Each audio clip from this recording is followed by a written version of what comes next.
time of the year to sing that old favorite, Shine On Harvest Moon. Do you remember it? Well, if you don't, just follow me. Shine on, harvest moon in the sky. I have no love since January, February, June, July. No time, ain't no time to stay on harvest moon.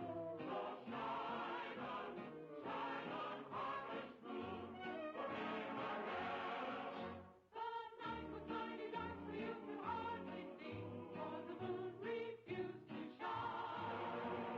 But sit down beneath the willow tree, for love they pine. Little maid was quite afraid of darkness, so she said, I guess I'll go. Boy began to sigh, and he looked up at the sky, and he told the moon his little tale of woe. Shine on, harvest moon up in the sky. I ain't had no love since January, February, June, July. No time, ain't no time to spare on harvest moon. So shine on, harvest moon for me, my guest. Now let's hear it good and loud. I can't see why a boy should cry when by his side is the girl he loves so true. All he has to say is, won't you be my bride, for I love you. Why should I be telling you the secret when I know that you can guess? Shine along the while, if the little girl should answer yes, yes, yes, yes. Shine on, harvest moon in the sky above me. I ain't had any love since January, July. So dry up the time to stay love, sit around and so shine on, harvest moon for me, my guest. Harvest is just the time of the year to sing that old favorite, Shine On Harvest Moon. Do you remember it? Well, if you don't, just follow me. Shine on, harvest moon up in the sky. I ain't had no love since January, February, June, July. No time, ain't no time to stay on harvest moon. So shine on, harvest moon for me, my guest. The night was mighty dark, so you could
Hello, everyone. You saw nothing. Don't forget to unmute yourself. Yeah, I'm falling apart today. So I think sound alerts are working. I'm gonna send one just to double check.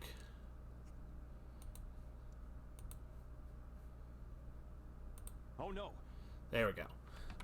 Excellent. It's working. Yeah, you said something about you were feeling like you were catching a cold, so that's not good to hear, obviously. Sorry to hear that. Just a little happy that it's just not freezing out today. Now we're just waiting for Stardew to launch. Did it open it? There we go.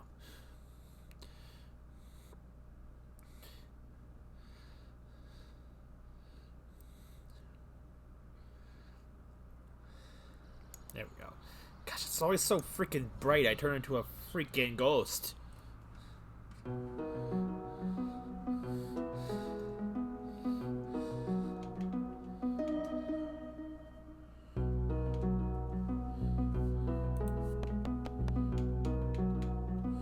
Man, the Steam controller's been having quite the fit lately. Hello, Ramirez.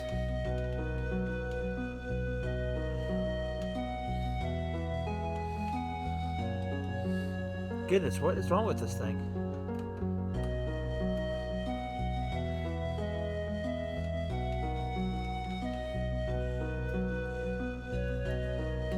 We're having controller problems again, it seems.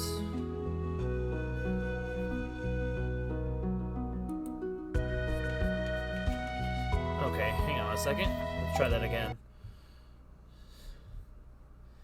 How are you doing today, sir? Maybe it's the Xbox controller that's having problems, and it's not the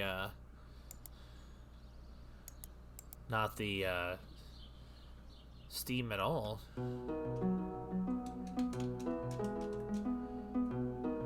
Eventually, prolonged collapse. Goodness. Goodness, game. What? That's not what I want.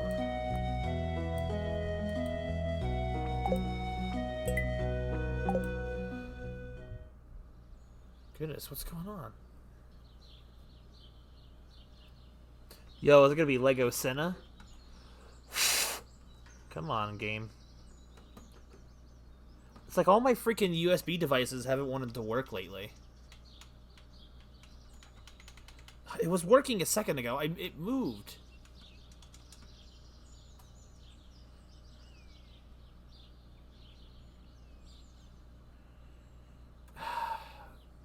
Is my computer having a freaking meltdown?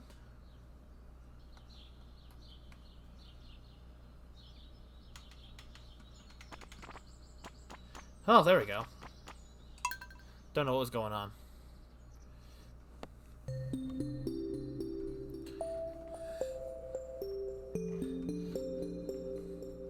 Sorry I was late to starting tonight. I was finishing up Xenoblade Chronicles the Definitive Edition with some of the family members. I had never finished the first Xenoblade, so I was understandably distracted for a bit. Oh, my inventory is a mess. So I decided, rather than wait for the dinosaur eggs to hatch, I'm just going to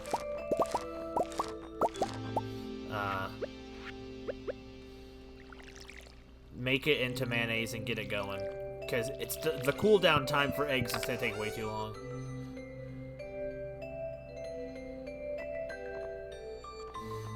Oh, right. I'll fix that up after the stream. Just remind me, and I'll fix it after stream, or at least I'll update my world too.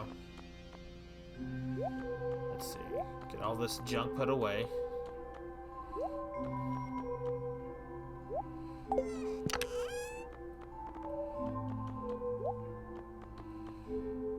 Trying to make sure my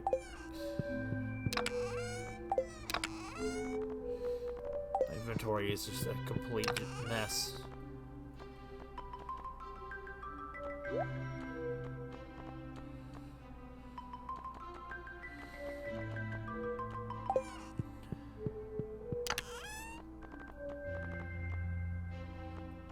The collapse. What? 1.19.6. Why have you done this to me?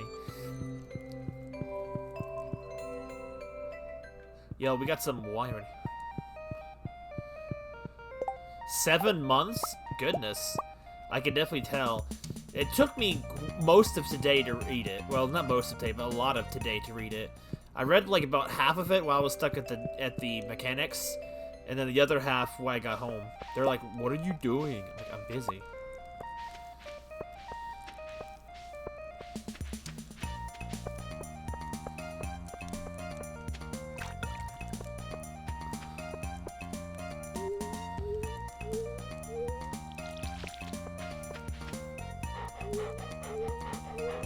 Oh. Why are we worried about the collapse all of a sudden though? Has some weird news come out that I'm not aware of?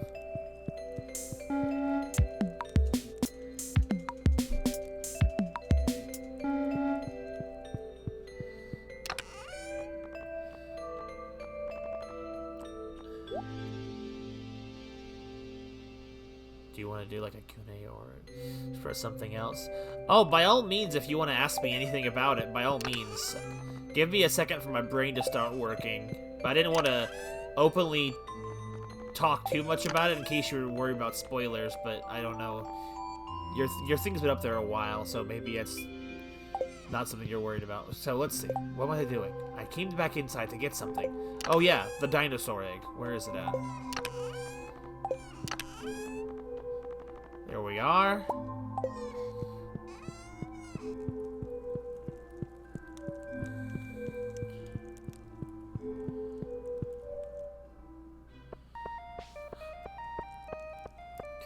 I never know what things you can and can't do in Minecraft. I feel like some of these things, I feel like they've been around for a while. I'm not even aware.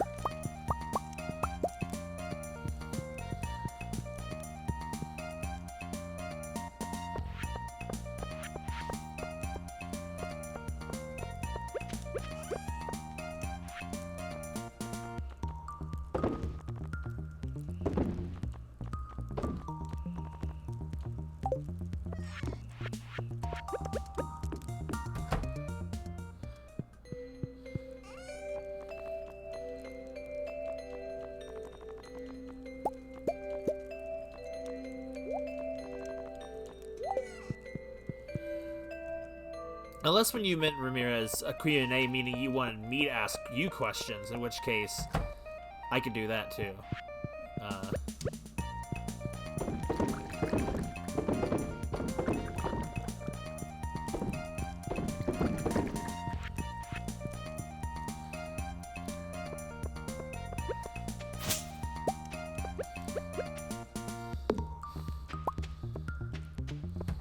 Give me a sec. My brain is definitely trying to formulate a response. We can do both things.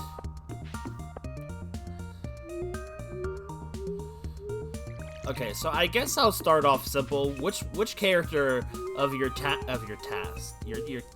cast was the most fun for you to write?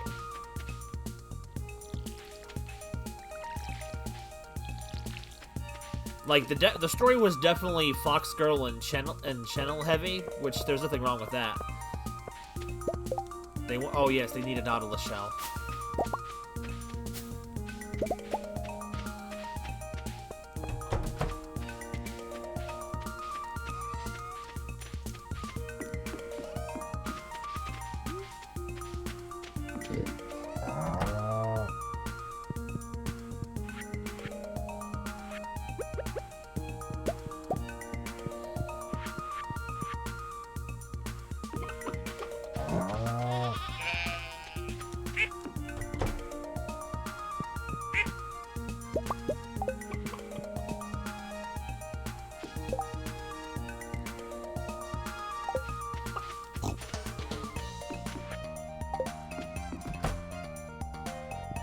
Okay, I have a lot. Alright, it's in there.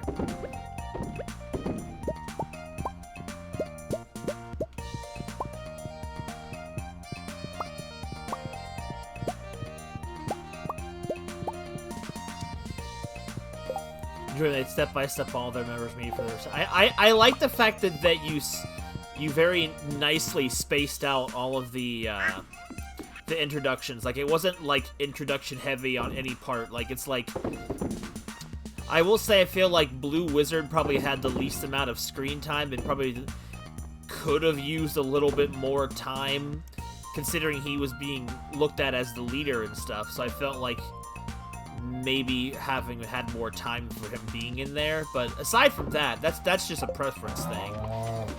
Aside from that, I think, like, you handled it very well.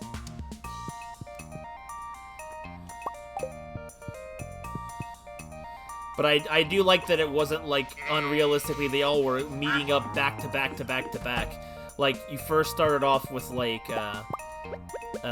Fox Girl meeting Channel, and then you spent, like, a pretty decent portion of the beginning of the story with those two establishing their connection before moving on to another character, which I thought was really good. I kept thinking there was a fifth character that was part of their super team, but for some reason I can't seem to remember if there was a fifth one. Like, with Channel, Fox Girl, Blue Wizard, I don't know how to pronounce the fourth character's name. I feel bad. I don't know how to pronounce his name. But I felt that there was 5. Romeo. There we go. But I can't remember. For some reason I felt like there was 5 of them. So my brain kept thinking, when's the 5th character showing up? To realize that there was no 5th character. So what am I doing? I'm getting lost, is what I'm doing. There's not 5 of them? Okay. I'm probably just getting it confused with your 5th OC, which was FishTube, which made more of a cameo than an actual appearance. That's probably what I'm doing.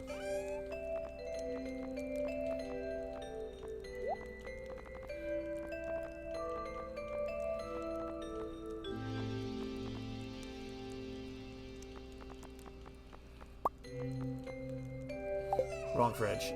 Oh, there we go. That's one of the things I was trying to do.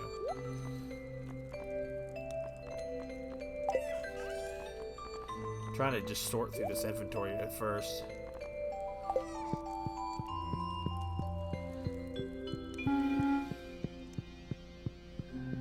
I did like the FishTube cameo at the end. I felt like it was maybe he also FishTube's his supplier. I said this a little bit in your chat. Well, it's right in the story chat. But I really like the way like the Hark. Yeah, it is kind of like that in a way, I guess. I think I like I said it before. I did really like the vibes that I got from Channel that was felt very much like Rocket Raccoon. Like, I'm not saying it was like, oh, you copied it or based off of it, but I liked the kind of similar vibe that he had. Maybe it was also just because he was a really short animal character that used guns, so maybe that was probably the majority of why I was thinking that. They are both animals, true. And then I love how he just gets like a magical little wizard's little wizardy jetpack. Okay, so I'm lost on what I'm doing. Big surprise. I'm gonna go see if those mayonnaises are done, so I can take the dinosaur mayonnaise. It was gonna lead me to asking if whether or not FishTube was from another universe, or if he was just a character that was in that universe that wasn't seen. But I guess by the end of the story, I got my answer.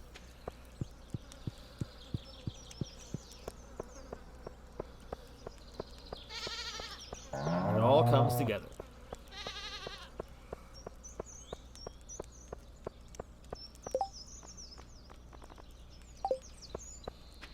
It's like Kronk. Oh yeah, it's all coming together.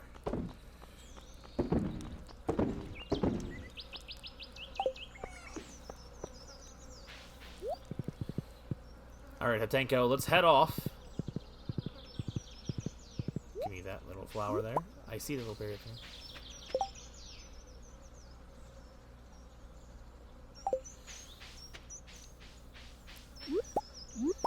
Yeah, I had a feeling by looking at him that the Dark Wizard's, Blue Wizard's powers were pretty OP. I don't think I remembered the fact that he had an alter ego. I'm like, why does he look like a normal human in some instances, and then he's dark in other ones? And I realized, oh, that's just like a identity magic thingy, which I think is actually really cool. Okay, so now I finally have the last piece. Let's go in here. The missing bundle. Get that freaking dinosaur mayonnaise. It's thick and creamy with a vivid green hue, and it smells like grass and leather. Ugh, it sounds disgusting. Bundle complete!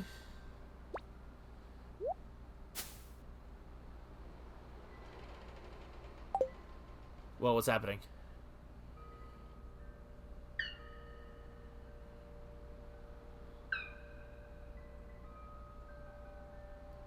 Okay. What's happening? Bro, what's happening? All the others made it back, except me. Now I can go home too. Thank you. Thank you. Bye.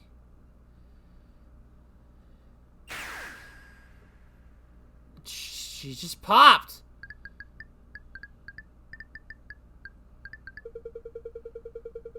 Something good will happen soon. Okay.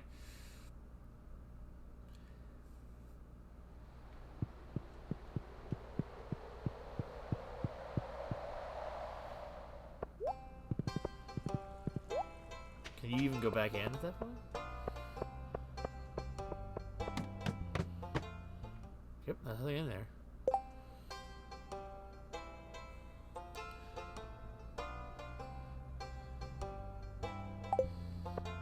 Ah, I see. Why does this area feel different to me than I remember?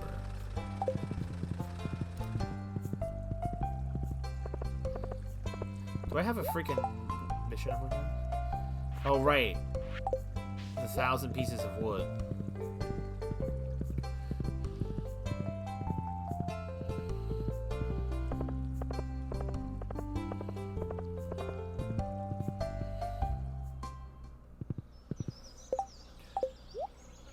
In a way, it kind of made me wish I had, in my own story, I had paced out my own characters a little bit more. I go over here taking pacing lessons from where it is over here. See what I mean? It's always good to learn for that kind of thing, though.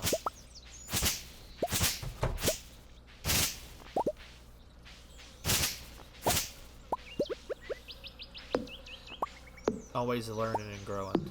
It's important.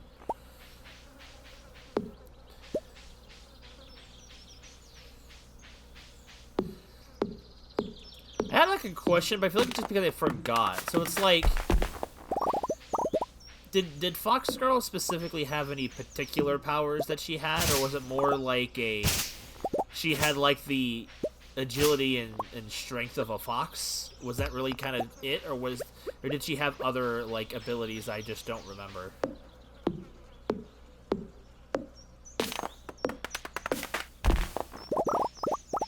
I said I need to move this a little bit so I can see my health bar.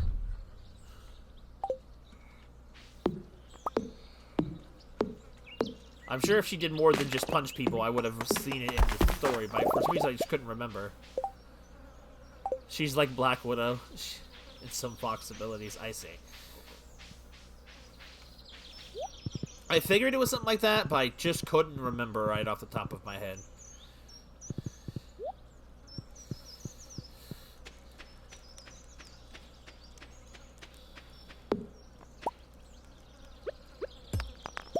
Can't even see whatever's down here.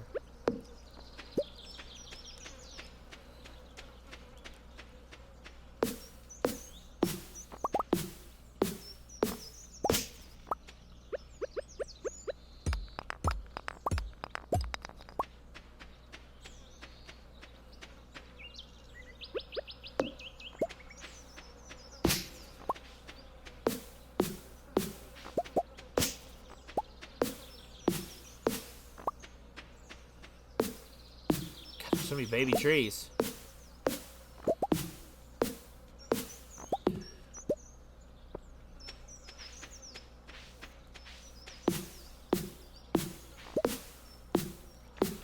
I was saying a little bit of that as well, because you were saying that you were... I had said something else again, but I don't know if you had seen it since I had wrote it. That I really liked your choice of villain. It kind of reminded me of some of the kooky villains that I've had in the beginning of my story too. Those kind of early warm-up villains that feel like a comic book kind of tragic accident turned them into a bad guy type of thing. I'm always a sucker for that type of stuff.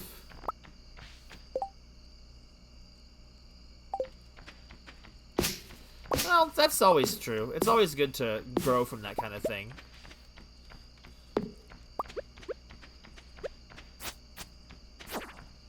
Get out of here.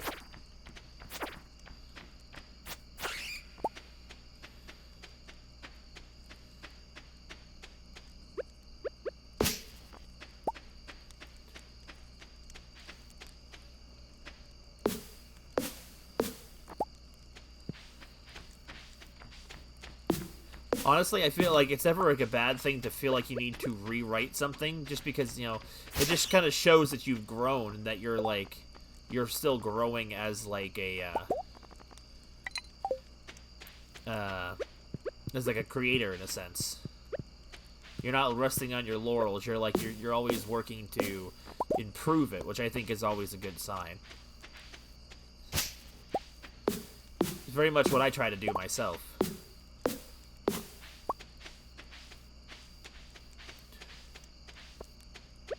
Not to bring it back to my own stuff or anything.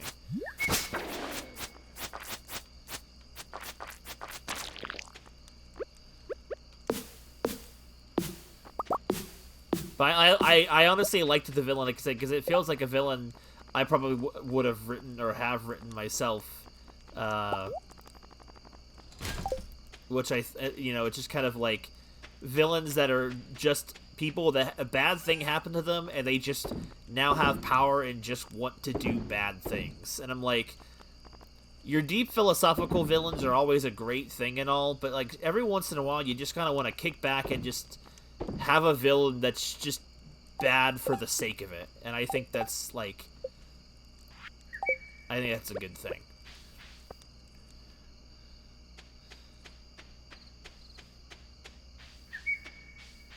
I find it fun at the very least.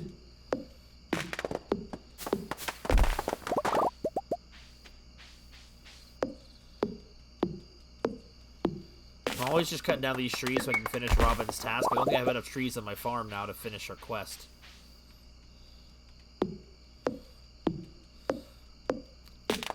So I think you misunderstood what my earlier question was, but what would you say was your favorite character to write in the origin story? Like which one did you have the most fun writing in the context of putting them together with everybody else of the 4 characters?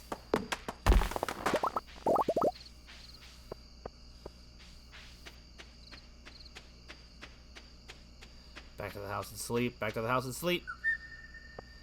Nope, that shows me my stuff's a little bit off screen, but it is what it is.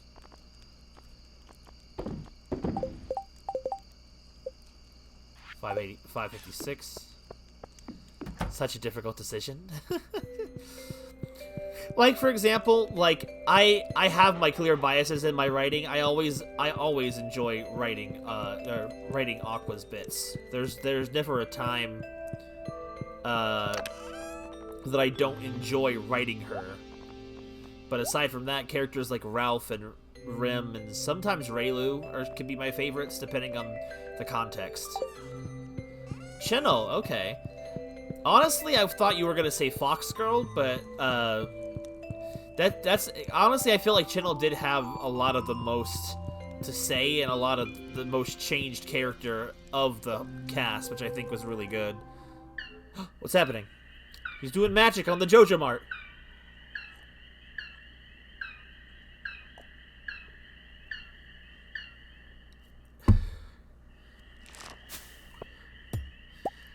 Dude, 32,000 in that wine, baby. That's so much money.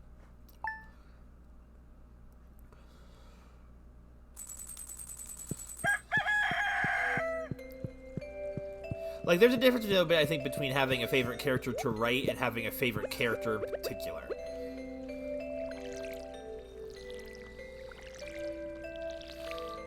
Like, if I can get a good context going, writing Sora or Kairi is a lot of fun, too. Just doesn't always...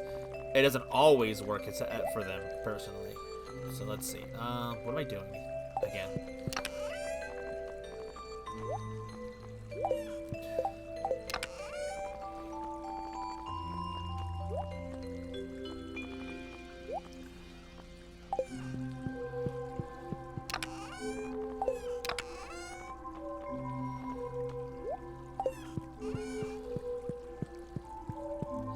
What is that running water sound in the house?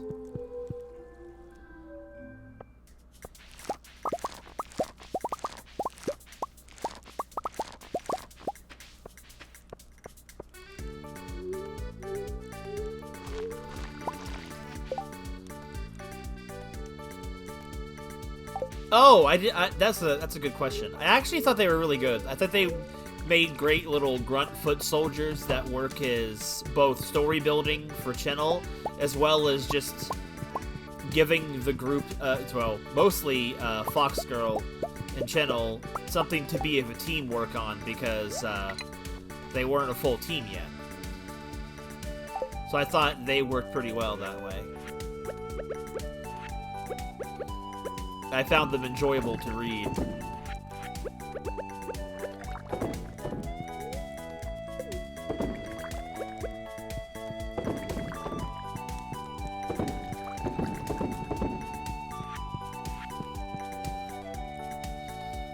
Like, again, they kind of felt in a way, similar ways to parallels, like to the mob characters I have in the story. You'll see more of them in my story, Ramirez, by the time you get to a little further into. Well, you started seeing go already with the characters. Where's the rest of those?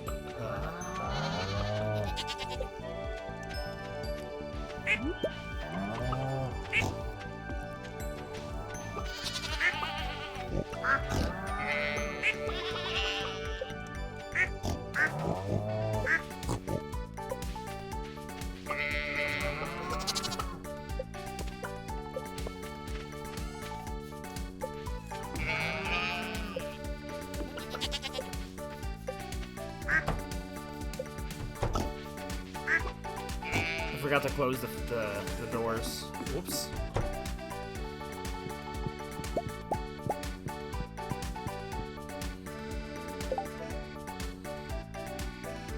Mexican narco.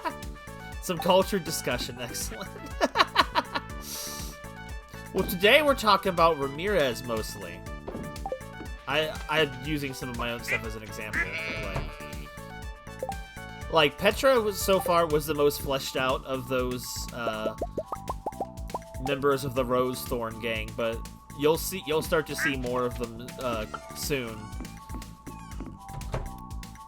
Well, you already have seen a little bit of them with, I believe, if I remember their names correctly, with Blitz, Red, and Blue.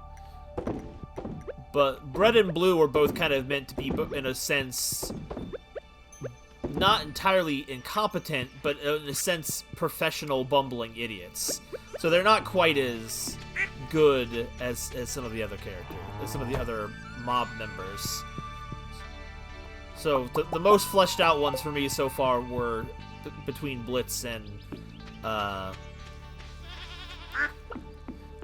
Petra, but Petra so far is my personal favorite of the Rose Thorn members. But I think it's easy because I gave him the most personality from the get-go.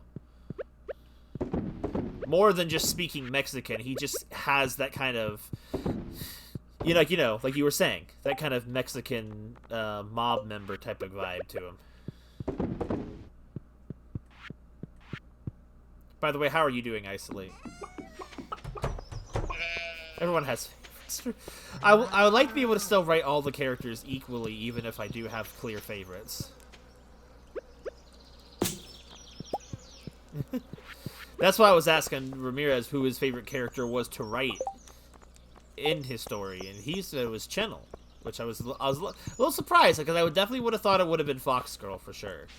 Like personally, like obviously Aqua was one of my favorites to write. I was saying that Ice, but like outside of Aqua, trying to recreate Rim has been a fun experience, and Raylu and Ralph are my other two favorite characters to write currently of the main cast.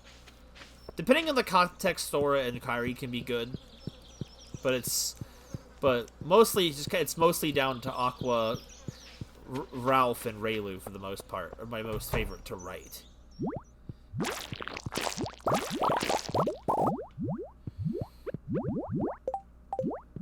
Welcome back, Sora.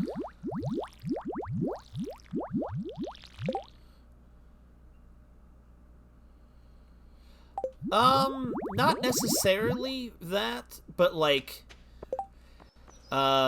it might have been a subconscious thing because maybe I subconsciously remembered that. I just kind of wanted to have, I felt like I wanted to have more characters that were just kind of bilingual, and I wanted to branch out and have more different types of criminals. Some of his inspiration definitely kind of was more meant to be almost like an Old West style villain in a way. Kind of cowboy-ish, even if, and I figured, like, you know, not that it makes sense right off that someone in the 2020s, or the 2000s and onward would be like a cowboy type, but the thing is, you think about, in my world, the powered people can have extended extended periods of their life, and I left it ambiguous as of right now of whether or not Petra is just a wannabe gunslinger, or if he actually lived in the gunslinging times of the Wild West around places like Texas and Mexico. So that's kind of what I was more leaning forward initially.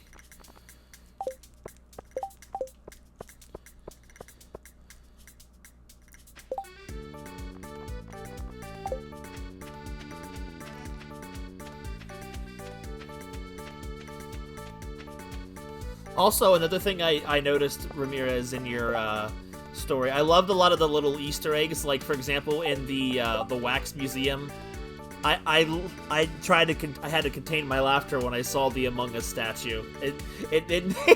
I'm like, I wasn't expecting it. I'm like, oh my god, the Among Us statue got me. You haven't decided if he was an Adam or a Zeke. I also just liked, yeah, if you look, it was in the Wax Museum. I liked the choreography of the wax. It kind of reminded me of Clayface from Batman in a sense. Like how Clayface fought Batman in one of those museums. And there was one other thing, it was like also like in all the scenes where, please, like the police officers or the unimportant background characters, they had some of the best expressions and goofy like looks to them. They kept making me laugh. Like a lot of the background characters were making me laugh so much more. And how expressive Channel was during the action scenes where he didn't have bullets. Like freaking pecked something. Like, dude, Channel was very funny in it too. Like I wasn't honestly I wasn't expecting him to be such a great character, and he really was. Because I'm like, his origin was fine and I didn't mind it. I liked it. But I wasn't expecting to like him the most, I think I liked Channel the most in the story in terms of his execution. He was definitely the most fleshed out, it felt like. Also, hello. The Joja stuff is gone. Movie ticket. What the? Okay. Now playing Journey to the Prairie Queen, the motion picture. The beloved video game comes to the silver screen. Oh god. Coming soon, Mysterium. Dude, what is this stuff back here? So that's a box. I want to get to it.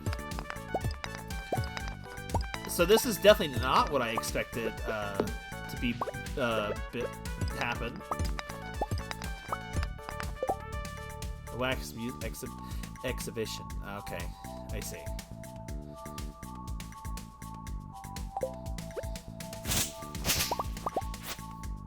Hey, Gag, how's it going? I hear the girls are sick as well as gathering.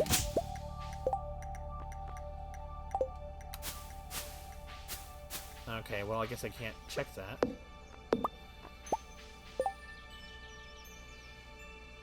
Penguin with a gun is definitely a design that lends itself well to comedic moments. Agreed, I think it was really good.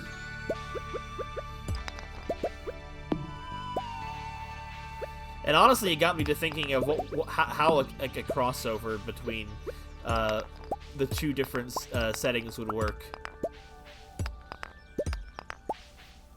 I don't know why I'm wasting time like this instead of just going in, but... Freaking popped up overnight. Can't enter the theater without a ticket?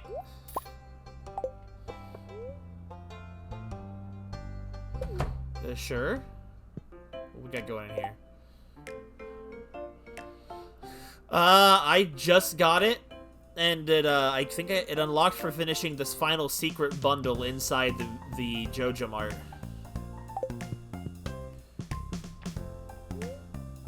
Almost got it. Creating is being used by someone else. Amateurs, the set design was completely mundane. What a spread. I think I'll go for the bourbon mayonnaise. I've been spending the last couple of streams working on it. It's been a pain. Why is with all the trees growing in here? Oh, it looks like you're here by yourself. If you come here with a guest, you can order them a snack. Try it out sometime. Why can't I just order a snack by myself? Okay, well, whatever. Yo, Maya Lewis. Yo, we're gonna see the Cake Night Rising.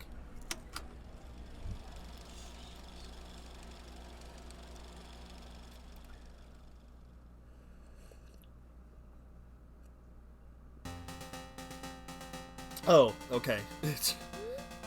Journey of the Prairie King, the motion picture. On the dusty old trail, once again we find Prairie King watching over a wagon train full of valuable treasure. But unbeknownst to our hero, the evil outlaw is watching from a nearby cliff. Oh my god! At last, I'll do away with that self-righteous sheriff. Make up for the treasure. I deserve it! Whoops, looks like the avalanche headed straight for the wagon train. The Prairie King fears the faint rumbling in the distance. Look! Bam! Thinking quickly, he fires a shot. Dude, he shot the rock? Oh no. But what's this? Water's flying everywhere. Slurp, slurp. He's done it again. The thick mud stops the avalanche in its tracks. The wagon train is saved. The end. Okay. Movie has concluded for tonight. We hope you enjoyed the show.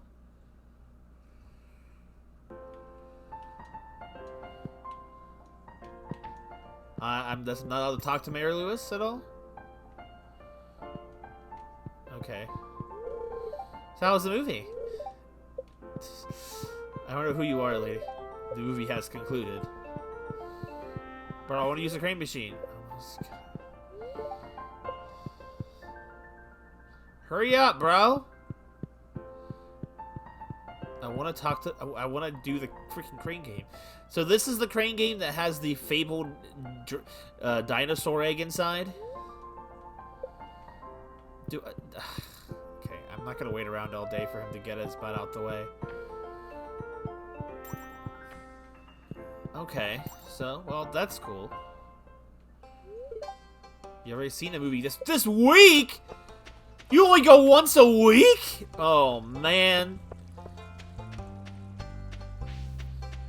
Dude, I can only go inside once a week, and I couldn't even use the crane game. This is bull. This is bull, man. Seymour Pie. It's not our budget.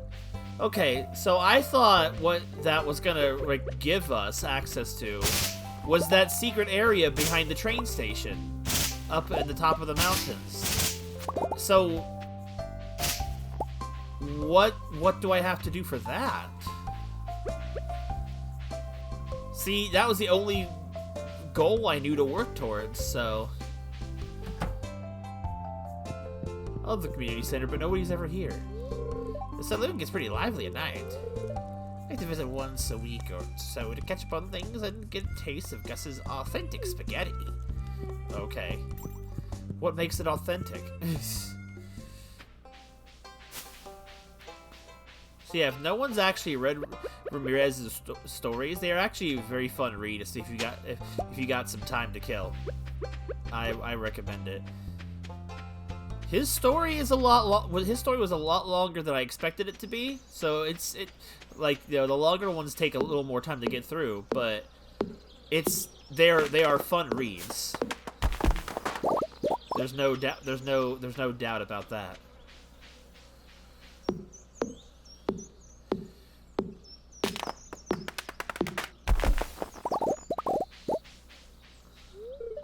Just welcome to visit us, even if you aren't shopping. You know, be pretty lonely up here in the mountains.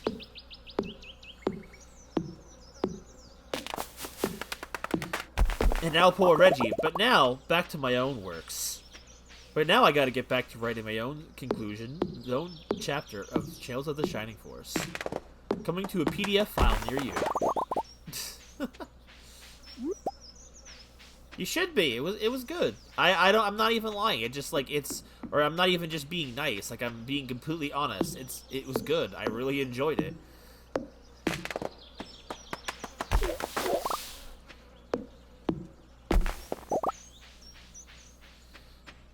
Besides, the art is very much a treat.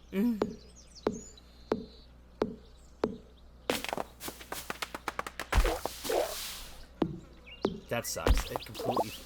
I don't remember this bridge connecting here. I don't think it used to.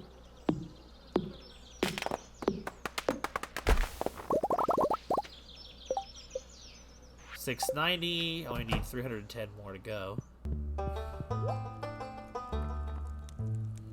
The Templar's Blade. Galaxy Hammer. Galaxy Dagger. It's like anything you've seen.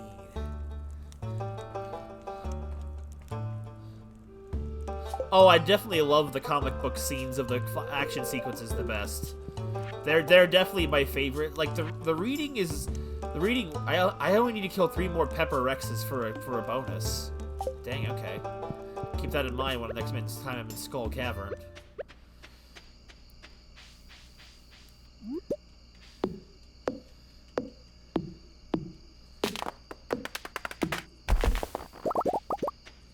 Like, it makes me wish my stuff was a comic as well, honestly, because it's a lot of fun.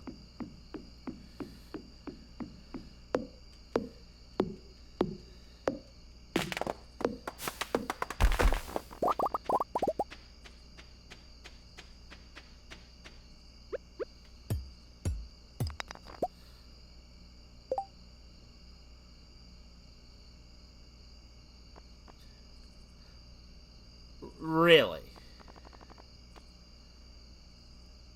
Really? Okay. Alright, game. Now it's just rubbing salt in the wound.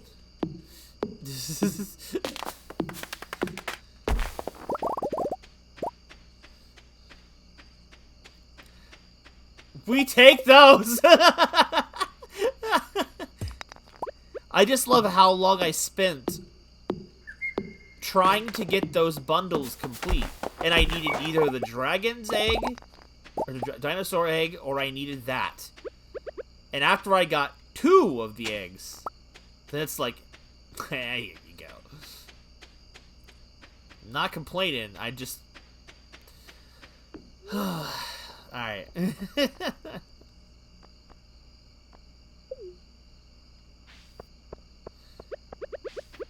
I don't know what else I need a prismatic shard for, but I'm sure I will.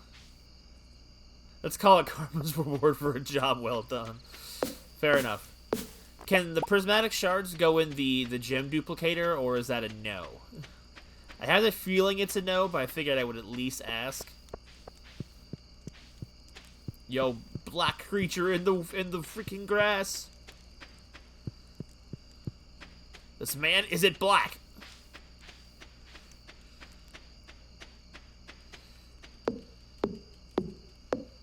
Big no. That's exactly what I expected.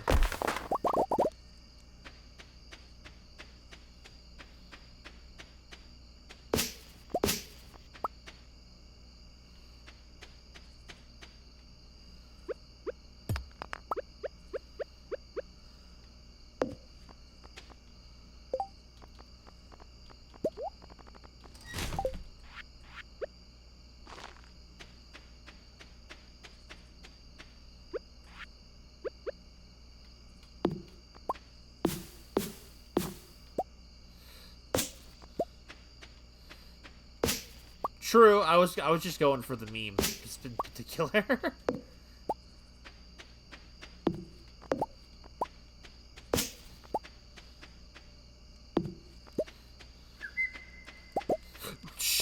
Those wood came out of nowhere, and I was freaking out. I didn't Get a load of this. Get a load of this. Okay, so.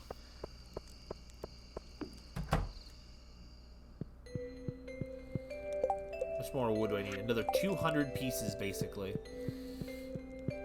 Alright, let's chuck that prismatic shard into the storage. Save it for a rainy day.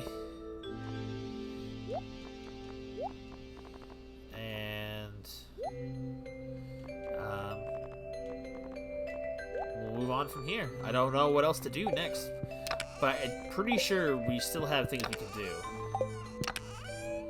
Also, do I have 2 stacks of... I do have 2 full stacks of wood, don't I? I do not need that much wood. I do not need 2 stacks of 999 wood when wood is that easy to come by.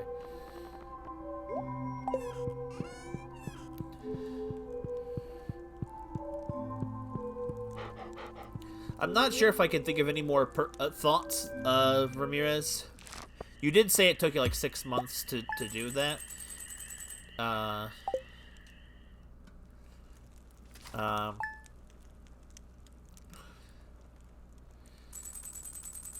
sure spreading weeds will cause damage. You keep saying that, but I don't see this damage you're speaking of. 7. It's a lot of months.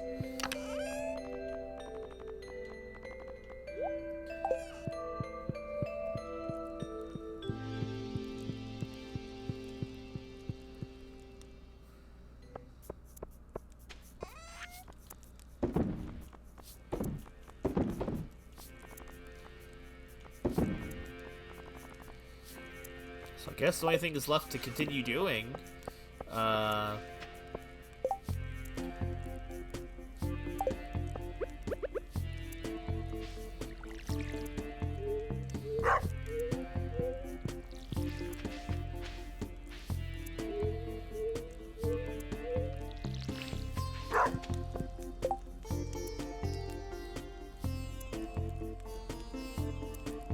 want to make fast. Well, right, but you've done the most important step of all of them. I forgot to put them away again!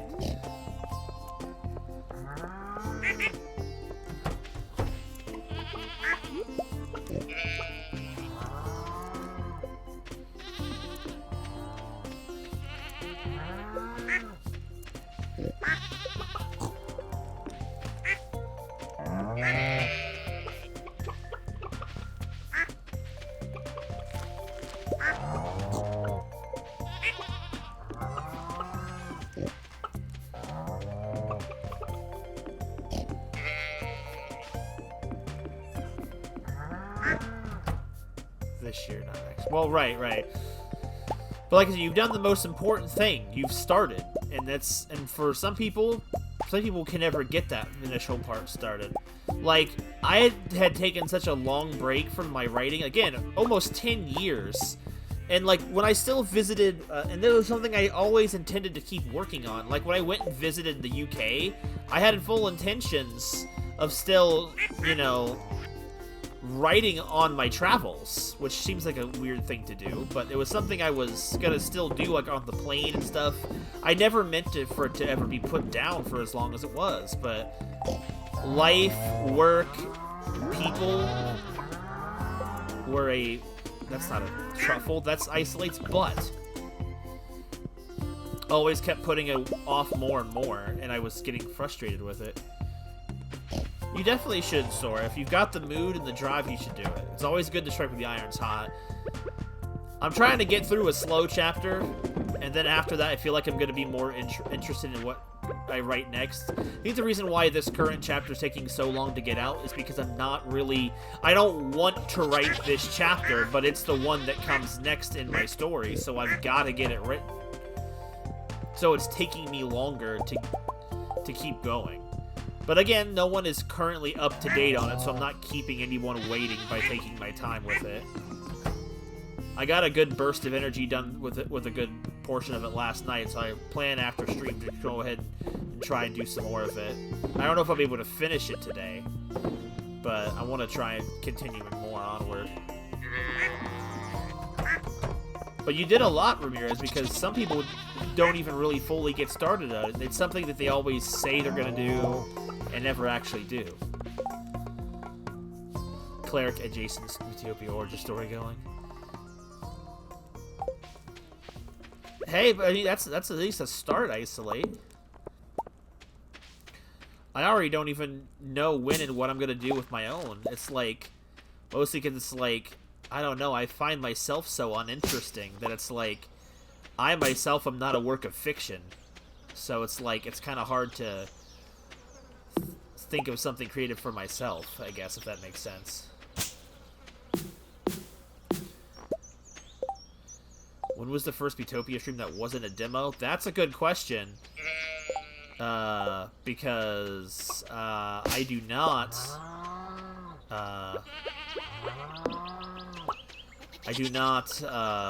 have the original air date, unfortunately. It's not supposed to be realistic. Fair enough. I wasn't really thinking too much of it that way either, even then. Like, I could easily think of something for the Aqua character, but definitely not so much more so for myself. Bobobo, I almost feel like works better being an enigma that doesn't make any sense as to why he's here. I find that what I do want to do is I want to write a Bobobo perspective Death Road, not necessarily based off of the same Death Road from this past Halloween with Bobobo running the show.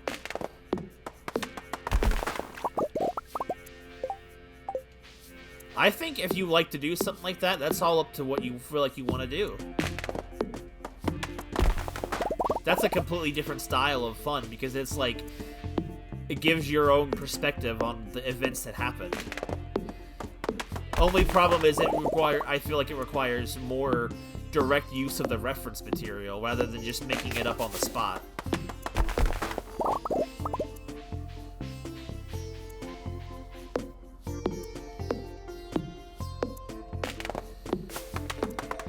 Writing an original story with the Metopia cast would be something I'd like to do.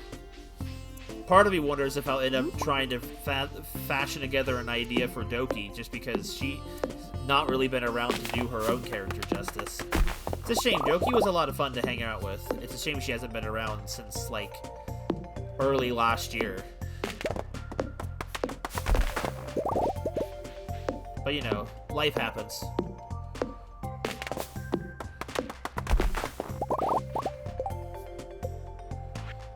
10 more pieces.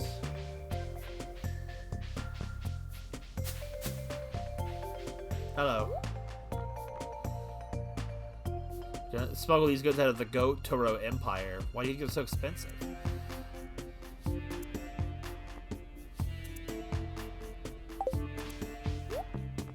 can't remember if I'm buying the seeds or not, but I'll buy it.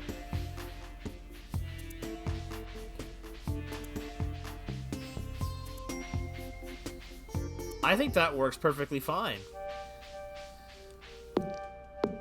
No one's gonna go back and fact check that stuff anyway. It's just all free. It's all for the fun of it.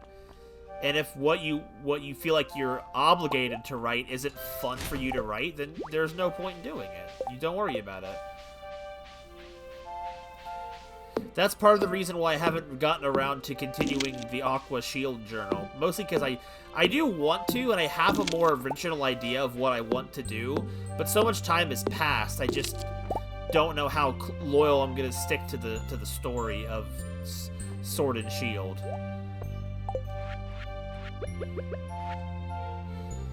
For my other things I love: the smell of carved pumpkin, keeping an amethyst under my pillow, chocolate cake, the thrill of spicy eel, and the comfort of Mom's blackberry cobbler. I like to eat.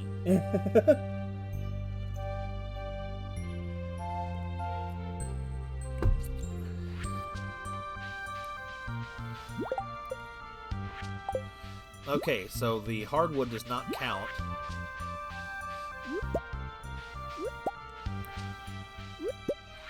It's, you know, like it's like our new mantra. If it's not fun, why bother?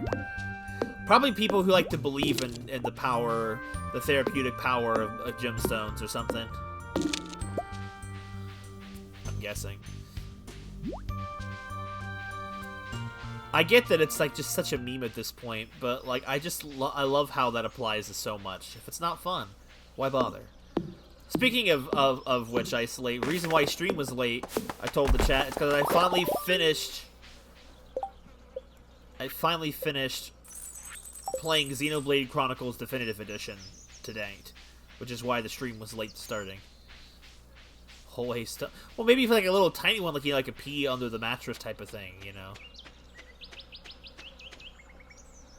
Like what you do with your rooms.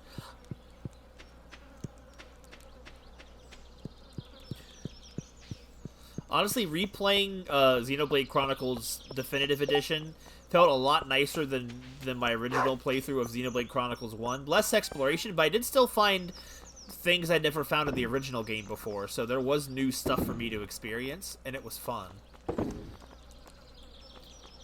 How do I not have anything else to sell? Hold on. I need to get to the island and dump off some of this stuff.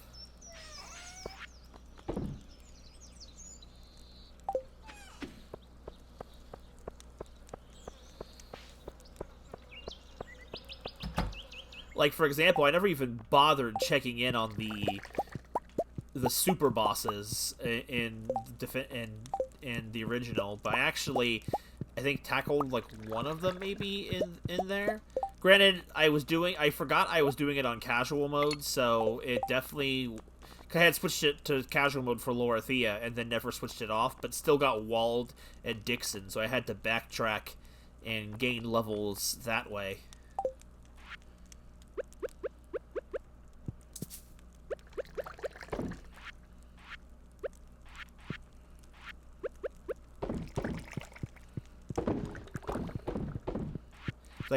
Because I was under-leveled for Lorithia, I was way under-leveled for Dixon, so I really had to go back. And I didn't want to go Dixon onward in casual mode, so I went back and did it legitimately.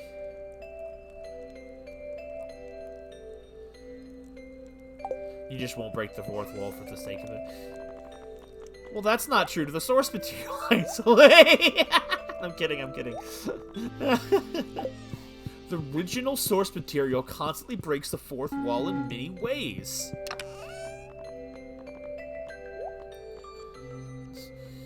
The problem is, though, when you decide to break the fourth wall, you gotta commit to it, and you've gotta actually be confident in your ability to write comedy.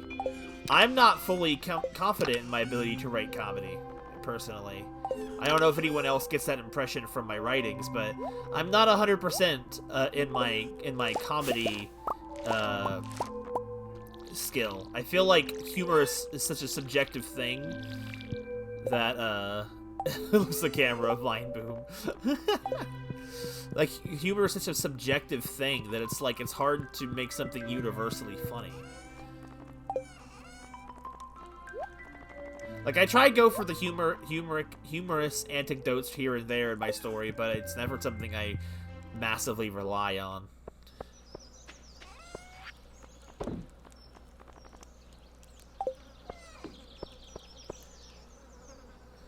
Here, I'll play his own pistol. My comedy depends if you guys think I'm funny in Jackbox.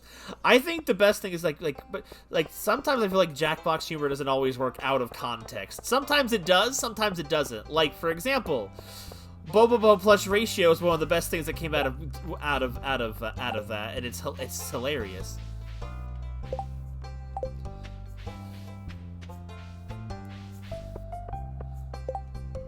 Oh, I don't have the posted on. There's nothing else to do in town at the moment. I'm too late to go to the island. Don't forget the password. Wait, what was that? I don't understand why it's so funny. Wait, what?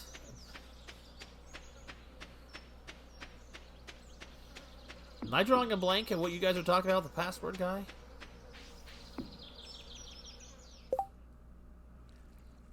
It's probably something I'm just drawing a blank on. I want to know what's past this freaking rock. It seems impossible to budge. I want to move it. Ice, do you know anything about this? Oh, one of Melty's Jackbox jokes. Okay. There's been so many of them. I want to figure out how to move that. There's got to be a way, right?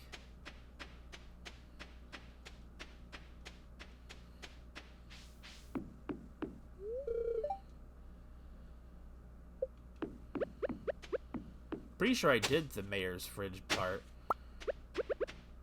If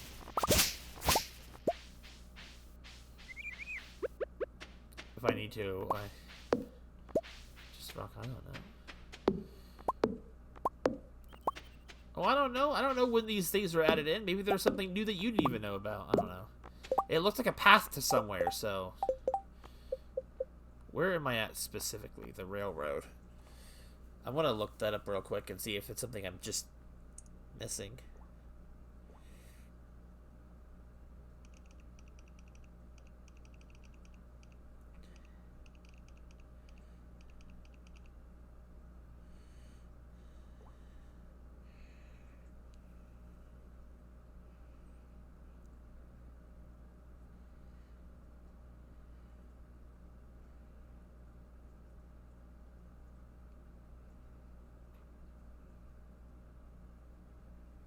Okay, it's tied to something on Ginger Island.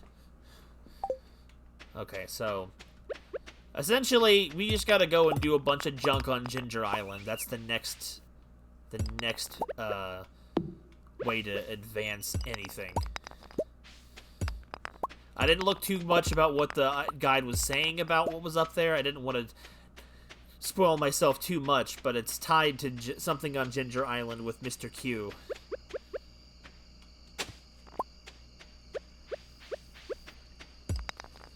And the only thing left to do on Ginger Island right now is to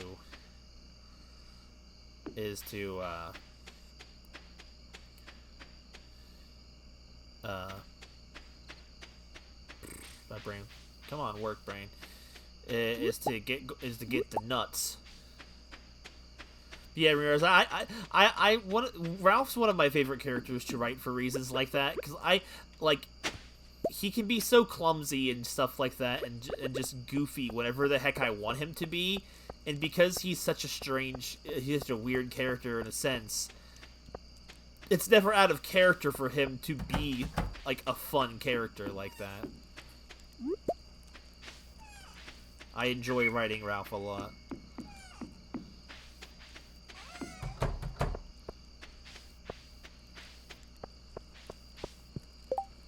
You still do it good. Thank you.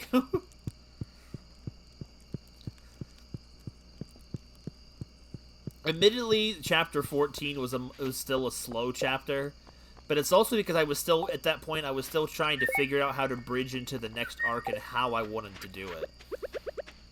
So, it picks up after that. That never does anything. It's such a big deal, and it's for such a waste of time. The freaking panning for junk.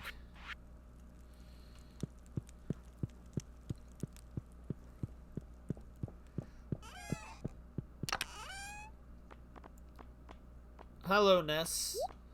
So the pre-orders are open? That's not surprising, I guess. What else goes in this box? That goes in there. And that's it. Nothing is where I want it to be. Oh, right, the hardwood. Duh. Just kind of hiding there in the back.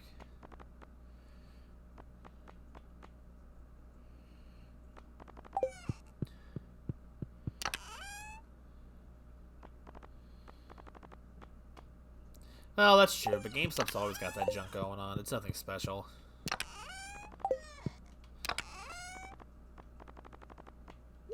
I got my pre-order for the Friends of Mineral Town, or sorry, Wonderful Life remake coming out. So that's what I'm more looking forward to. Like, sure, Breath of the Wild 2, I'm sure I'm excited for, but not that excited for.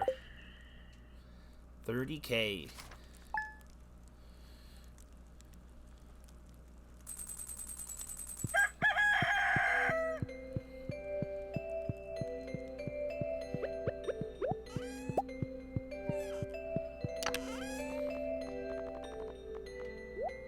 I'm getting close to, wait, where did I, getting close to 800 iridium, and I just don't know what to do with it anymore. I should probably be making bars of stuff more often. Congrats on completing my little challenge. I'm impressed. As that bonus, I've included the blueprints for a new type of chest. Enjoy! Yes, now that you have all those resources laying around, why not swing by for some construction work? A stone chest? Wait, where? I want to see this.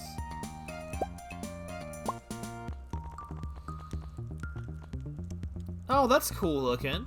Just an alternative to the wooden chest. I like it.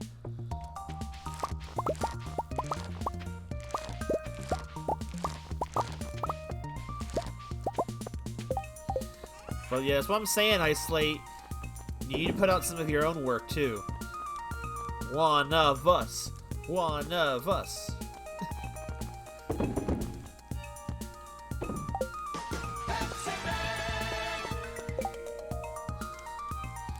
I need to look at those videos you sent to me, Ness, because they actually looked like they would be pretty interesting.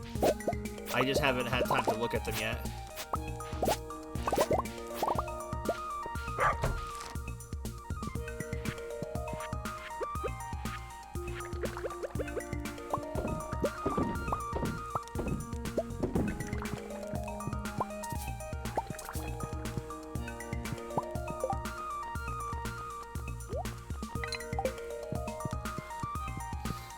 No, you make an entirely valid point.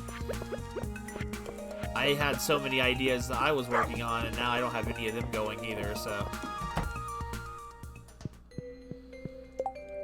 Ice is here, what do you mean? Ice was doing plenty of talking a little bit ago.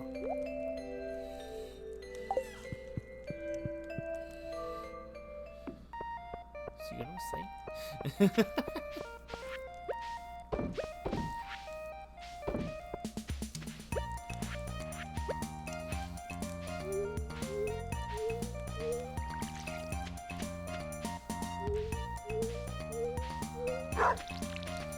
Goodness gracious, Ice, you have that many stories going on? I think the reason why I don't have as many going on is because most of mine are lumped into one story singularly, so therefore they just kind of...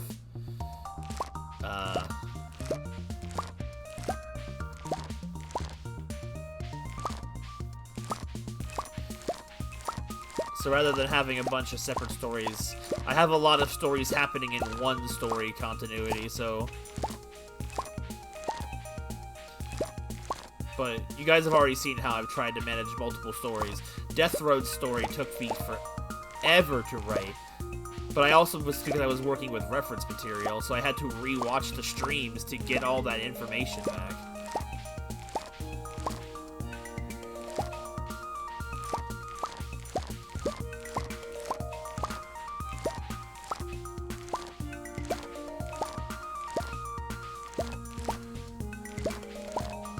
I don't know actually anything about Jak and Daxter other than the fact that what the protagonist looks like and that I've heard of the series. That's literally the extent of my knowledge.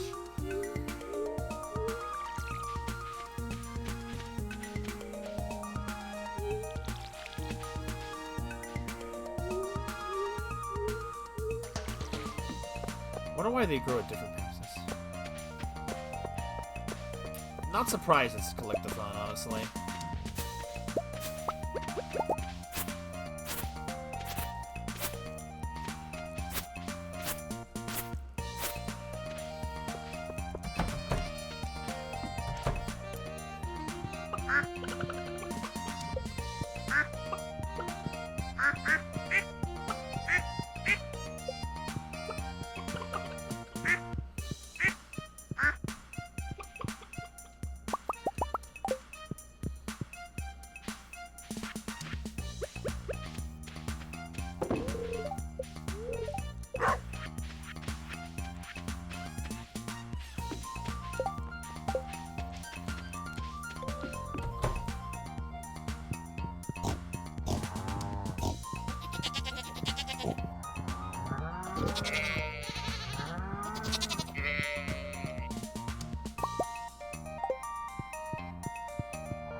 Second and third ones were GTA clones.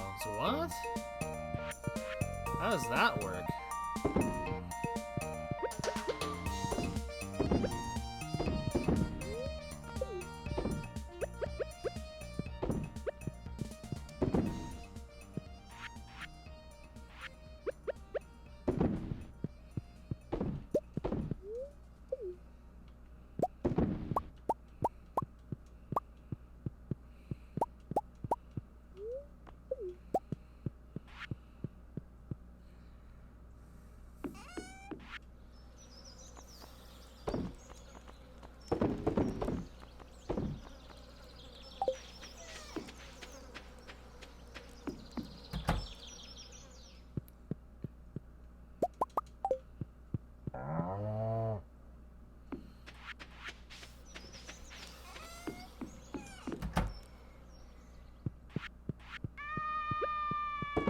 Hi, Sora.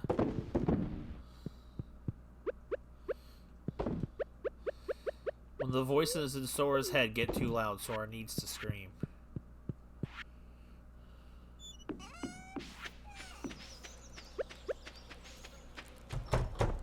Okay, I still need to go out and find a Nautilus shell, because I don't seem to have one on my person.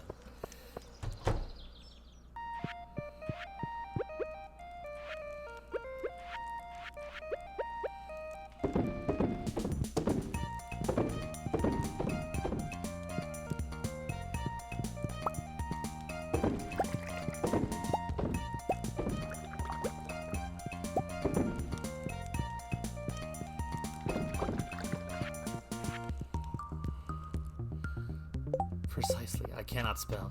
You're fine. I can't spell either.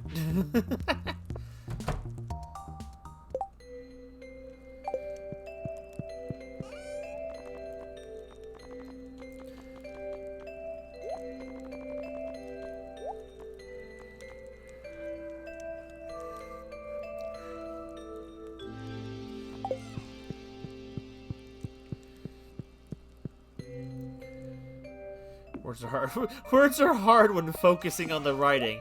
That sounds like a contradiction. Well, not a contradiction. It sounds like a massive problem. All your spelling energy is going into the writing.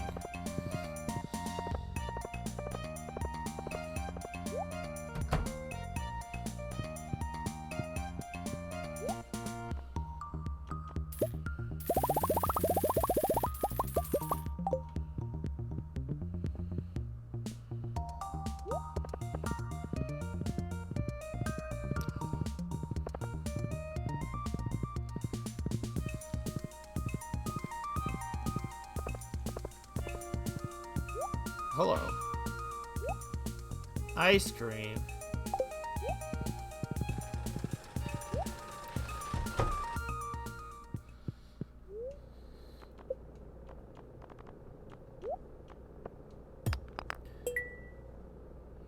The truth, though. No, I get you. I get you.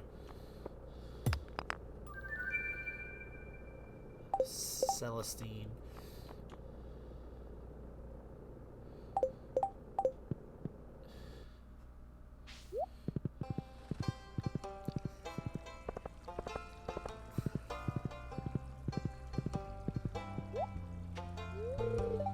Day to go swimming.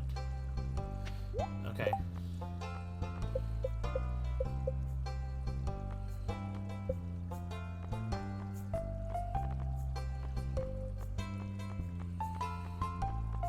I still gotta find Penny. Where's she at right now? We gotta add to the girlfriend harem.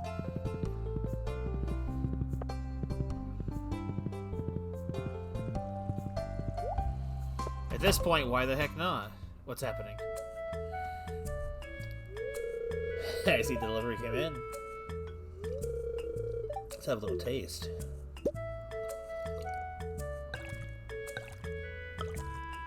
That's a lot of taste. Patooey! I said potato, not from fermented baboon kidney. I'm sorry. Was that because of me? She's not even here. She vanished.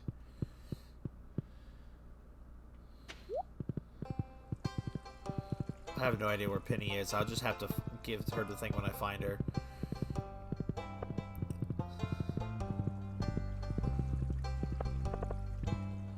Should I finish that kidney though? Oh, isolate. You slay me, sir.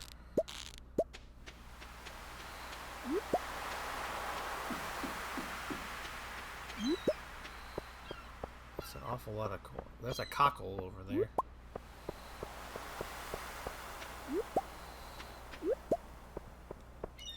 Okay, isolate. You may have described this before already, and if you have, maybe just bear with me. I'm just kind of making a conversation, since it's kind of where the theme of today has been. But of your different works and stories that you have put time and effort into, no matter which one it kind of is,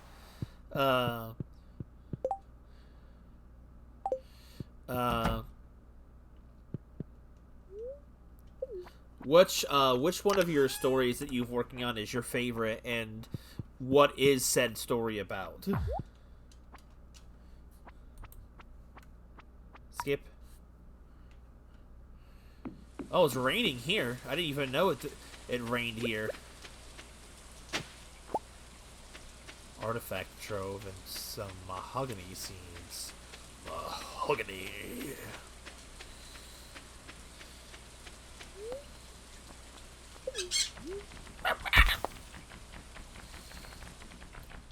I know picking favorites is hard. If you can't pick a favorite, maybe pick the one that you're most interested in writing, or wanting to work on at the moment. Nuts! Oh, those are coconuts. Tone down the excitement, me. That's not what you're looking for.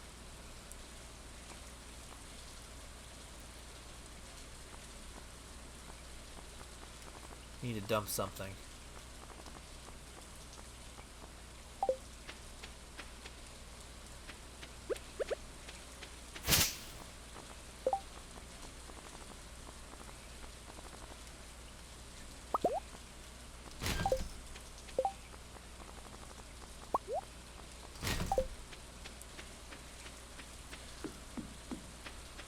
It's sharing time. Whoa, hello. Oh, hello. He dropped a ruby on the ground.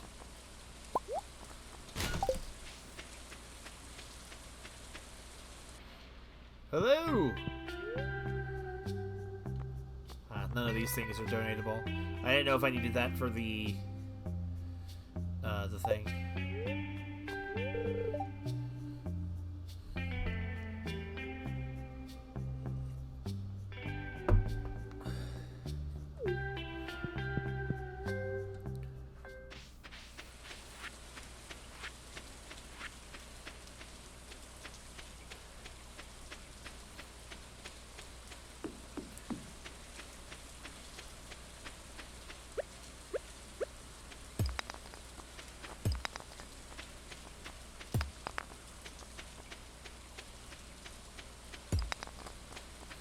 Bunch of bone fragments. I don't know what they're for yet.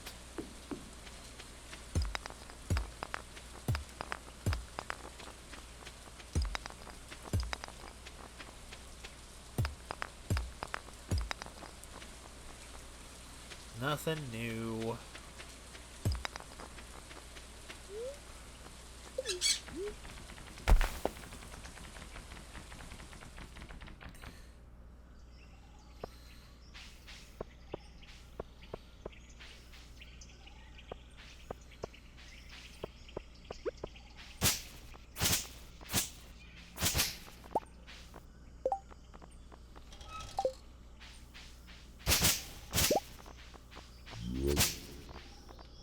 Yo, is that the the frog fossil?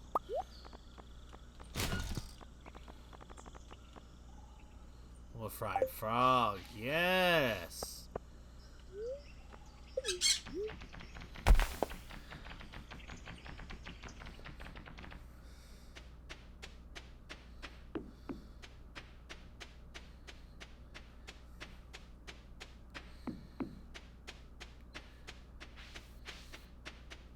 Oh, I enjoy expressing our works. It's always a lot of fun.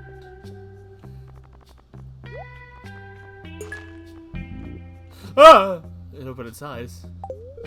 You have done yourself for for the most prime pristine specimens I've ever seen. Thank you. We did that. With another donation, we got a full set completed. I got a little something for you behind the counter. You ready?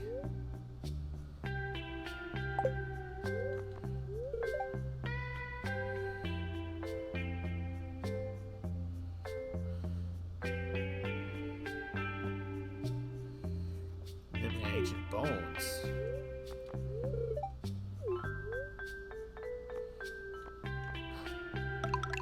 Nuts!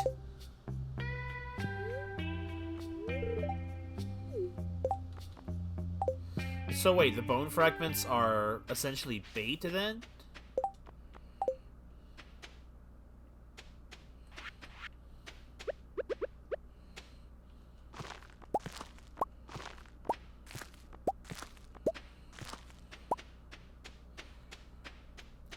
I think I've got Isley in the middle of expressing himself. Maybe. Hopefully. We'll see.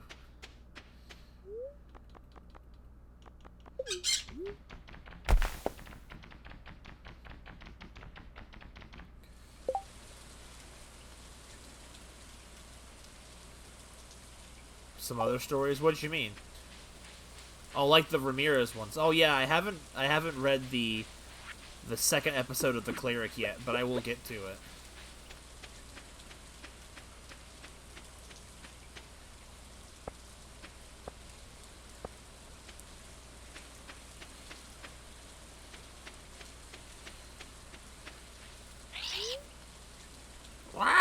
Let's prepare hot beef hot.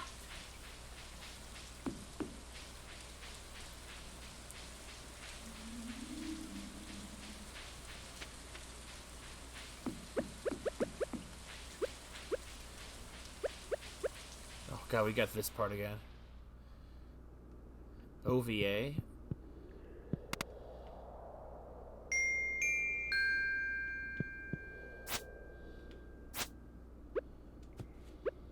Oh, right.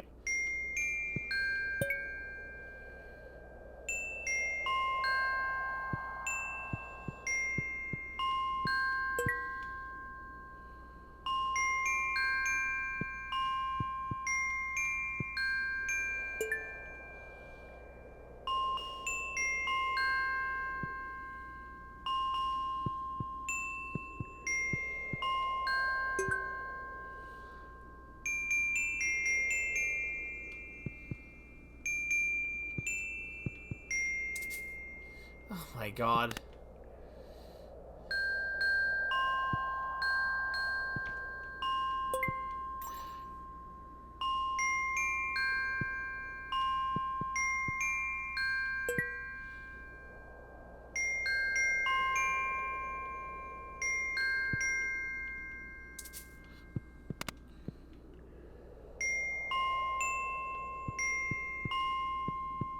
Oh, it's 10 p.m. already?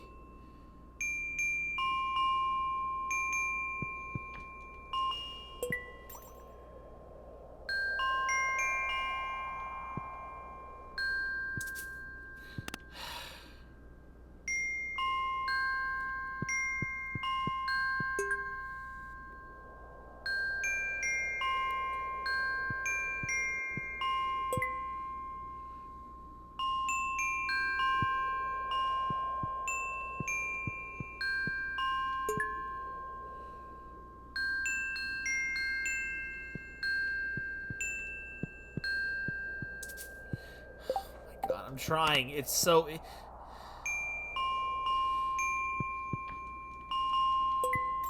can get this. I keep looking at the eyes and not the colors.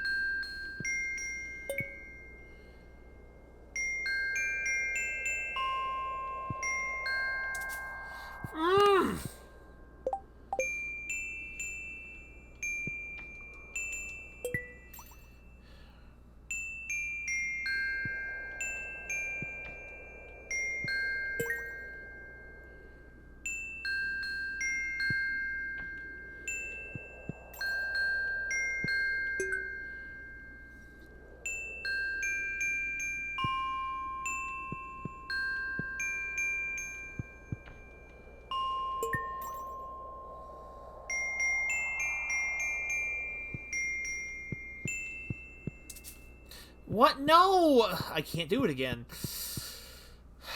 Dude, why is that so hard for me to do? What's with these games and their freaking memory puzzles? First it was freaking... First it's freaking Blossom Tales with that awful puzzle, and now it's this. It strains my eyes.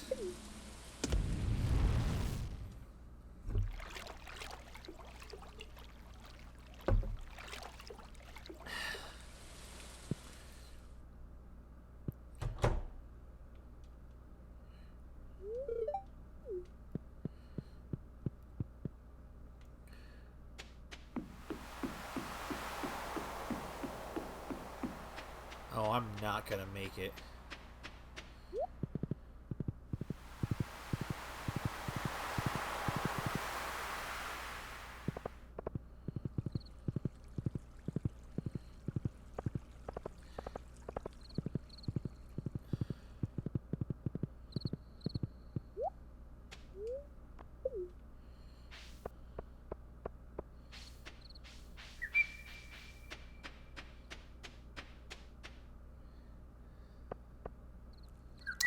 Feet away from my house. Dang gummit. Sonic before turning to dust in Infinity War.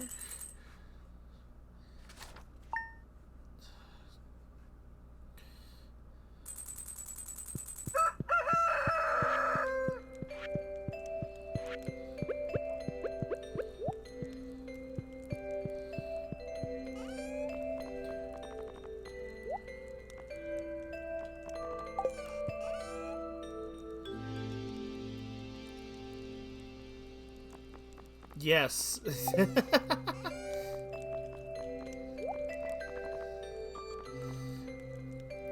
I had asked what your favorite piece of your personal works was your favorite, and if you would tell us a little bit about it.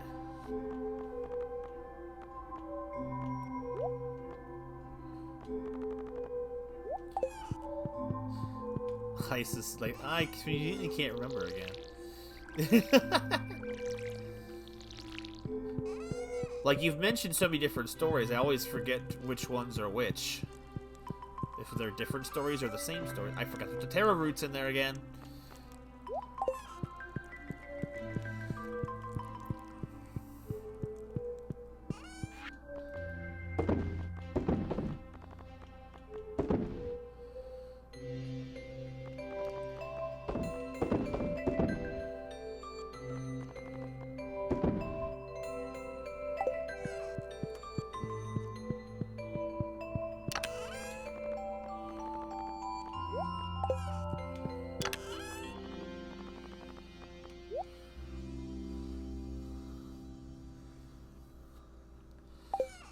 Well, I just kind of... I can remember bits and pieces of different story bits you've talked about, because we, you know, that kind of thing sticks in my head. Alright, what happened? Thanks to one-of-a-kind for the juice. It definitely had a one-of-a-kind flavor. By the way, have you ever tuned into channel 736? Seasonal fishing program you might find interesting. Take care! When you face down in the mud during my 3 a.m. sweep, you should try to make it home a little earlier next time. Marlin.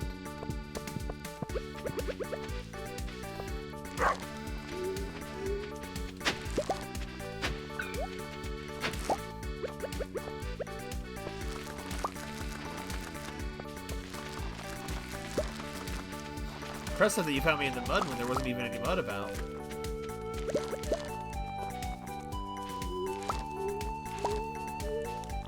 I thought the Junimos went home, by the way. Why are they here at my farm?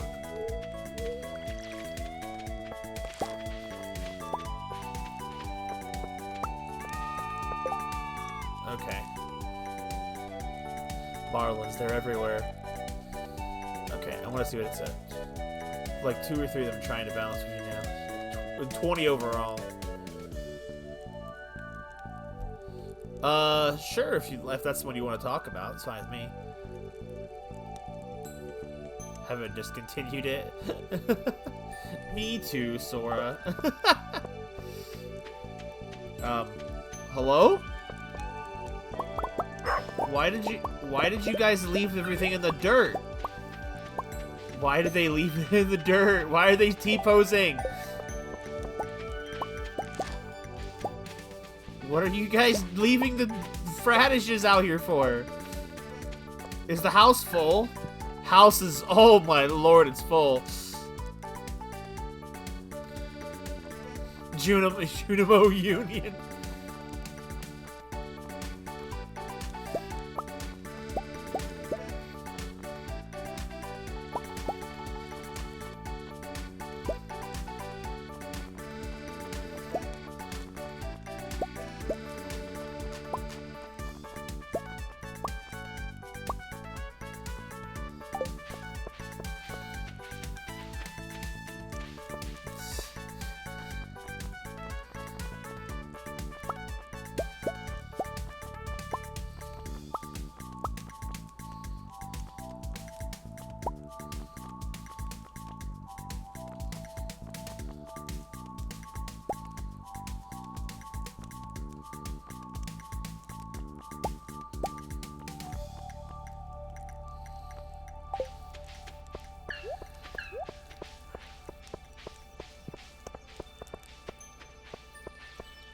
Sometimes I also like to just do the one-offs and stuff. Like, I have to share some of them sometime. One of them I might have to clean up a little bit, because I think I wrote it a little too spicy for the average viewing person, so I would probably want to clean up that a little bit before I post it in public.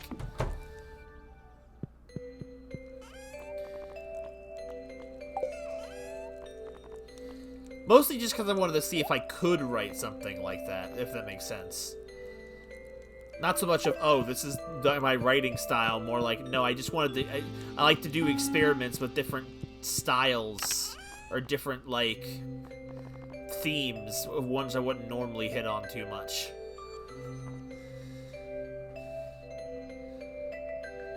The theme of magic versus technology, interesting, okay. I think I remember you mentioning that part at the very least. At the very least, it sounds familiar. I need... What was it? Radishes? Radish seeds? Beets or fall? I don't know if I have enough radish seeds. I have to probably buy some more.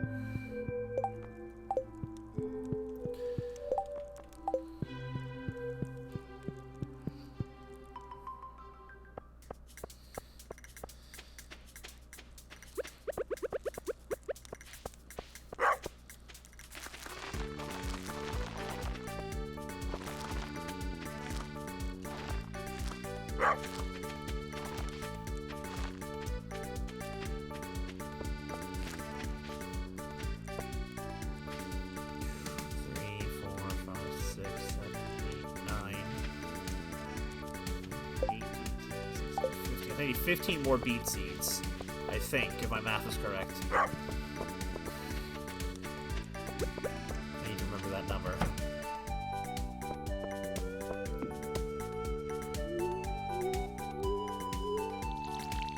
I didn't press more, I was just assuming you had more to say. And we were just formulating how to say it.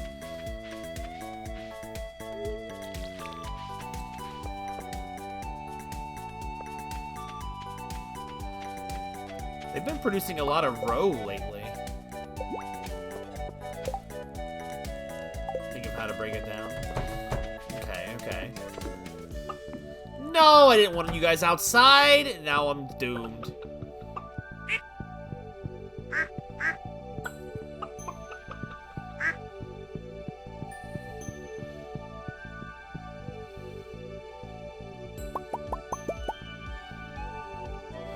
I care a lot more about the cover with the party members. To be fair, that makes sense. It would make sense for you to care more about the direct casts problems and stuff.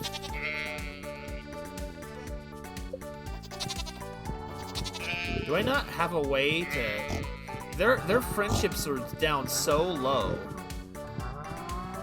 I don't know how to do that. I can't remember. Can you brush the animals in this game or no? I don't remember if you can.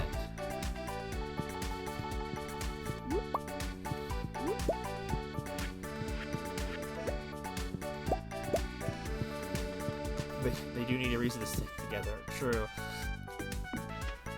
I assume the different party members are from different, like, walks of life. Like, some of them are from more of the, you said the technology, the steampunky type versus the magic type. I assume they're like a mish of the two different types of ideals, I'm assuming.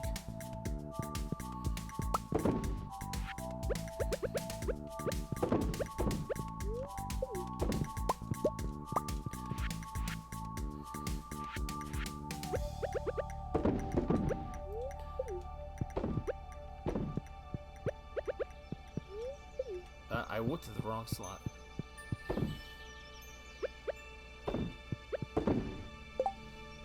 I actually made a character class. Sora's like, no edge, please.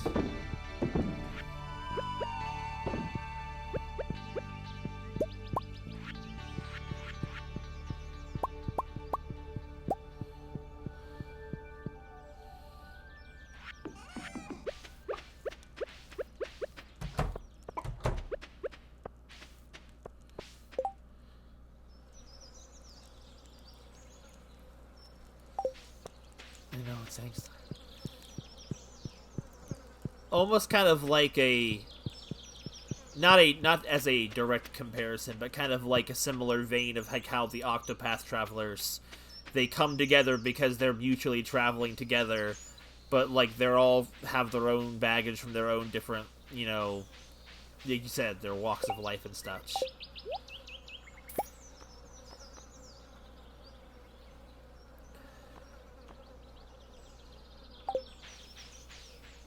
There's 12 instead of 8. Right, no, I gotcha. Honestly, if I was thinking more of the themes of my stories a lot earlier on, I might have had the balance of characters between people with powers in my cast versus people without powers, and they're just people trying to do their best against ultra-powerful types of beings or people. I would have definitely spaced it out a little bit more, because my cast is more heavily on the human side than the powered being side, which I feel like could be a negative, because I feel like the types of characters people would be more interested in seeing are the ones that are not really the ones common to their own world. Maybe I'm wrong, I don't know. That's just my first thought.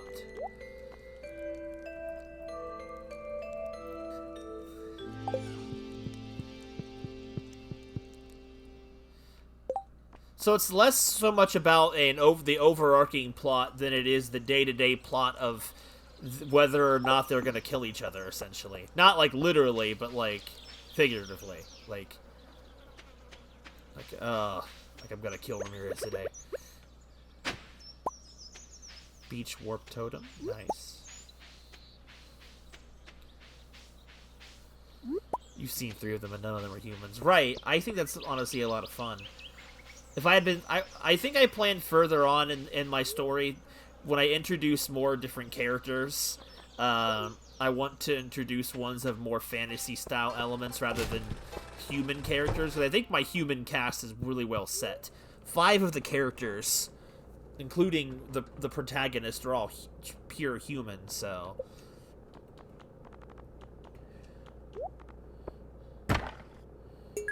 Cracked a vase.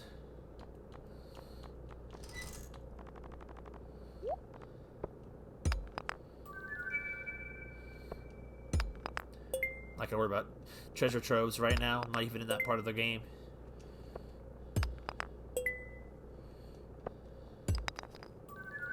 Is that a dwarf's hat? A dwarf hat, yeah. Back to the central conflict.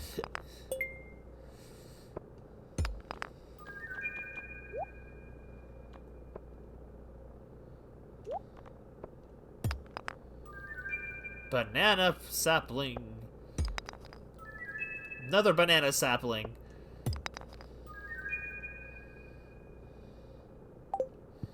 to make a spot for the banana saplings. Talked to my sister for a while for last night. I actually enjoyed it quite a bit. I don't have any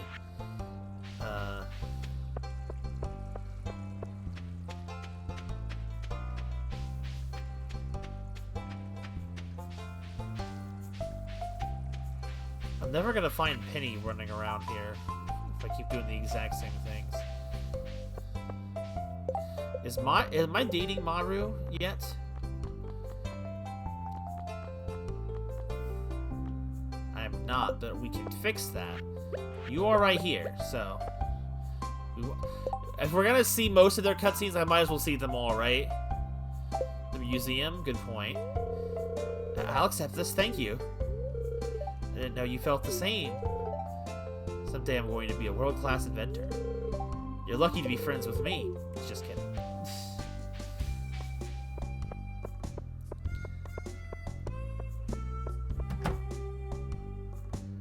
Summer seeds available. Okay, I needed,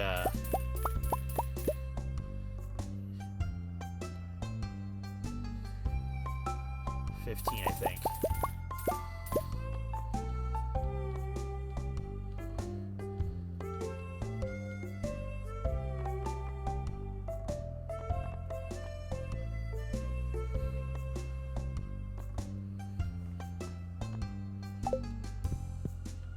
Hold on.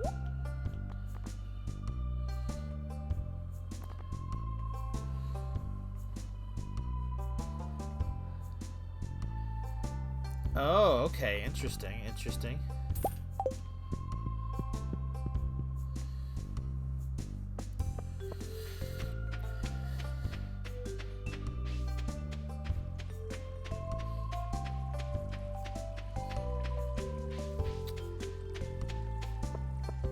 What does that remind me of? That definitely reminds me of something. Kind of in a sense reminds me of like not like verbatim or anything, but kind of the way of like say like how Avatar, like how the Fire Nation was like the big bad, and like the other three nations were like they couldn't get past their differences to stop the Fire Nation, so they just started taking over the entire world essentially.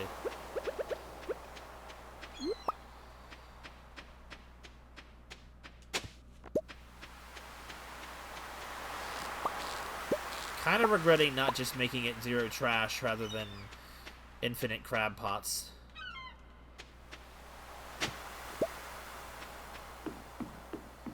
Hey, it's Leah. I didn't know she came out here.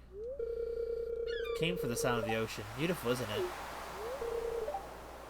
I really do like Leah. Leah will probably end up being, at this rate, being the person I marry in this game. Like, Abigail's a close one up there as well, but... More about Luther, maybe a possible supply.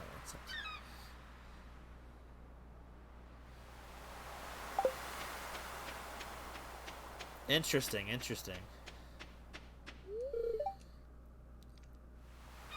Whatever you like, I can use the company. Okay, well, I'll remember that, Pierre. Or not. Was that his name? No, that's not his name. Why did I say Pierre?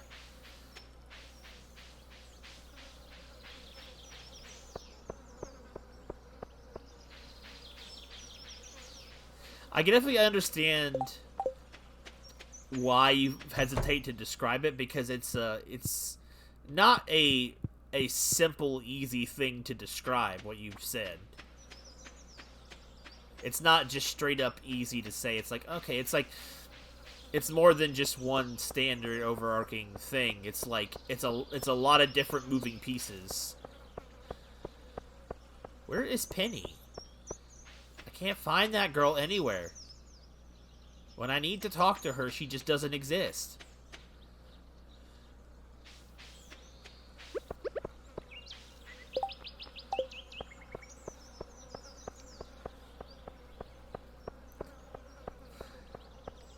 She never stepped foot in the saloon, that's for sure. But I don't know where else she'd be otherwise. She's not with the kid teaching the kids, because it's Sunday.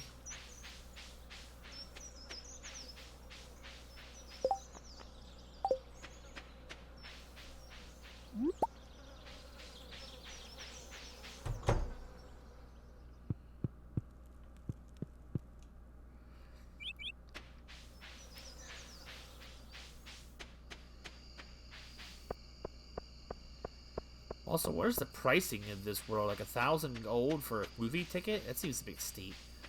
Unless 1,000 gold's like the equivalent to $10. I did check her house, but she didn't seem to be there when I walked through the first time.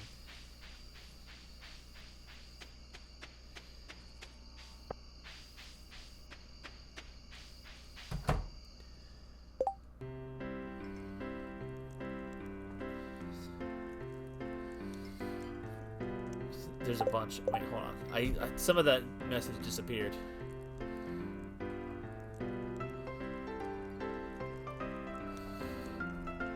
That makes a whoa.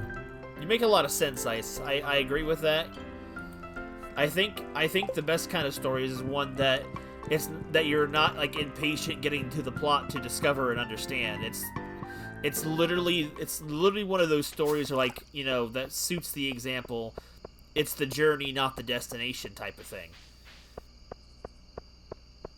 It's one of those things that you're more interested to hear about all the different things going on in the world rather than the overarching plot. That's kind of what I want to try and get with mine, but since it's taking me so long and I'm still in the, I want to say the very early stages of my story, it's kind of hard to, excuse me, kind of hard to,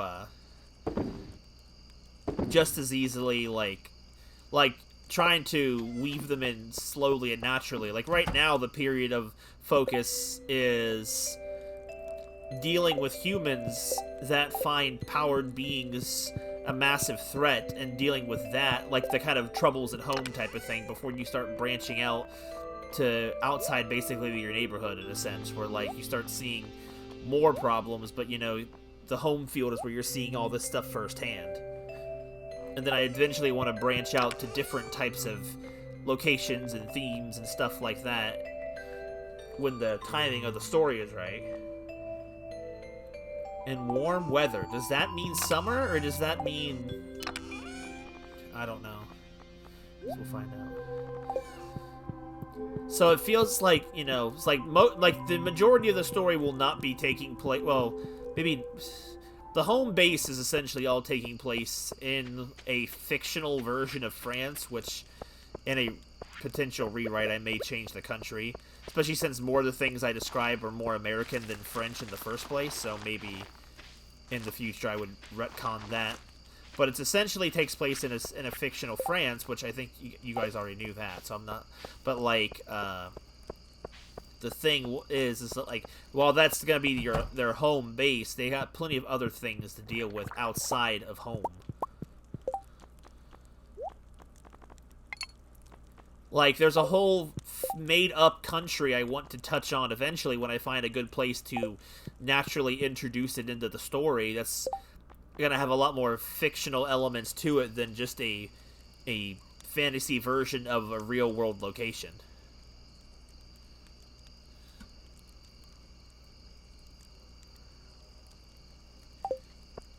Oh, okay. I'm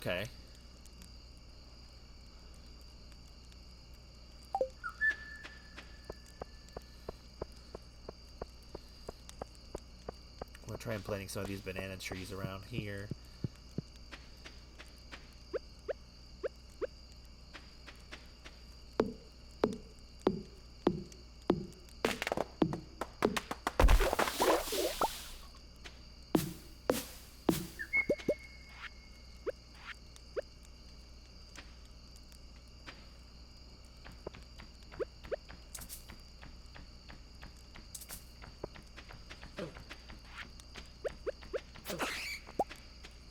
Get out of here.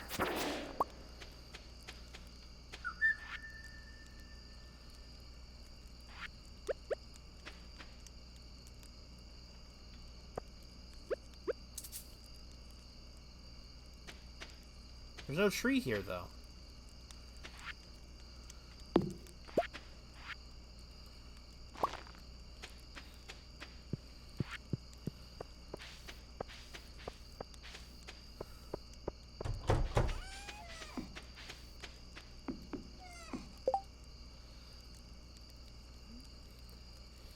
Well, the plot, sure. The plot may or may not be generic JRPG stuff.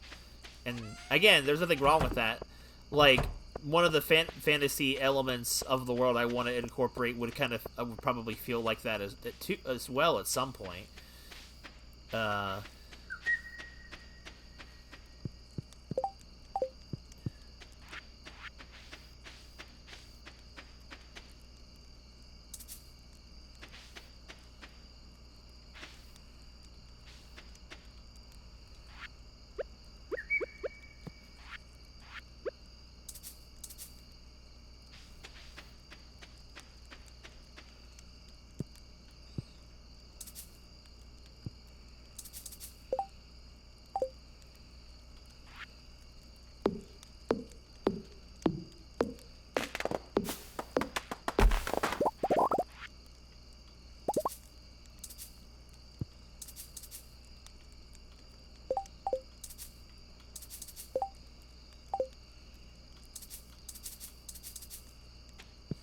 I don't know what... I'm gonna freaking... I'll have to keep letting him hit me.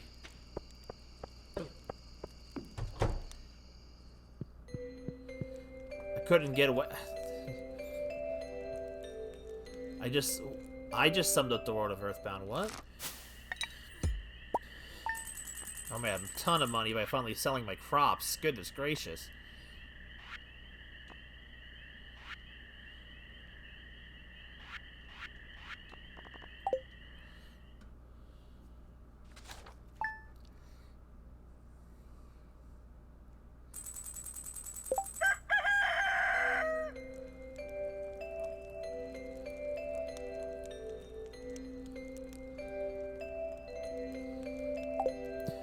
Well, I'll have to try to think of a different name for my own works as well, because I can't really use Tales of the Shining Force, because the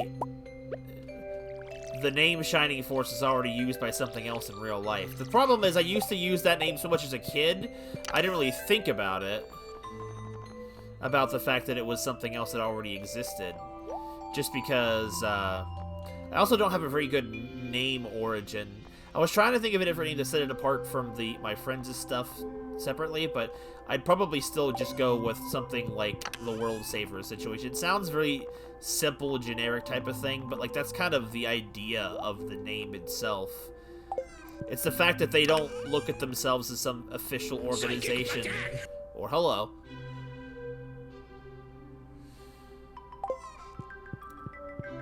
But I did that kind of... I had basically created my own version of a Shining Force as a kid, so I kept the name for that nostalgic thing.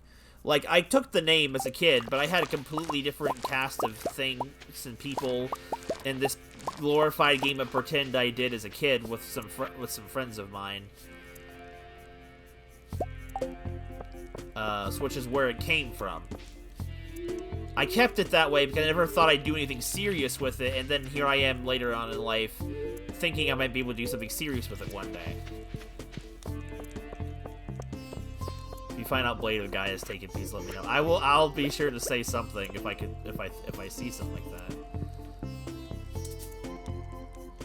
Why won't it be able to grow here?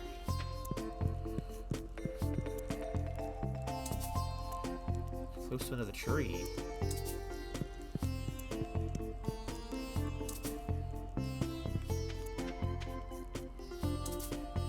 What does that mean?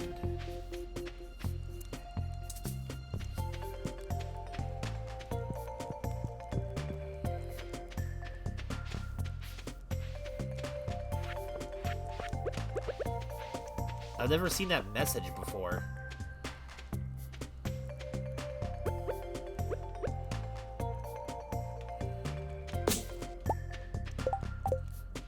But I have one planted already. Too close to the path? Huh.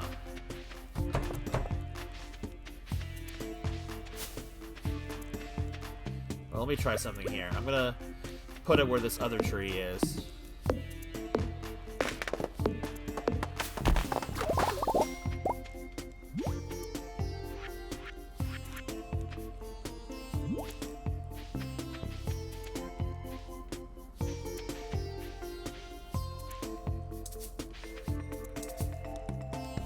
What does that mean? Let me try to get rid of the grass then and see if that helps. There we go. That probably was grass or a thing or something like that. At least they're in a row. It's in a row here with the other summer trees. At least for now, so I can get it moving.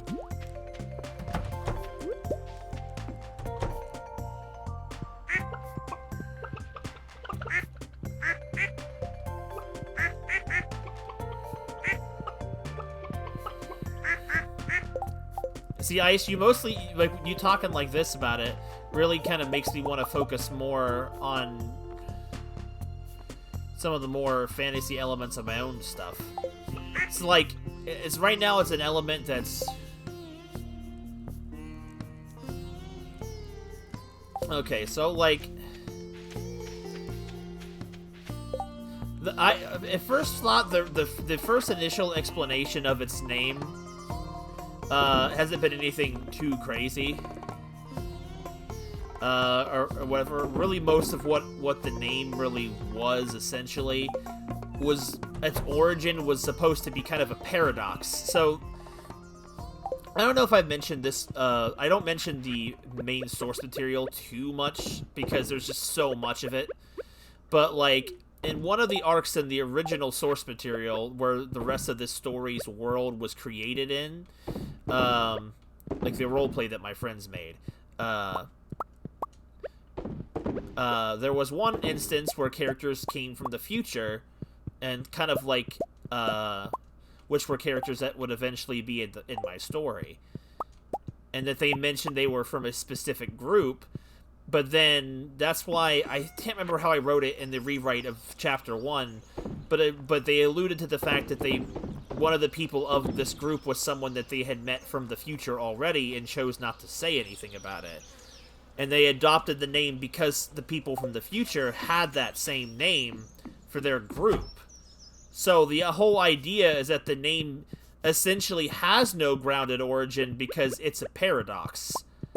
But but then eventually going to retcon that later on by having the name in the original timeline had been originated from a group that was called the Shining Force in the more fantasy-based section of the world I want to develop later. That I haven't developed yet, where it would be a group that just went by that name and stopped some kind of big bad in the past, and they, for some reason, would have taken that mantle in a sense. Way better than Fire Emblem. But that's where the story's names came from. The only reason I had them named that, outside of the idea as me being a kid thinking that name was cool, because I liked it as a kid when I liked the game I had played it that was named off of. Like, there's a game series called Shining Force, and I really liked that game series a lot. I thought it was just a one-off, and I thought I used the name a lot in my pretend stuff, and then, like, with my real-life friends, and then when I went to the roleplay, I recycled the name for the nostalgia purposes of it, and made the origin of it be something silly like that. But granted, if I was to... So it's like... It's kind of weird, I guess, in a sense. Especially when I explained it that way. Hello.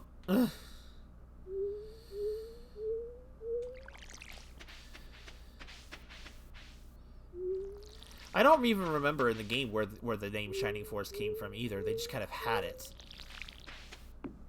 So, like, essentially in current story universe canon, the name is essentially a paradox existence because the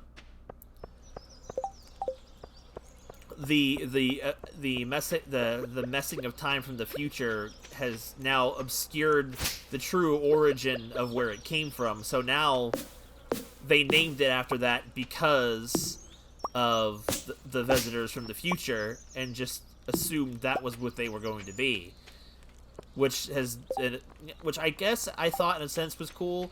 The problem is a number of my friends in the friend group that or around I was trying to pitch some of those ideas, especially the time traveling arcs ones, they weren't really a big fan of it, or at least a couple of them were. They didn't think the idea of time traveling based arcs was a good idea. So I'm like, that's what I told myself, and went ahead and did that kind of stuff anyway. They couldn't undo what I had decided to do, they just had to roll with it. That's kind of how inconsistent our world building was at times. Someone could just go with an idea, whether or not it cohesively jived with the rest of the world or not. Yeah, and they weren't a big fan with how some of the elements I did. But the reason why I did time travel at all in that situation was in a sense to plug my story, because I was using these characters that had not existed in any form yet, was going to be like a teaser for them to go read more about these characters in my story when I wrote it. Didn't work, because they didn't really read much of it. Only one of them did, and he didn't read very much of it. But he said he'd probably reread it in the future. So it was meant to be almost kind of like a promotion, kind of how, like, when I integrated Aqua more into the channel stuff, it was to get people interested in her, so that it would kind of, in a sense, revitalize the passion I had for writing, as well as get someone to read it. Like, time travel I think is a really fun element if you handle it right. The problem is it's so easy to mess up, but that's just why some of my friends weren't having any of the time traveling shenanigans, because it was too easy to botch. Which I guess I can understand, but it's like, you know, we had already had so much nonsensical fantasy in our world. I'm like, what's another element gonna hurt? You are the first, honestly, Ramirez. So far, you are the person who has read the most of the story. Unless you've read the rest of it and didn't let me know. And I think Isolate might have gotten the second farthest into it so far, at least of what I can remember. Isn't it weird how I have this entire farm automated and I still can't seem to get out of my farm until after 3 p.m.? How does that even work? Oh, let's go. That never happens. Let's go. Let's go to the... Whatever I was doing, it's no longer important. We're going to the train station.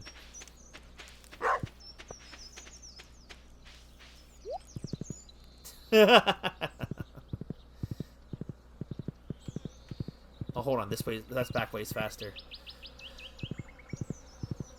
I forgot which way was actually faster. But granted, I probably could have taken another shortcut. I don't know if I'll make it in time, but I hope so. If I went the other way, I definitely wouldn't have made it.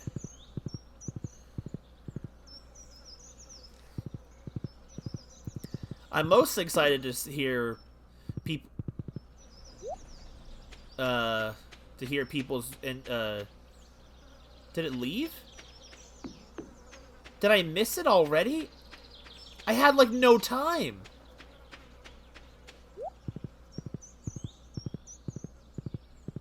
Oh, come on. I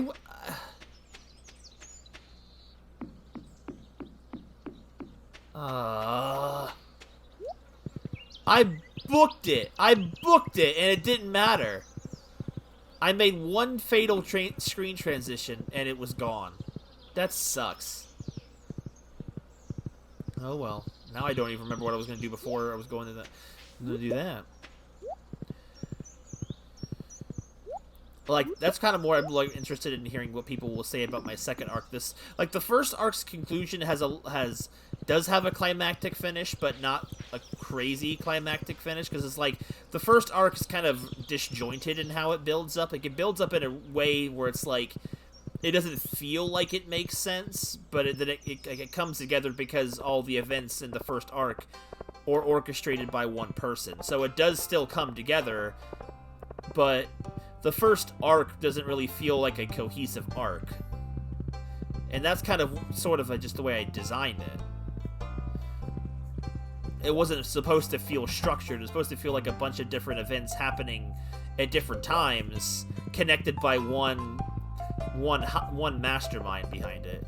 The second arc's gonna have is gonna be more stereotypical, or where it's like there is a definitive threat that's being dealt with, and several chapters are devoted to said character and thread. Experiment with tropical cooking, but it's hard to find ingredients. Ship 100 taro roots.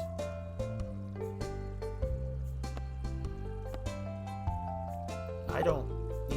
Okay, well, I can't grow taro roots, can I? Do taro roots grow on the farm? What am I looking for? I'm looking for Penny again.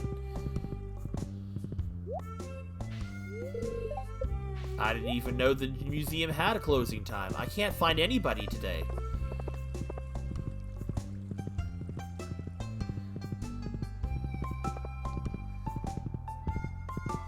Oh, God, here you are, finally. Thanks for fixing the community center back up. I guess you're kind of a town hero. Wait. I'll accept this, thank you. I didn't know you felt the same. You know me, I'm the only one who can get anything then. Have a good night, Ramirez. Thanks for joining us today.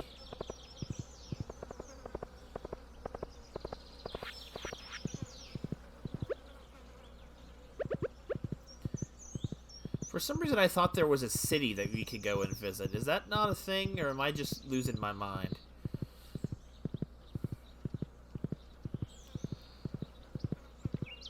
I mean, talking about this kind of stuff always gets me in the mood to write more. No, by all means, go ahead. If you have something to say, by all means. Oh, nice, Sora.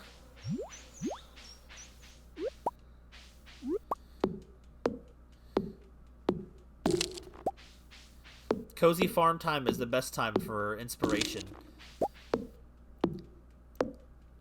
Like, I even had an idea of, like, what would I do? Like, I've had this... I don't know if I said this out loud. Like, I've been recently thinking about the idea...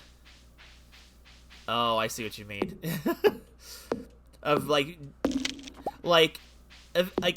initially, I do have a definitive end to my story, in a sense, where I know where its story is going. Get out of this tunnel! You're not annoying me. I'm the one who asked. When they say, who asked? I did. That was me. I'm the one who asked. I just picture that like Walter White. I'm the one who asked.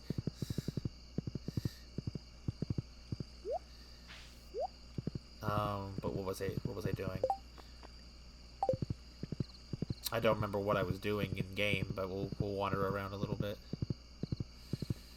But, like, I mentioned before the type of different things I would like to have in a farming game if I was able to make one myself. And I'm like, my thought is like, what I would love to do, because I feel like this is like I feel like a cozy type of ending type of thing. Like, I know the setting where my story kind of ends off before it kind of becomes a separate story or something like that. It has more of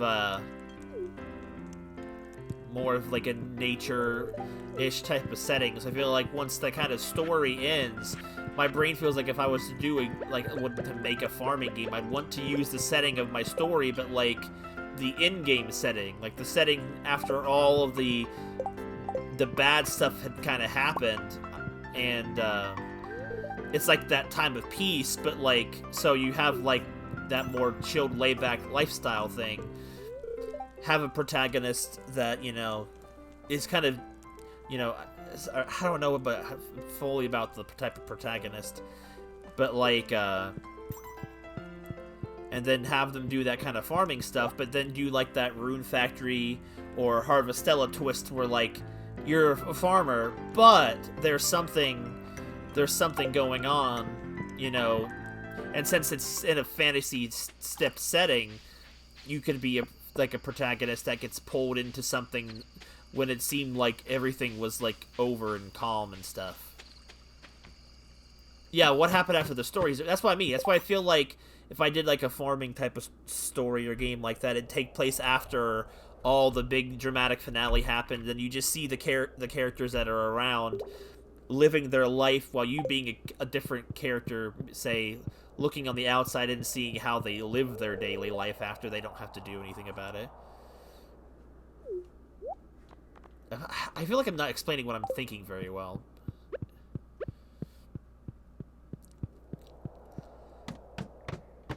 I don't know. I think it's mostly because the two of my main interests right now have been Harvest Moon, because I've really gotten back into it recently, as you guys can tell, or the farming games essentially, and my story. So it's like, I don't know. It's something that it's also something where it's like, I'd want to deal with a character that, you know, had absolutely no idea about it. Like, probably, like, it seems like cliche to do the character with amnesia trope, but I feel like it'd be an easy way to have a character be involved in a world like that, but yet also have no idea of what happened in that world. I do time travel shenanigans all the time, so I could probably work with something like that. But I'm also not 100% sure if I'll stick with the same end game as I'm thinking of right now. Like, I have major plot points in my story planned out, like obviously the beginning where they all came together, major areas where major characters appear, disappear, or whatnot throughout the course of a long period of time. Then, like, I have a spot for, like, the end chapters area that takes place in an end scenario, which could or could not bridge into something else on its own over the course of, in story, a long time. I need to just go to bed in the game now. After the story became the pirates. In a sense, it feels like it's like one of those things where I feel like I could keep adding to that type of story, but at the same time, you know, still needs a definitive end to it as well.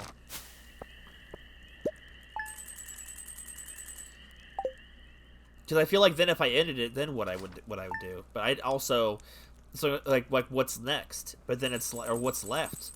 But like those type of thing would take a long time to get to. It's like I have so many freaking story ideas that I want to put to paper or to text or whatever, and I can't do it fast enough. Like, I've had ideas, like, I've had different brainstorming ideas for the last 10 years on and off, so it's like, and the more pieces of fiction I take in, the more I feel like it slowly forms my angle of a writer. Iridium alloy.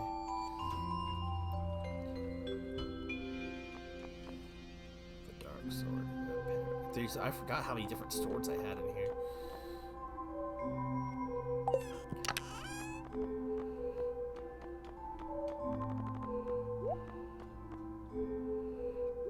I guess I'll put that in there for now. I don't know if I have anything else anywhere else.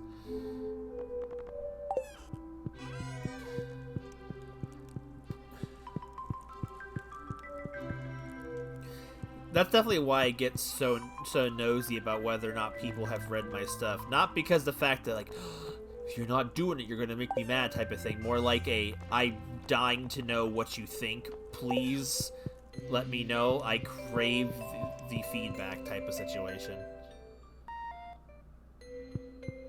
That's how I am about it, personally.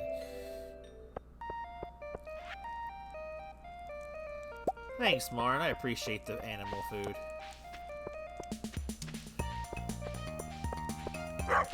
Yes, delicious feedback. Exactly. Like most of what you missed in the stream before you came in was essentially that. I was giving Ramirez more feedback on his stuff, and I had said a good bit of it in text, but like.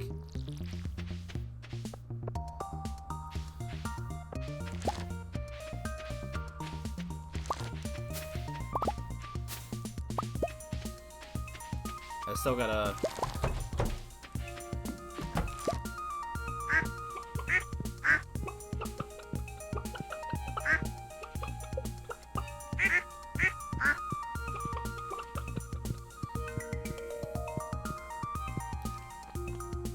Oh, right, the sap. I left it in here. Why is there sap in here? Oh, the sap come from?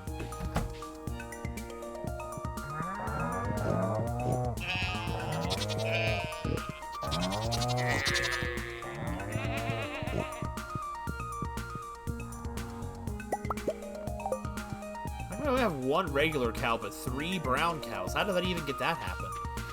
I don't think I even realized.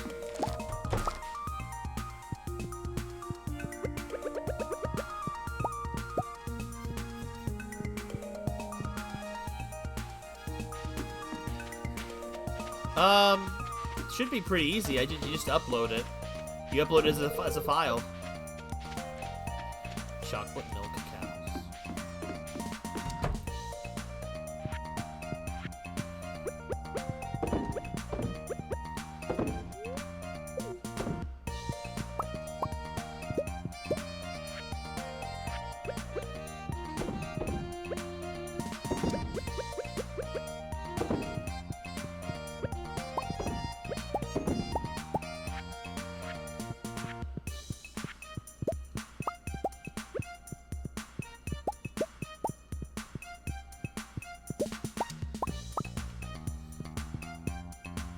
I would say as long as your file's not too big, it should send fine, but I've never actually had a problem with a text document ever sending, so I think you'll be fine on that front.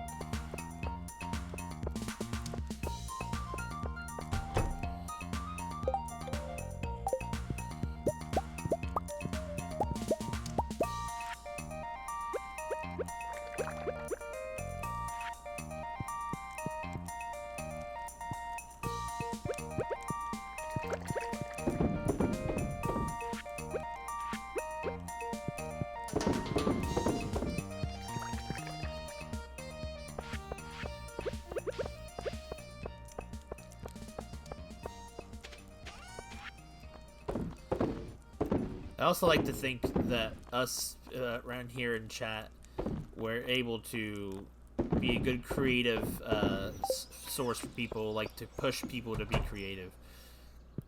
I hound Isolate not because I'm impatient, but because I just want to see him do it. He talks all the time about having never finished in it. Freaking like Yukon Calamitous from Jimmy Neutron never finishes anything. Gotta finish something. Like Shia LaBeouf. Just do it! Don't let your memes be memes, Isolate. Oops, I didn't mean to take that out, but I'll just put it back in. For a second I thought there was a bug on the screen. But it literally was a bug on the screen. The butterfly. I cannot finish!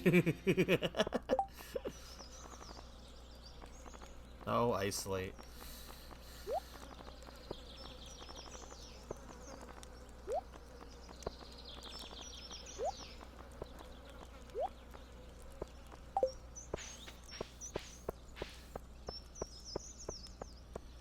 I don't know if any more cutscenes are going to happen with any of these girls, but... Also, when is that egg going to hatch? It has been ages. What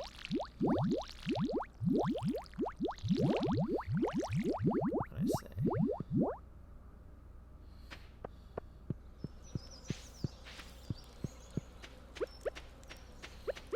Understandable. Sometimes time does not heal all wounds.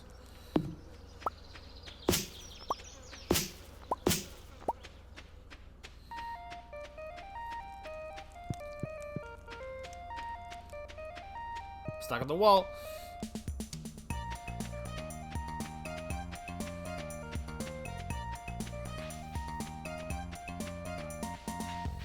I'm actually very curious to see Sora's writing style. I've never actually seen any work from Sora. Simple things in life are the best. A soft summer breeze, persistent clouds, and a goblet full of Stardew Valley red. Okay. I love her braid.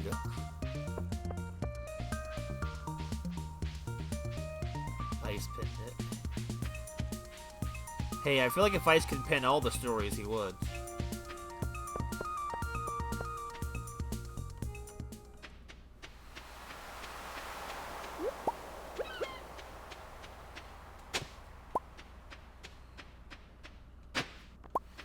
places to get the Nautilus.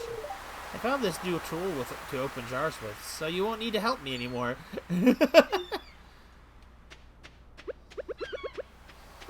Oh, I forgot I had opened a jar for her like ages ago.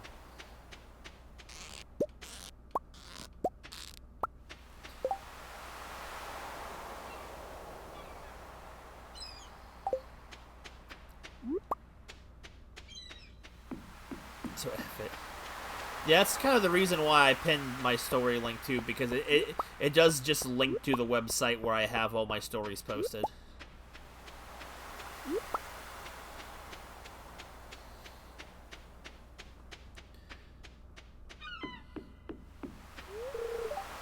Down the ocean, isn't it beautiful? Sure is.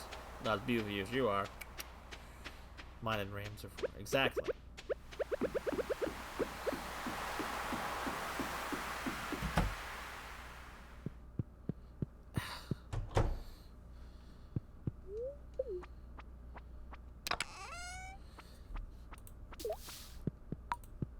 This different mouse I've been using. It's raining here again.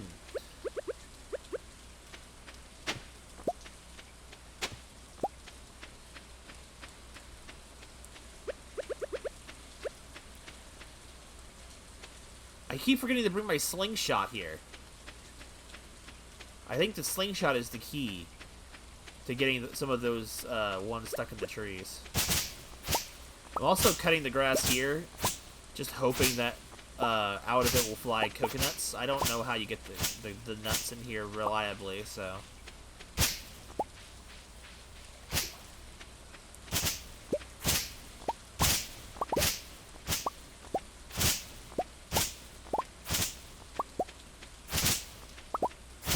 What I need to do is get that cabin repaired, so...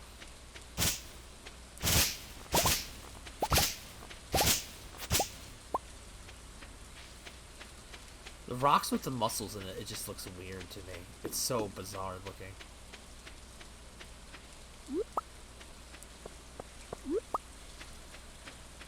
Yeah, Ramir's got a whole freaking document on his. But I post ones that sometimes just as they are because I don't always have... Oh, she's locked away. I'm not allowed inside.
Okay, let's have a look.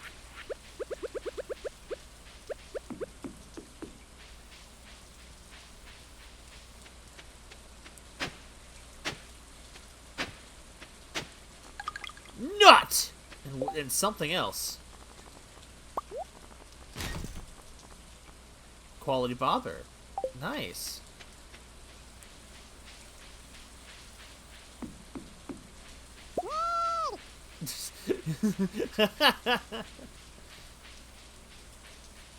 That gets me more than it should.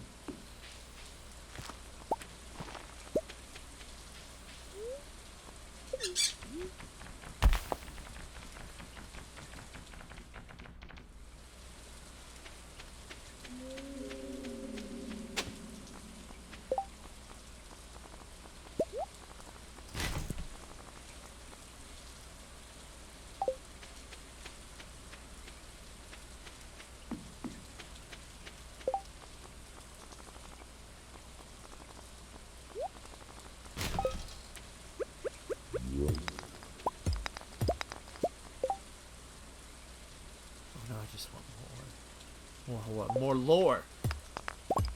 Who's lore?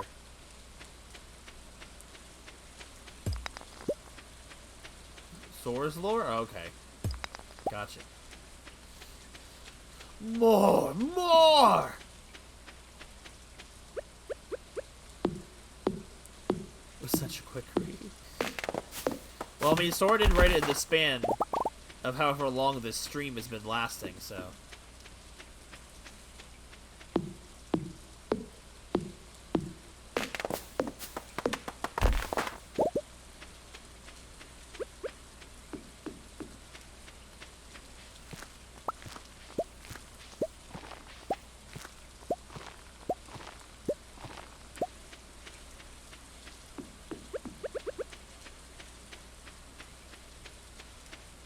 Agreed.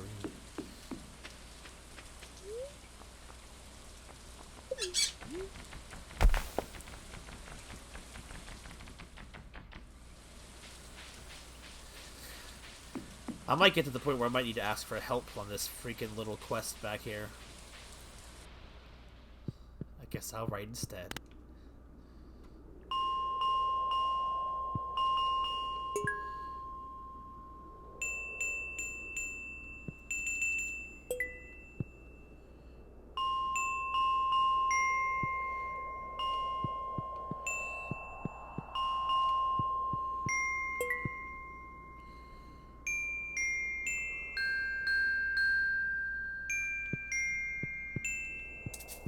No, let's...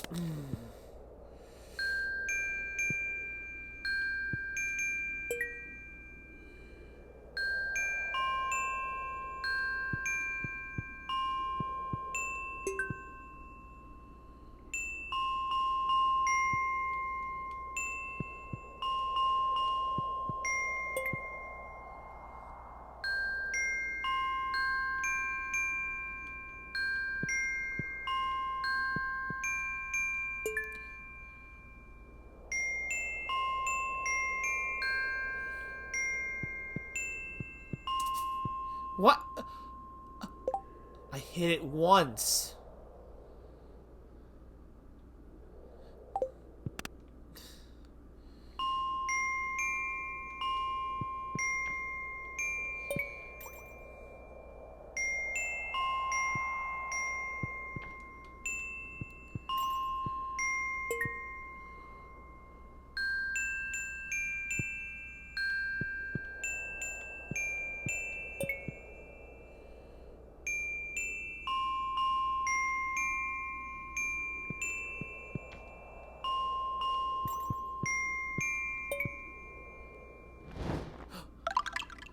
Not!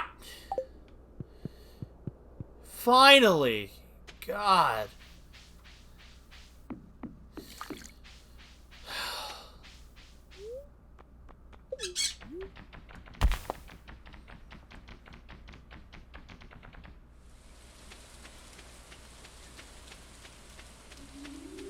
Alright, so let's check. I want to try something here.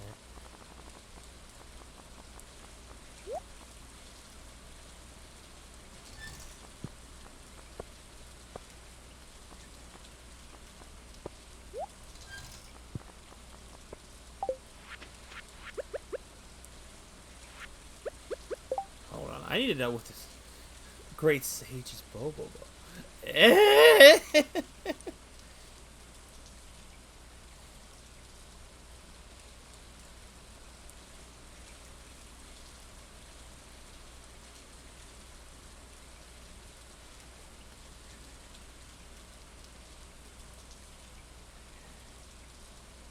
Okay. What? I'm looking at what the bone fragments are for. No, my theory.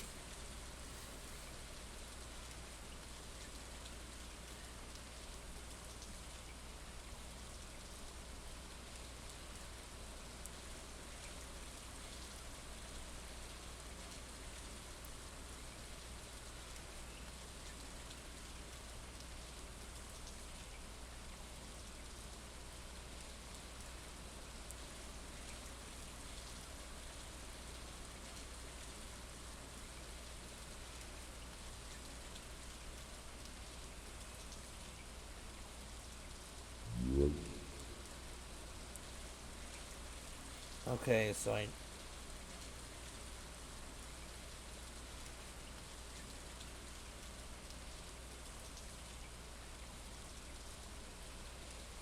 Okay.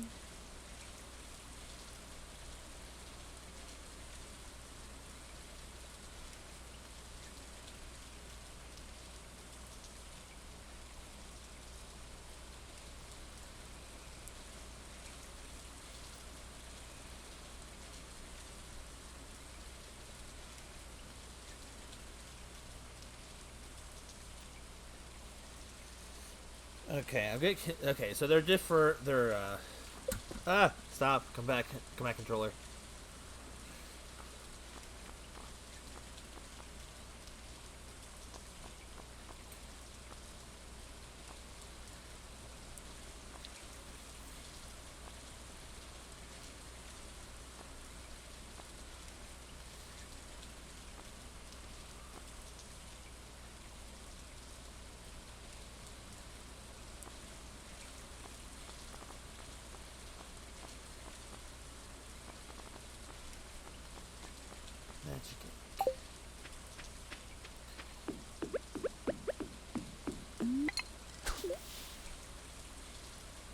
Are you reading the diary? Wait, what?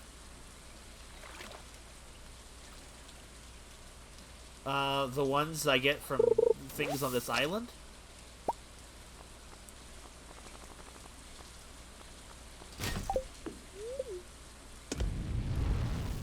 I have been, but I don't remember what they were saying. Oh. Not yet. I'll probably have to read that after the stream.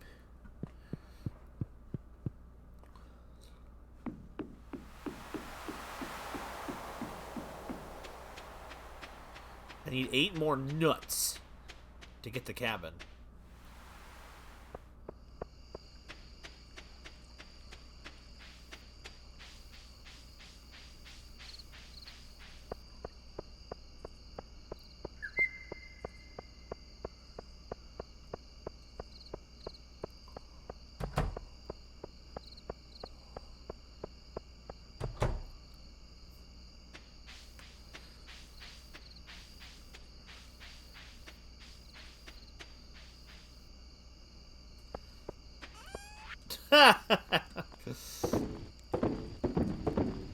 You know, sometimes when I laugh, I feel like I sound too much like my dad. It makes me self-conscious.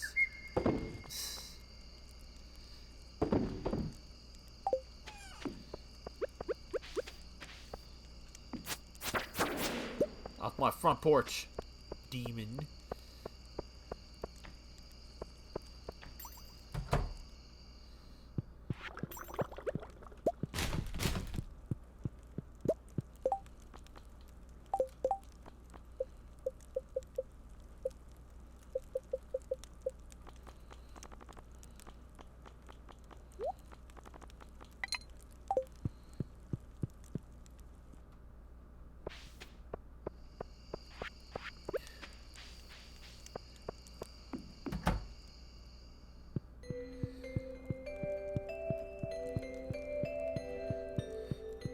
Excuse me.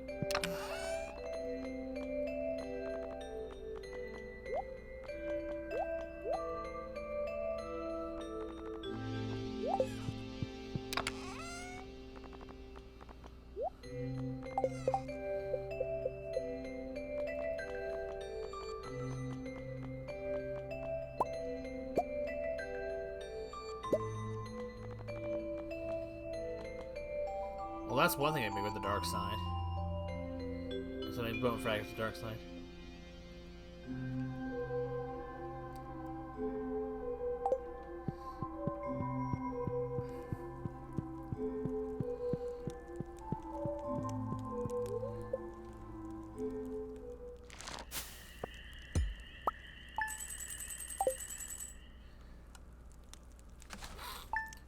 Make so much money.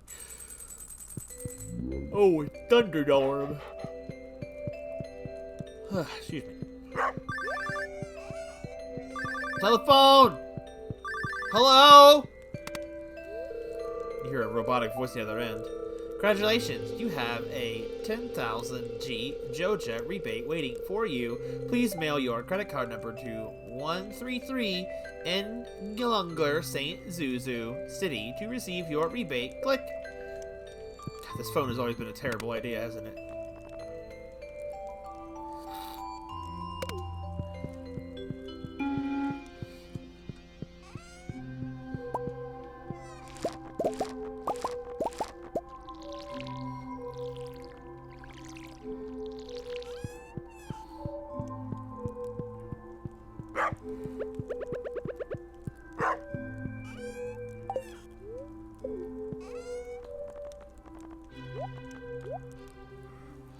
So where do I get the Nautilus shell? I need to find a Nautilus shell.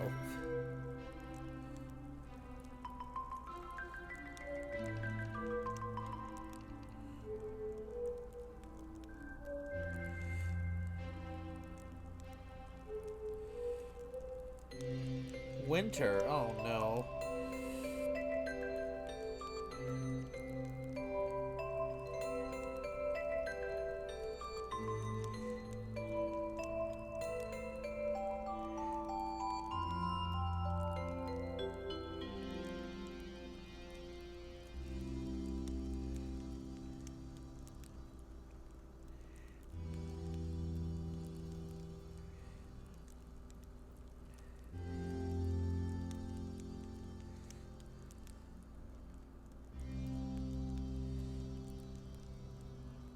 Dude, that's so cool. I've never seen the beach farm before.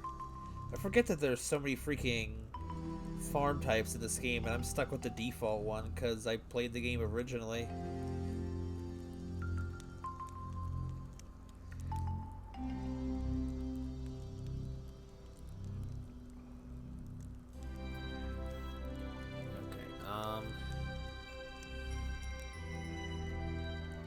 So we're gonna be sparse on the Nautilus shell for a while, unless Demetrius sends us one, it seems.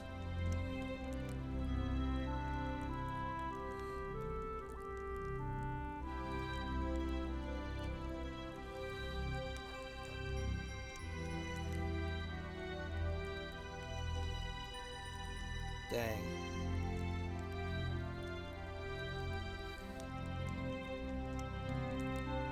Dangerous mines.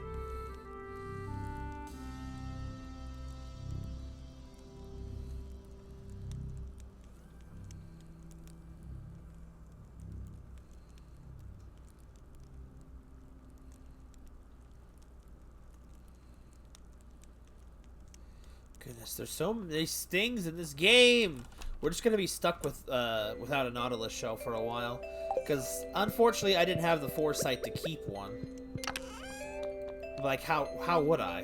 Why would I? I mean, welcome back, Sora. I'll take one more check through my boxes just to make sure I don't have one somewhere, but I'm pretty positive I don't have a Nautilus shell.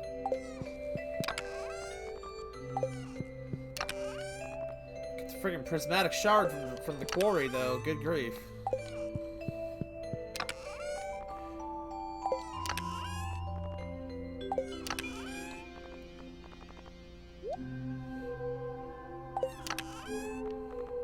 No, I do not have a shell.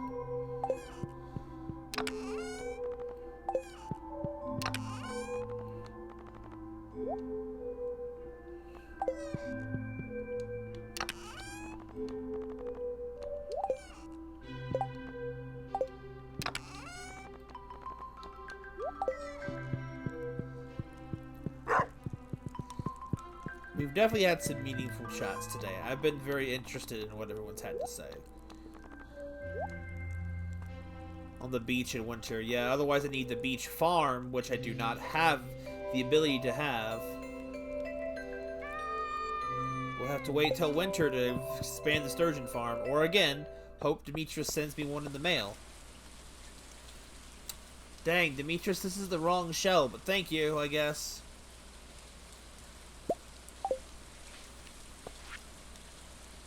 The luau is tomorrow.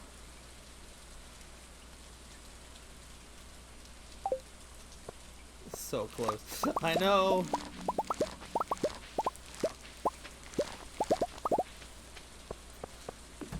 appreciate your tone, Sora.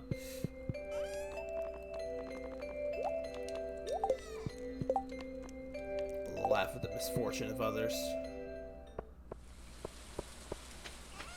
Thrilling specimen.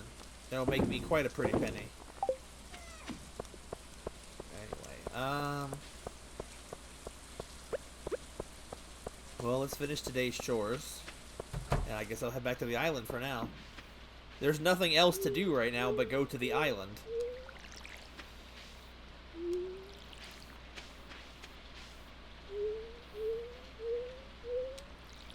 I'm laughing at the time.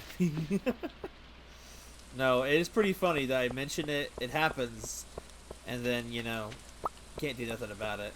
Thank you, Sturgeons.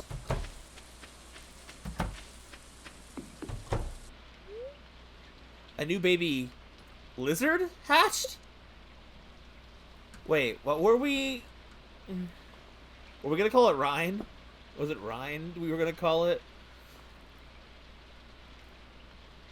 Rhyme. Man, Sora remembers. Rhyme. I don't remember why.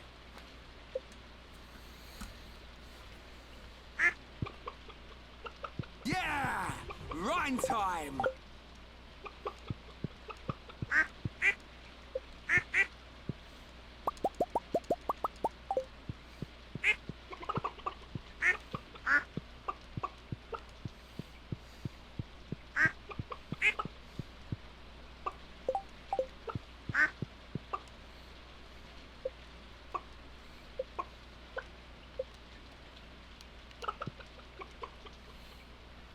Seems curious, but a little cautious. She's getting used to her new home.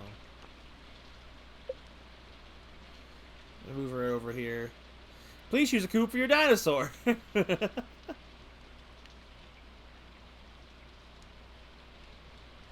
Home changed. Have the birds in one and the other animals in the other.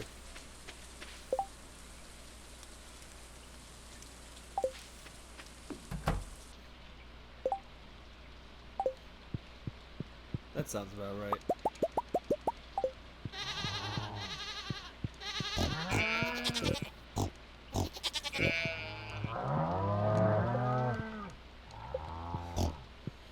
Some cow. I can't remember who was named after some of these animals. The community's been going on for a very long time, as you can tell.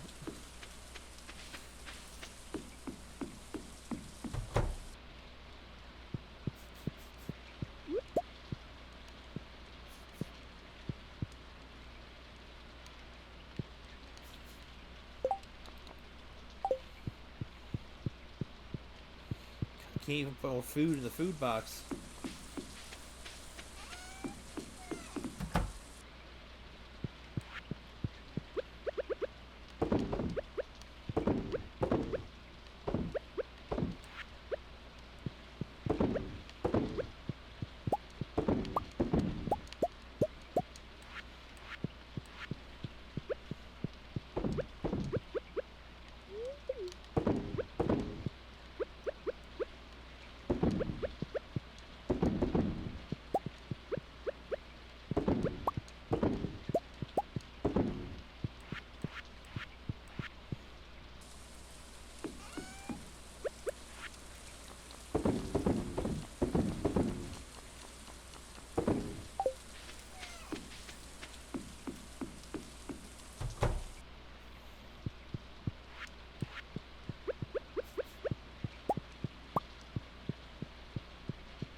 Goodness gracious, that still takes all day to do.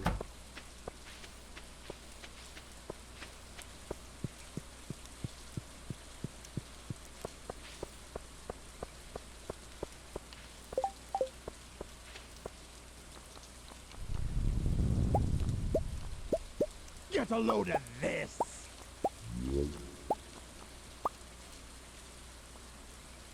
Get a load of what?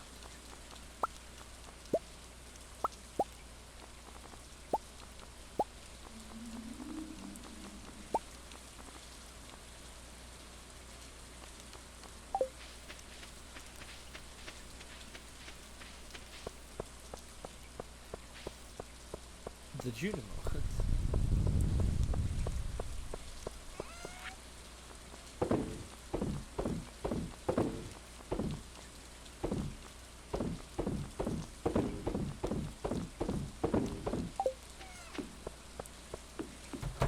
Imagine all this money I've been making all this time, and none of it's been off of the crops because I've been throwing the crops in, except for the ones I would do, leaving the crops in there for the last 3 seasons.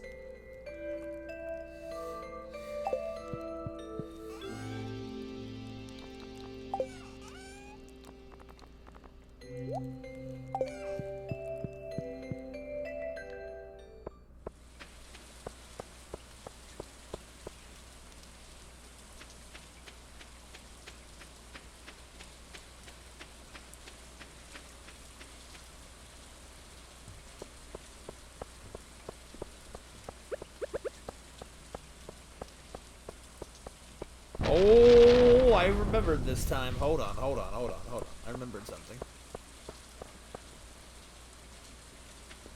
I remember to bring my slingshot today.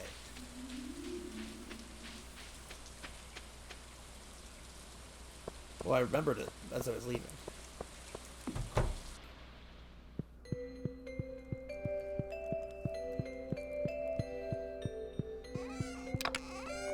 One of these weapon boxes is the weapon box.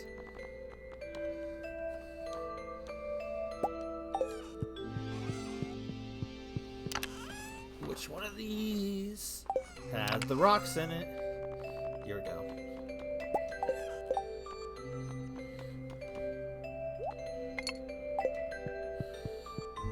I've never actually used the slingshot before, honestly.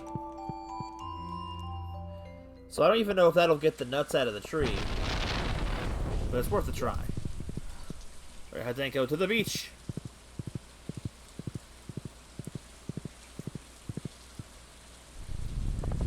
Can't believe the Nautilus shell is a winter-only item. That sucks to me.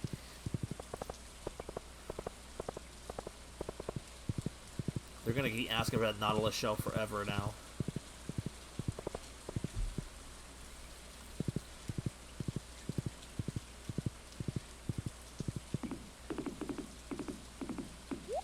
Yo, Brooder Sebastian over there.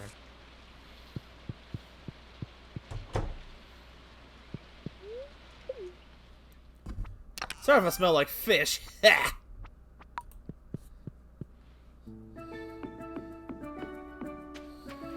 Alright, let's give this a shot. Ha! The accidental puns.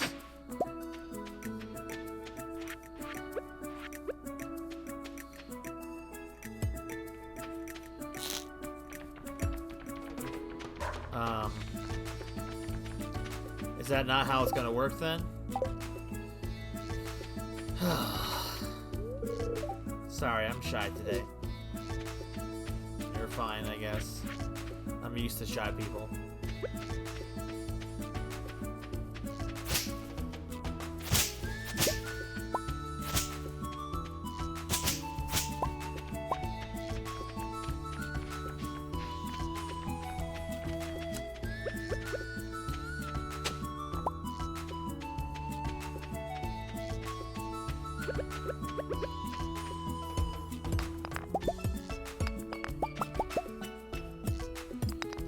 I don't know what to do to get more nuts, though. It's like...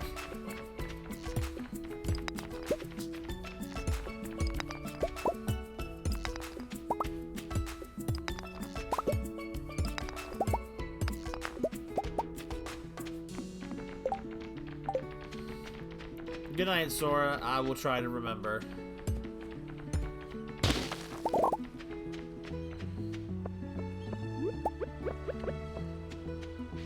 How many nuts do I have? 12. I need 8 more nuts to get the house.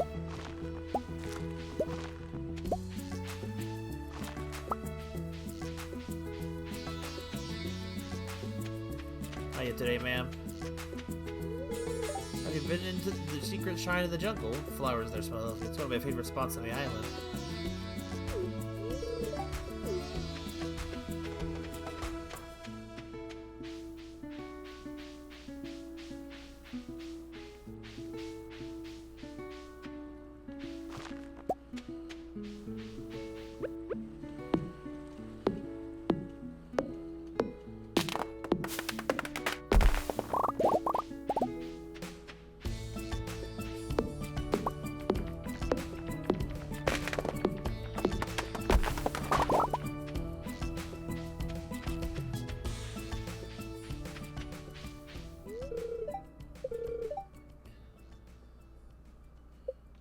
52 out of 100.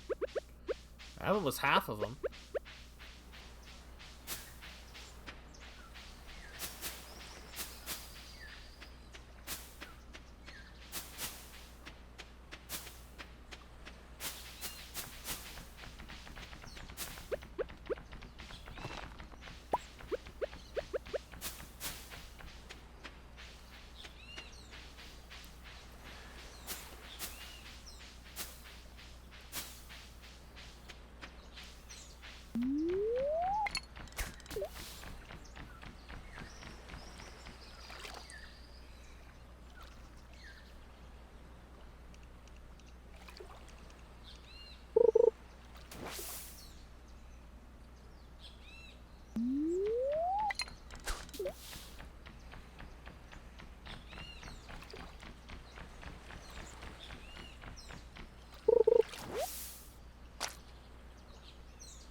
Wait, hold on.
Huh. So I can plant crops here and get golden acorns from that, I guess. How did a Joja Cola get out here on Ginger Island?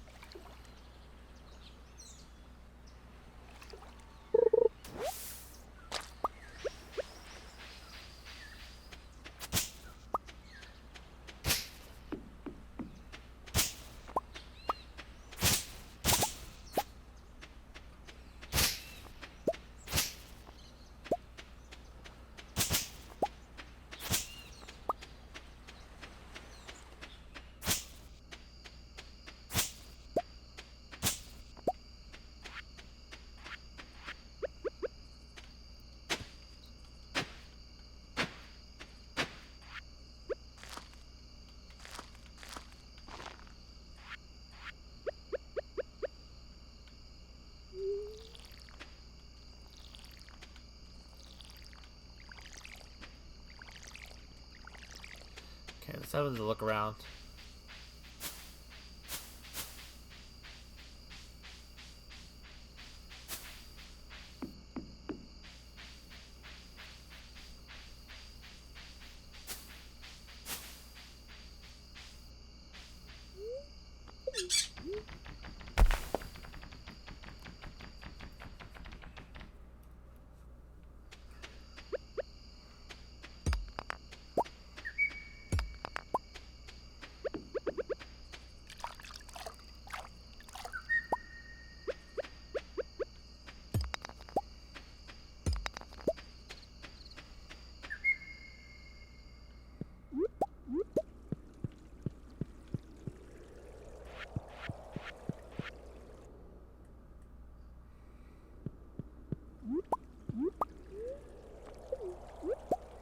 Wait, where'd the apple come from?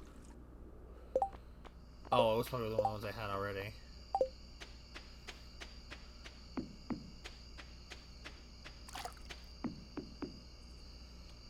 Alright, there's a cave over there. How do I get to that?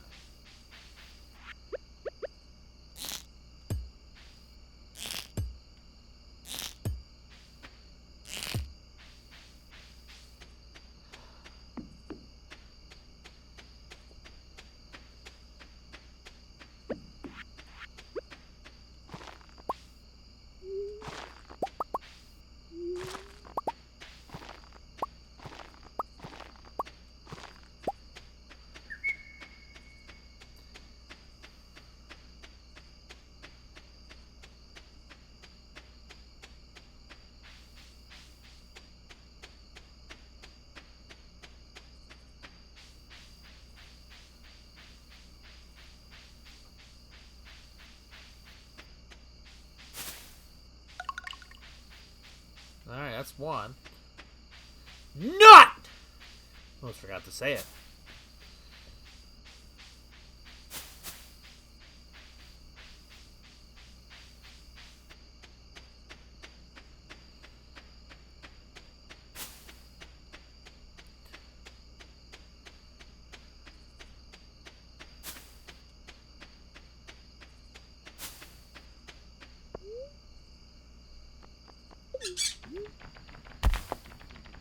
We got one more nut today, so there's progress there.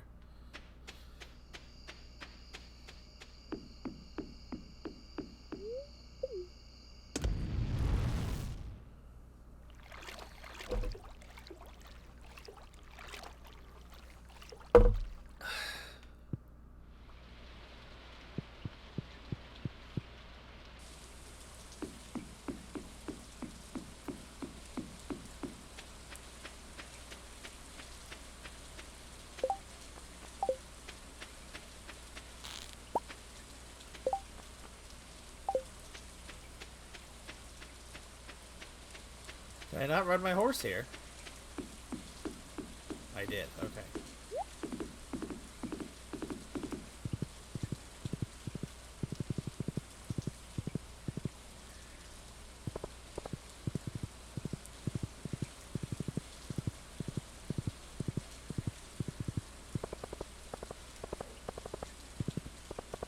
Whoops!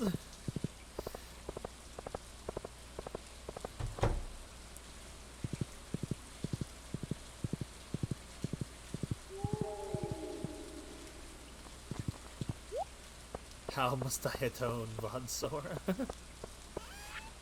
Don't want to ask questions you don't want the answer to, Isolate.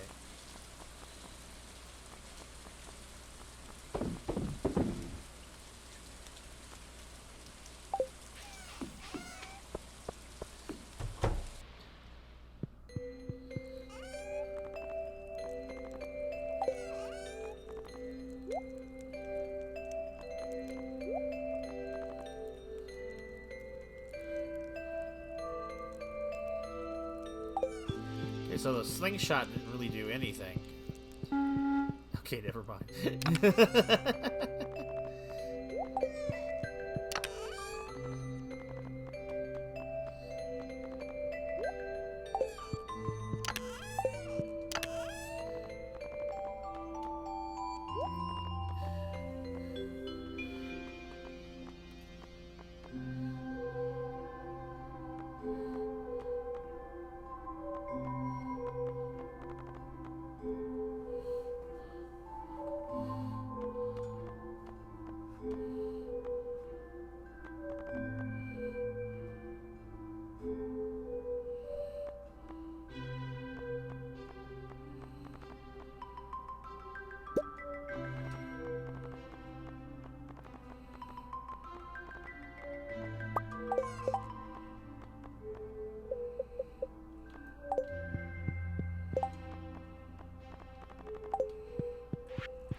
Dog, get out of the way. I don't want to be late for bed because of you.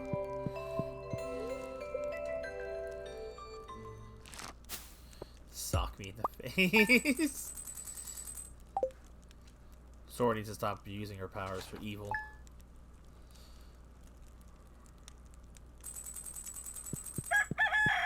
Summer luau's today.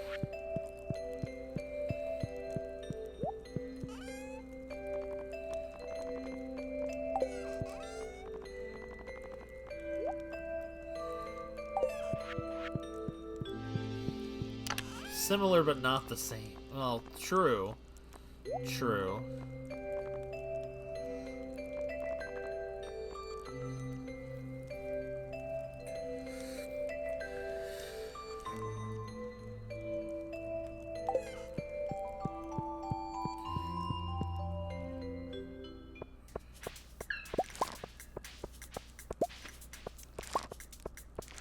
Man, I'm happy.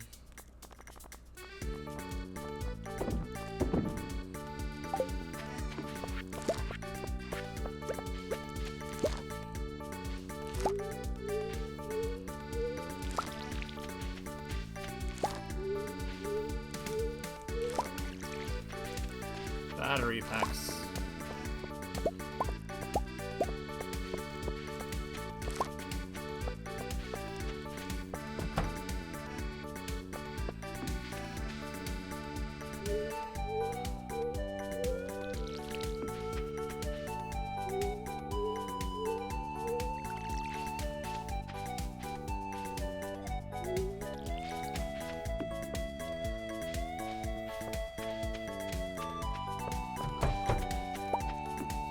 What the?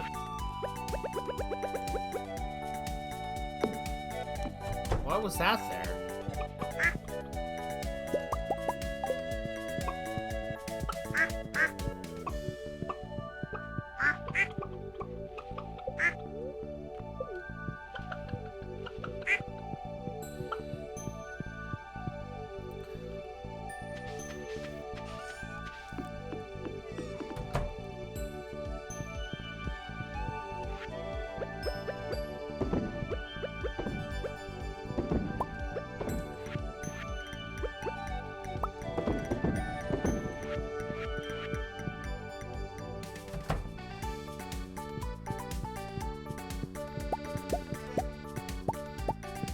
Void? I don't know. That's our answer for everything around here. Lights aren't working? The void. Is it a draft? The void. Is the humidity rising? The void.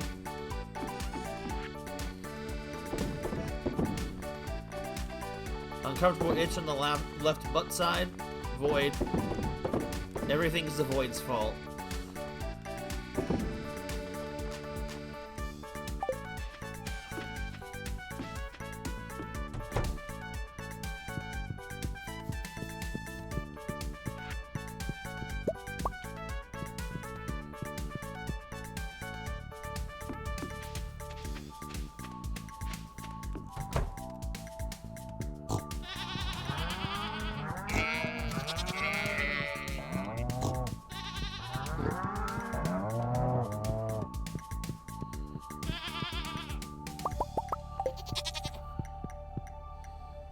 Sentient entropy, of course we blame it.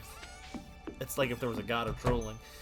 Isn't that just what Loki is? The god of mischief? Wouldn't modern day be like, ah, I'm Loki, god of trolling? Like, excuse me?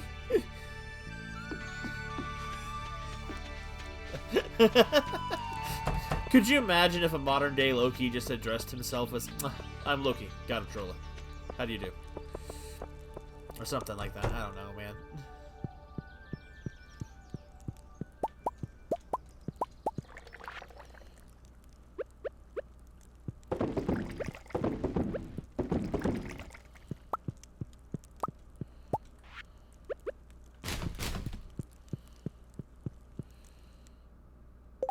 The low-key god of trolling.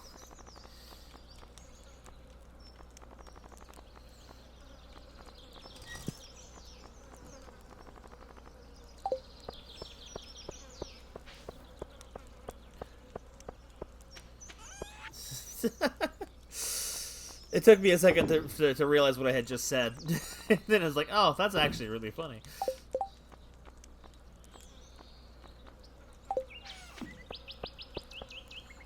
Let's see, we'll get something high quality to take to the luau.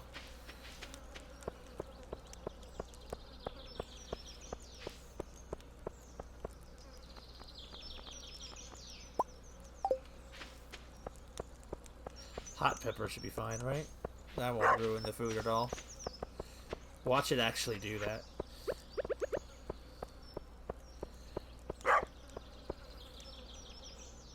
See, Mom, I am funny. You should just write all of my comedy from my series, Isolate.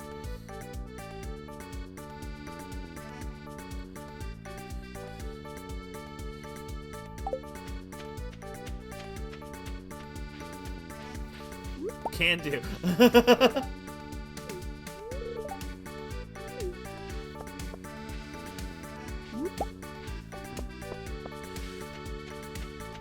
Alright, all the romantic scenes too.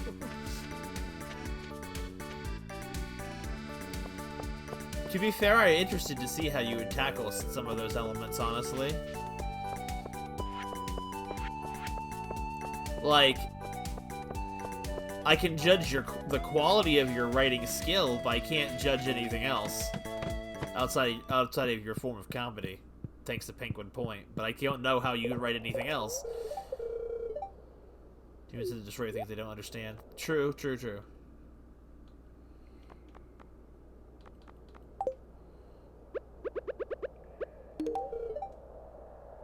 Oh, he didn't like it. Whoops, sorry.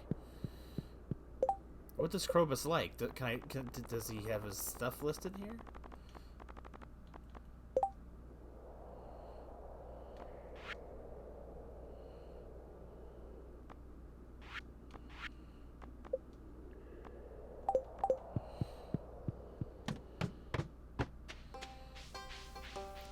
Bruh.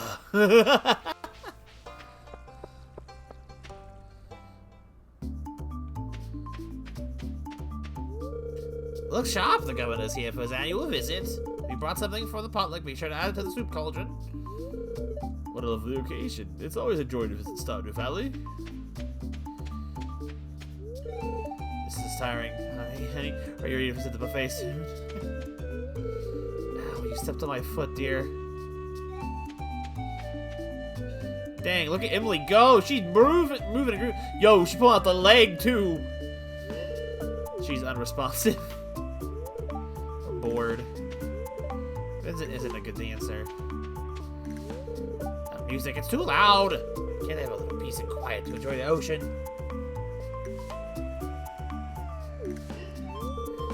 The smell of the ocean takes me back many years, long before you were born. Dang. Would dance, but I don't want to get sweaty. Good weather for a beach party, huh? One year, Sam put a pound of anchovies in the potluck soup. Ever wondered why Sam leaves the town in community service hours? It's tiring to socialize with everyone. I'd rather watch the sea. Yo, the wizard's over there. Wizarding. Hi there, taking a breather? To tell you the truth, I'd rather be fishing right now. Or you can just fish. You're right here at the water. No one's forcing you to participate. The blue wizard? I think he says a purple wizard. Well, I don't know. Maybe blue. The mer people are curious about your festivities. He's talking about Aqua! Aqua the mermaid! They become upset when you litter the ocean. I'm sorry. Ah! Maybe they're related. Let's find. Whoa! What just happened? I'm full, but what else is there to do besides eat? I don't know. This is what. I hope the soup is good this year. It looks gross. Hey, good to see you. Good to see you. I put fresh vegetables from my garden into the communal soup pot. Good thing I came with sunscreen. Whatever Linus is roasting, it smells awfully good. A slow, continuous rotation is key to achieving the perfect roast.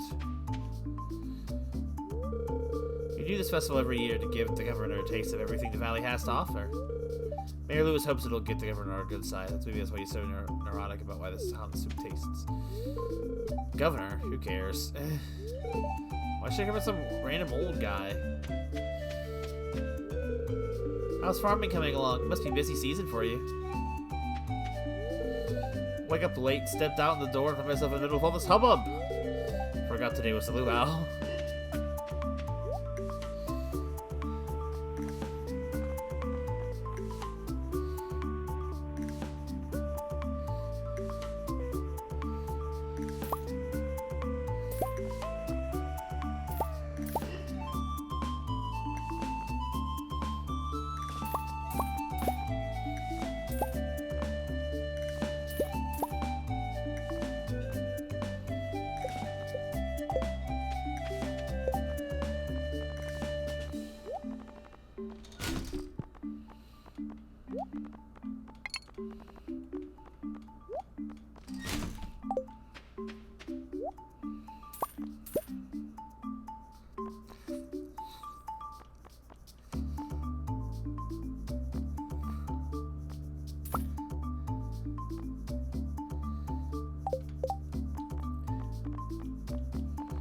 don't have room for all these items I keep buying.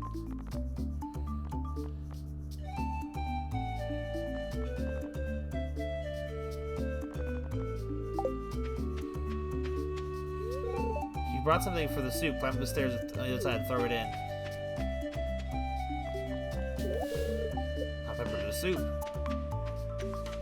Got anything else? No, just one.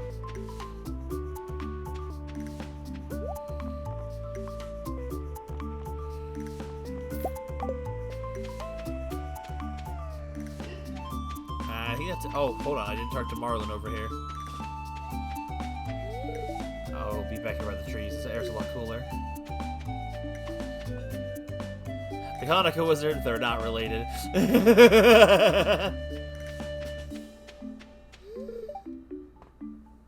Let's start. I'm getting hungry myself, honestly, now I think about it.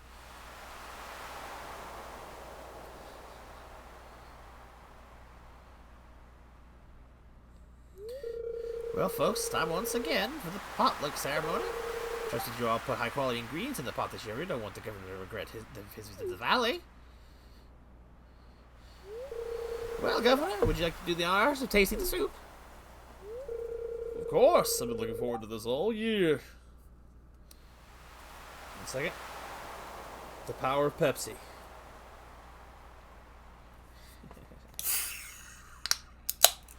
Look at this thing. Howls.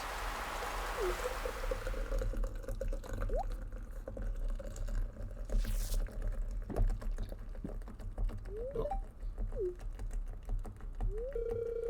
I don't have much to say about this. It's an average soup.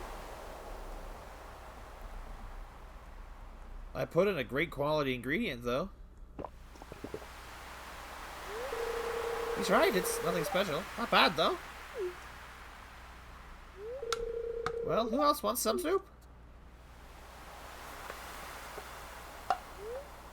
Soup was just average, but otherwise the luau was a success. Pepsi is the king of sodas. Time to head home.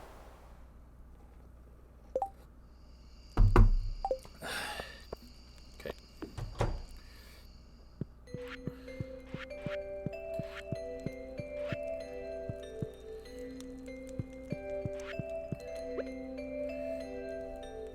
Alright, put the thing back on.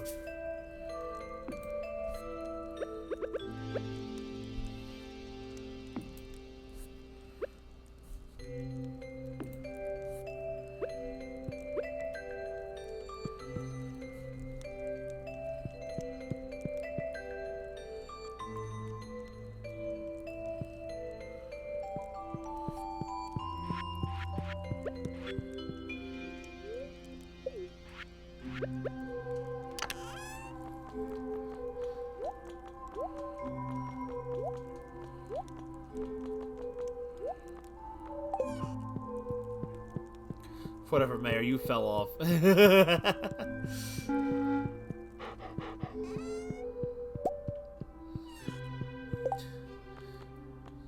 fell off, Mr. Mayor.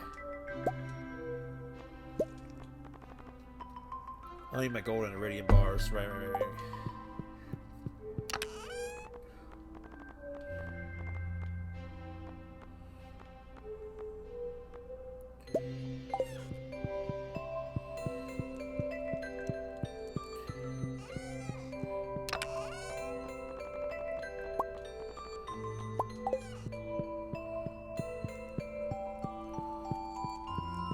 The amount of wild foliage growing in your house is alarming. It's almost as bad as the movie theater.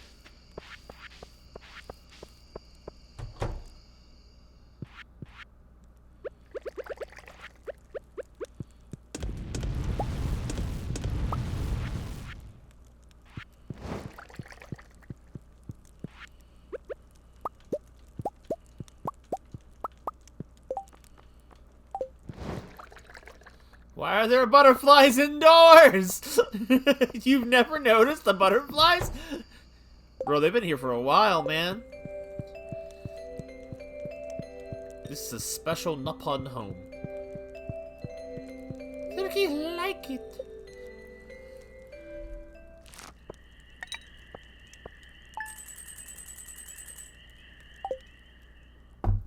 Sometimes the butterflies are here, sometimes they are not here.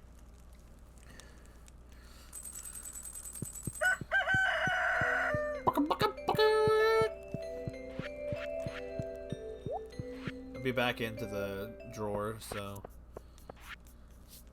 A bomb? Kent, your tool shed is alarming.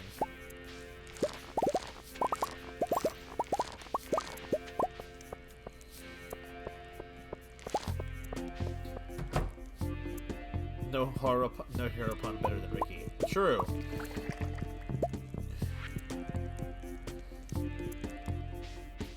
Ricky doesn't even hold a candle.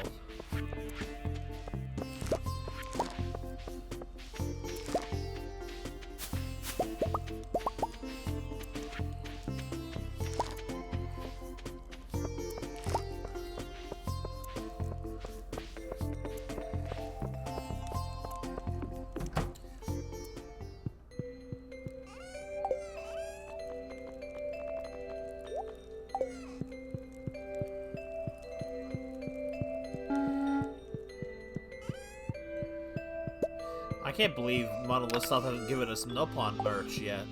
Like, what are they waiting for?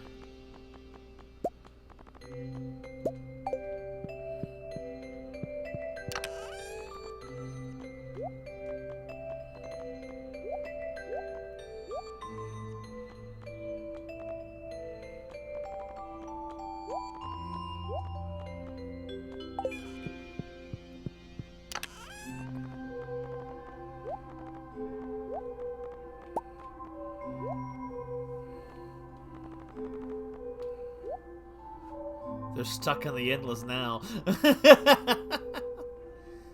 Oh, a pointless world.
The only time playing without Nopon merch. Unbelievable. I didn't notice you said believable. That's good.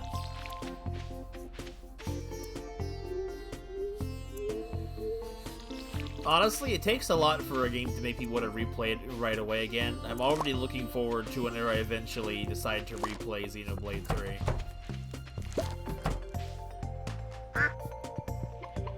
I guess Xenoblade 1 did that same effect to me too, because I started replaying it again shortly after I started it. At the time it was my whole family, but then it just quickly became mostly my stepdad and my sister. No. I'm probably gonna play that next so they can get the whole experience for 3. I'll probably just play it on New Game Plus though. Because I don't want to play that from the scratch again. My problem with that game was the level curve, so I get that it has its fandom and that I respect that what it does right, but it's just the weakest entry for me. It's like there's no mistaking it to me. It doesn't leave nearly the same impact on me that 1 or 3 does.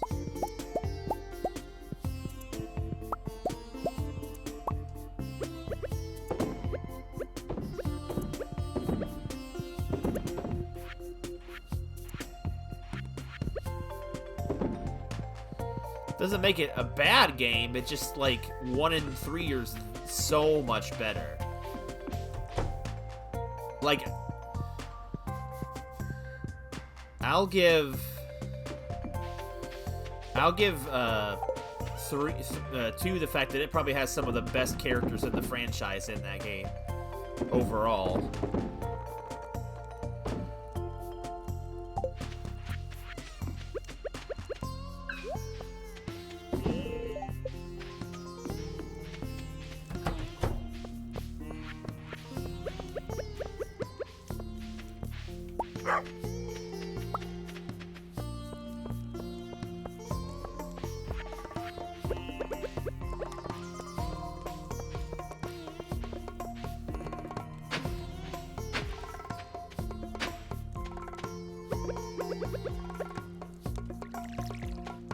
What do these guys harvest over here? Cabbages, red cabbages.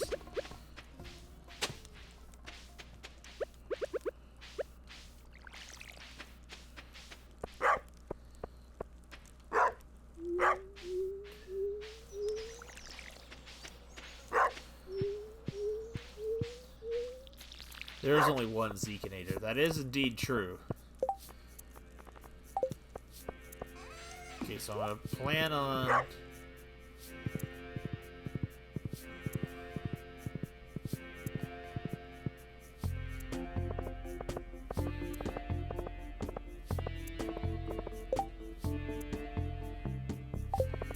True, whereas most of Xenoblade 3's weaker characters were not even that weak.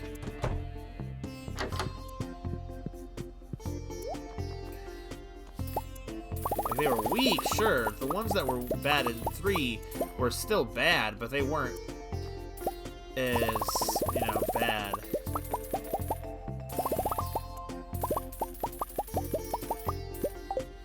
As they could have been.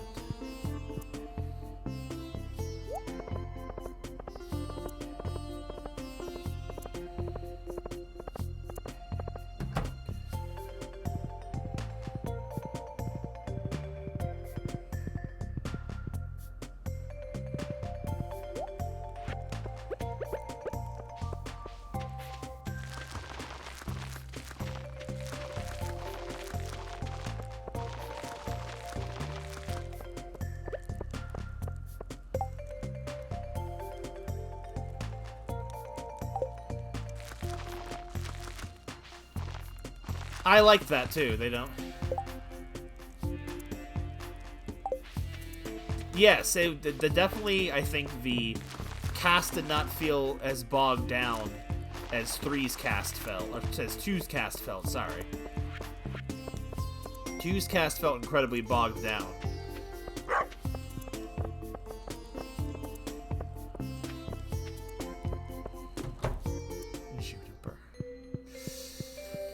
She was okay, honestly. Like, I think there was worse characters. Honestly, you know what I should do sometime? After I finish doing their... I might just do the rest of their...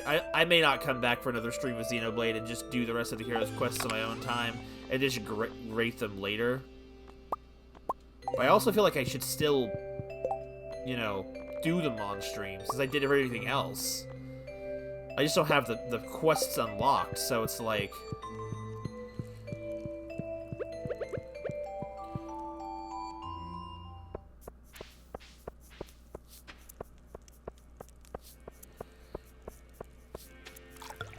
I mean, if I'm gonna be honest, I wasn't a big fan of Alexandria, to be honest.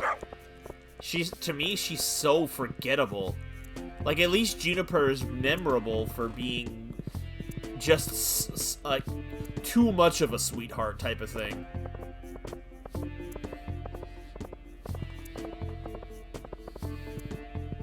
Like, I barely remember Alexandria exists. I don't even really remember what her deal in anything was, other than tricking us into thinking she was a bad guy to get help. And the fact that she's actually super young, but just looks really old and mature. Which, I mean, like, that's not really a great character. Oh yeah, she made the Collectopedia system, I guess. True, she did add a world building. I can't deny that she did that. It's been raining a lot around here lately. Hello, bird.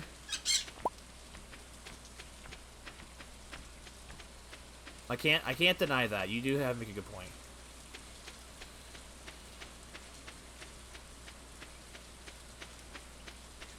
Said by the water. So how much by the water are we talking about here, game? I only have so much real estate to work with.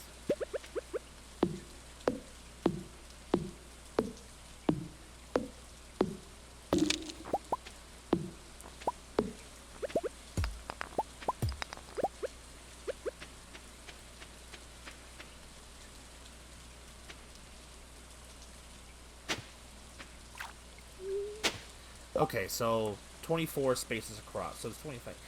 So 1, 2, 3.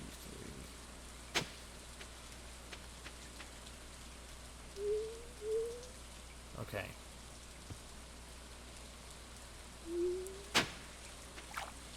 4, 5.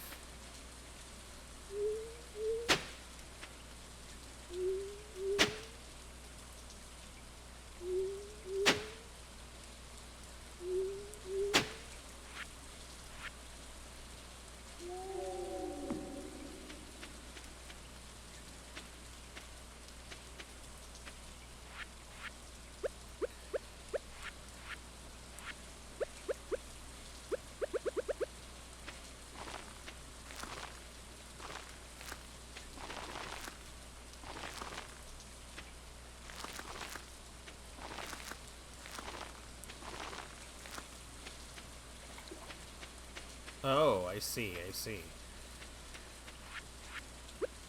So it's one of these types of plants.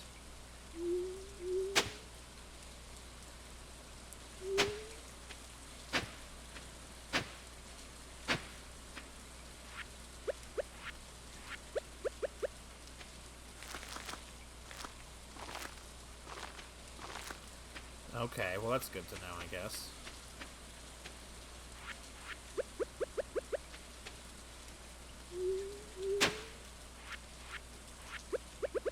Give me a second when my brain formulates plans.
All right.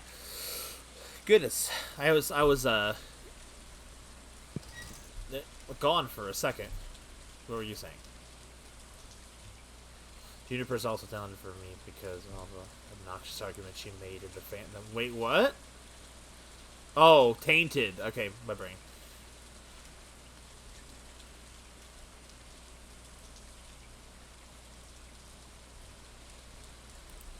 Making a very good point, though, about the fact that some of the characters just have better treatment, the side characters, than the main cast did in the main game. You make a very good point. Can I, if I dig these up, will they? I don't think they'll come back. I'll leave them alone.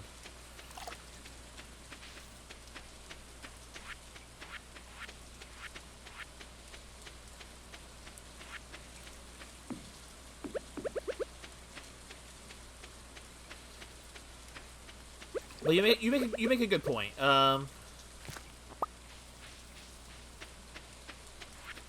My brain just can't finish that sentence. It refuses to let me finish the sentence.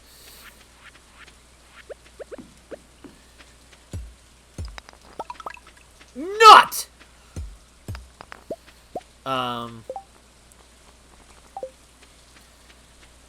It's like I agree. Like a lot of the characters in never mind. Hope and power gone when nuts. What am I like? They did a really good job of like making the side characters so very fleshed out, and it's like, and then not overstaying their welcome. Whereas like main cast members in the actual game of Xenoblade, holy gosh, the dog appeared.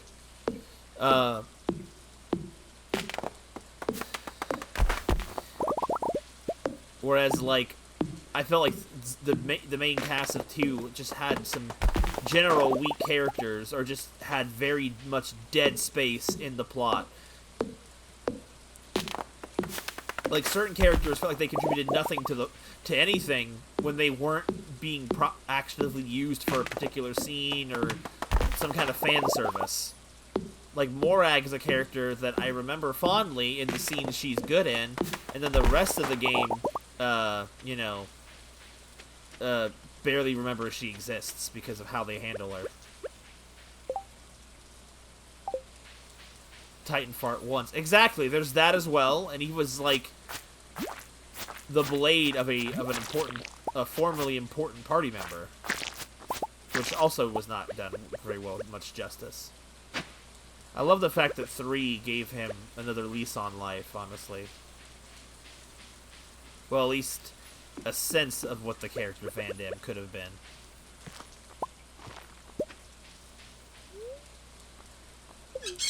I didn't mean to go to the jungle. Insanely good character setup, completely wasted. Exactly. Like, a lot of 3... like, a lot of 2 is wasted potential. I get that a lot of people really like 2. I just can't understand it and share the sentiment. Like, I don't see it. I don't think it is as good. Like, I get that people have their own different tastes. I just don't understand myself. It's like, probably like, bro, why? Literally 1 and 3 are so much better. But it's because not everybody cares about well-written stories or original type of stuff or whatever. That doesn't matter to everybody. So what's good to one person is not always good to another person, and I feel like that shows with Xenoblade 2.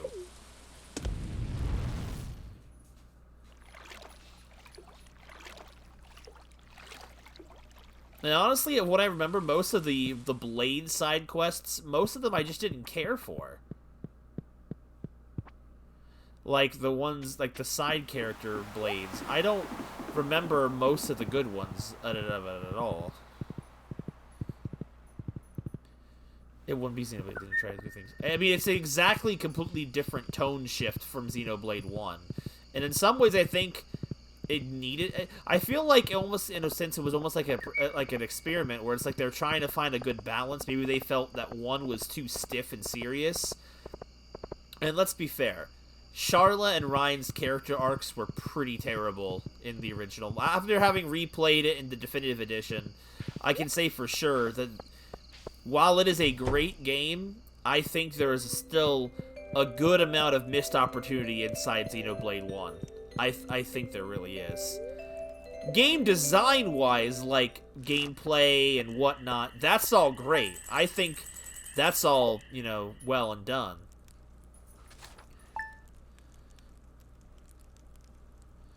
The Blade, I didn't really mind the Blade perspective too much.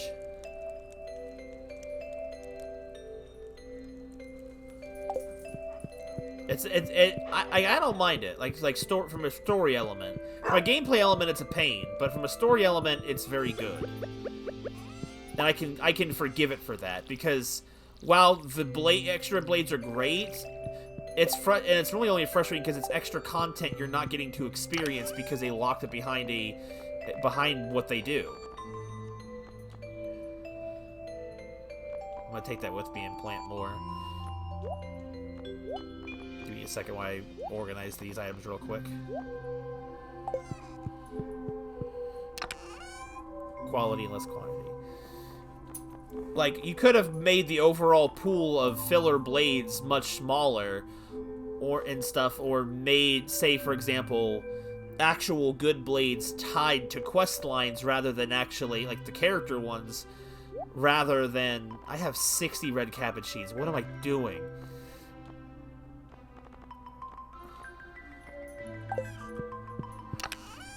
But, like, I get it. But it's not a huge thing. Like, my biggest problem with Xenoblade 3 was its difficulty curve. That's the one thing I truly have a hard time forgiving with that game. That game's difficulty curve is nasty. Like, I thought that the Telethia boss, the Telethia boss fight with Melia was bad. In the original and the definitive edition, but like I hit the quit button on the definitive edition and just hit the casual mode for that, because I'm like, I don't need to experience that hell all over again. It's like, I love the fact that they gave Melia a boss fight specifically designed for her playstyle. It's just the same shame that it sucks. It's such a bad boss fight. Even with a good strategy going into it, it's like just level differences makes it too much, and it's so hard to grind before her, but easy to grind afterwards. Also, I realized grinding in casual mode is great because the enemy, even if the enemies have a level difference against you, in Definitive Edition, if you have the casual mode turn on, the accuracy debuff is not there, so it makes the grinding so much easier. So maybe I could have grinded for Lorothy, because honestly, this is something I was going to talk about probably in a future thing when I would review going back to Definitive Edition, because I did finish it this year, so it'd be on the list. I did find also, but like, is that like, I didn't even know you could go back to Alchemoth after the events of the Mechonis. I didn't even know you could ever go back, because you couldn't fast travel there. I assumed you could not go back. You can. I didn't know that at all. And learned that there's like the whole city is full of Telethia. Didn't find anything really cool there, but it was great to grind. And it was cool that you could still go back there. I think there's a few quests that take you back there, but I never found those in my initial playthrough, because by that point of the game, I was getting tired of the game taking forever. Understandably so, I feel like. I feel like it was understandable how long freaking that game took. But,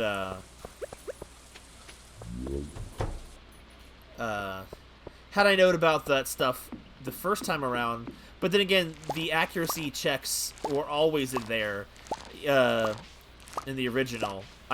You could bypass them in Definitive Edition if you had casual mode on, which made just grinding less of a chore, which I wish I had realized much sooner into my replay. I didn't want to touch casual mode because I'm like, how dare you insult me with this casual mode trash? I'm like, you know what? This actually made this a lot easier.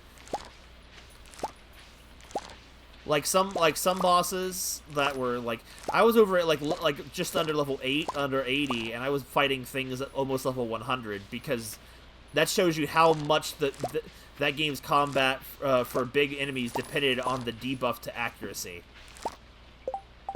I hated how much like, that's one of the reasons why I didn't like going back to the original, is because pick the plant, dude. Thank you. Was because that combat debuff for accuracy is so bad. So if I ever go back to replay it again, it'll definitely be a more casual mode stuff for out of plot relevant stuff. But Zanz is also a joke, even on standard mode. I don't think expert mode would change things too much, but you know. Anyway, I just thought it was cool they had found such new things in there. And I don't think Ice, you were really there that much for most of Xenoblade's, my original stream of it. Common Xenoblade final boss L. Exactly. Freaking having to grind up to fight, what was his name? Dixon was harder than Zanza, but going back to Dixon 2 or 3 levels above him, the fight is trivial. One thing I did appreciate with casual mode, it gave me the chance to actually run different sets and run different characters I never would have played otherwise, because the game is just too unfriendly to anything outside of the winning formula. Like, I got to use Ricky a couple of times. I was figuring out how Fiora worked a lot more. I think I realized I don't like Fiora. Not, like, as a character. Like, she's a fine character. Like, I just hate how she's implemented in that game.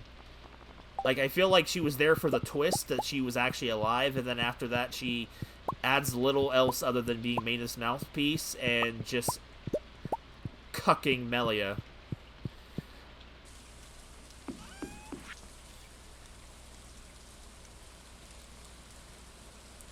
Two than 1 than 3.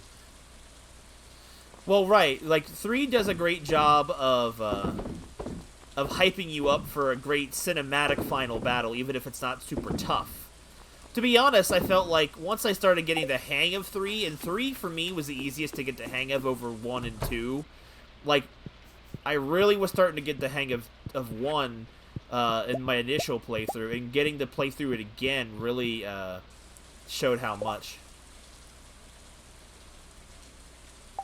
Oh, no, I'm not saying that Maina's plot points were not important or had value.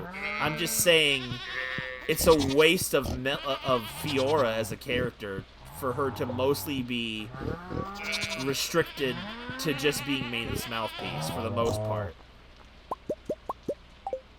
I don't remember much about Fiora's character outside of a lot of that, which I think it just kind of suffers. I don't hate her. I just hate how they executed her. I don't know. I also just kind of personally hate the fact that they built up the whole thing about, like, with like that romantic stuff between Melia and Shulk, acting like it's gonna go somewhere, just to drop it so hard. Like, bro, like, it's such a freaking kick in the teeth if you're a fan of Melia.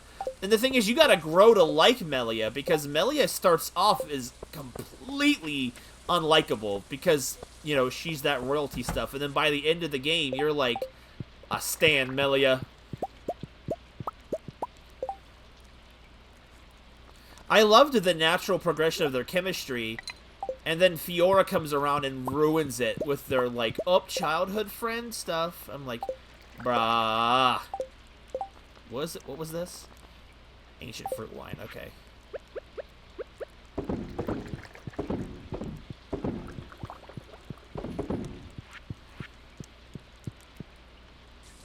But, like, in the same way, it's also not the type of content or story twist you would expect coming out of an RPG. Like, you know, it's like you wouldn't expect to get too invested in that. What is that noise? That element of things out of an RPG.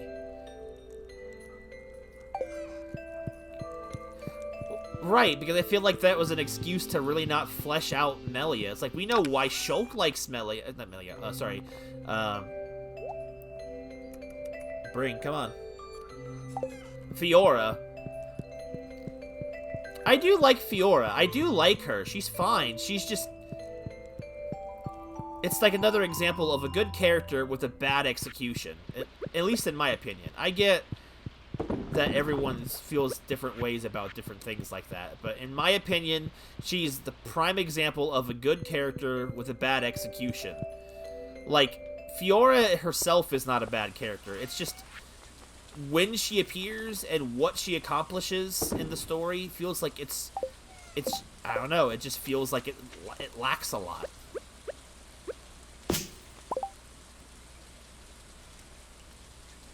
I mean, she is problematic for the characters. I feel like I feel like they didn't touch on enough about Melia in general.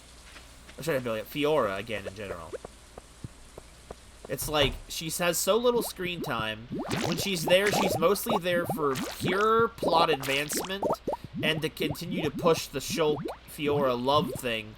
But, like, her character feels very underutilized outside of those types of elements. Like, you know, she's Dunban's sister, and they have almost no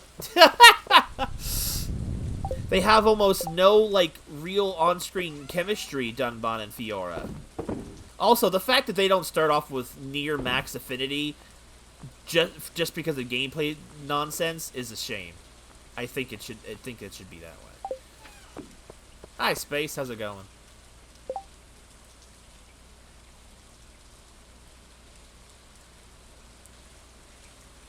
Right, yeah, see, Ryan gets done. See, if we're going to talk about a character with wasted potential, let's talk about Ryan. Ryan is a massive amount of wasted potential, but he's a fantastic character. And we've seen how well that character type can be executed when they're made to be plot relevant and important.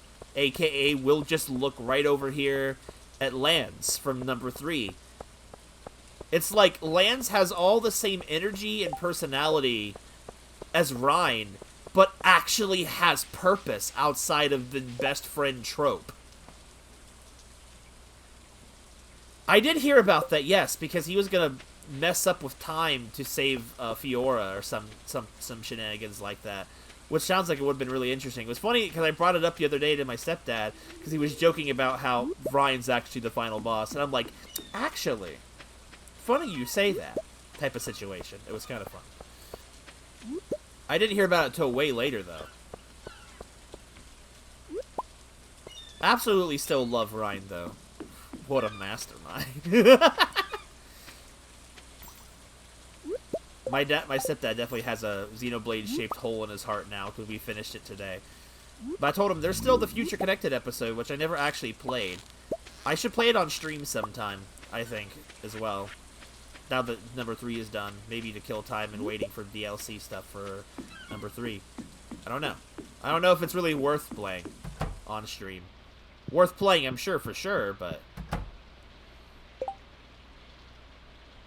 his scrapped idea and similarities to Ryan. Exactly, but then I'm not gonna go full spoilers, but then again, just look at what happened with Noah. Like, you didn't need to. It's like they almost kind of used that trope without using it on the original character. How do I get that nut down?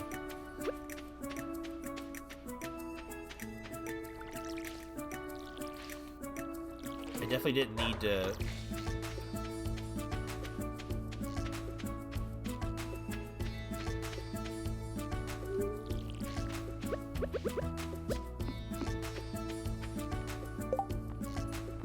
How many Taros do I have? 4.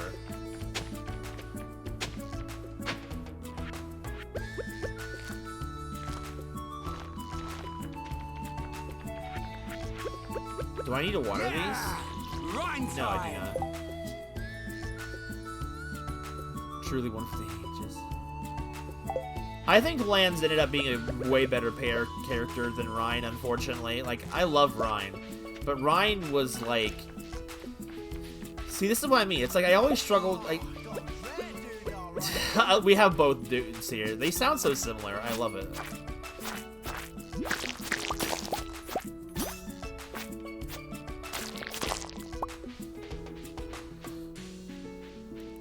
Like, no hate to Ryan and stuff, but it's like... I understand that for you, Isolate, that Xenoblade is, to you, a perfect game. It's like... It's definitely one of my best favorite RPGs of all time, for sure. But because of things like that, I could never really say it's the perfect game. Because it's like... There's too much... There's too many things, in my opinion, that are left to be desired. That, you know, you can't fix them now. It's too late. But it doesn't invalidate, like, what it has done fantastically, I thought. I think as time has gone on, I'm definitely a fan of, say, 3's combat style way more. Somehow, Xenoblade 3 has... My sister felt this about regular Xenoblade as well, after having watched me play it so much. She felt that there was so many different mechanics in the game that I didn't even need to utilize. She's like, there's so much going on here, and you don't even need all of it. I'm like, that's kind of how I feel about it. 3 does the same thing. Like, there's so much, like, to the Ouroboros stuff that's, like, but like not even all of it's necessary. Like you barely even need to switch up the Ouroboros arts because Ouroboros don't even need to be a part of most fights.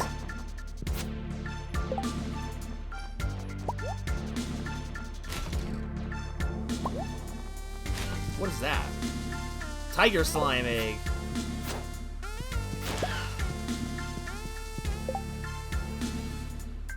Yo! You got the ketchup and mustard colored bun. The gold ruby badge. That's one of my favorite colored variations of that. By the way, thank you, Space. I appreciate it. You get to hit the big 6-monther. You're the second person to reach that status. An afterthought mechanic. It's like, but yeah, they both have a lot of mechanics. I feel like that are. Oh, what happened to the game? I hit it again.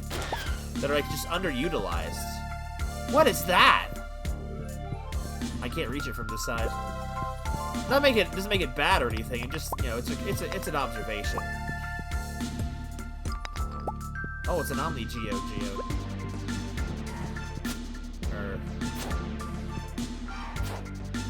I'm hoping if I kill some of these monsters, you can get some nuts.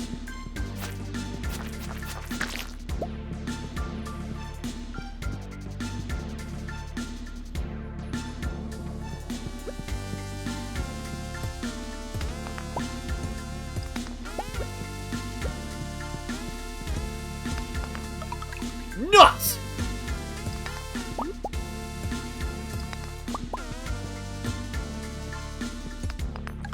Nut! Oh my god, 2 nut right in a row.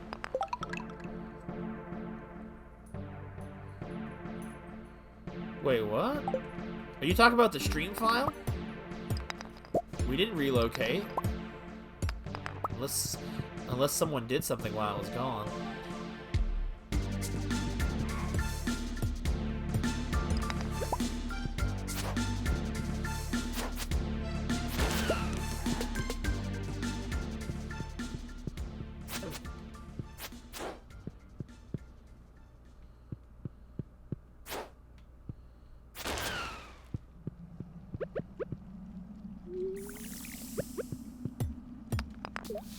That felt like a secret.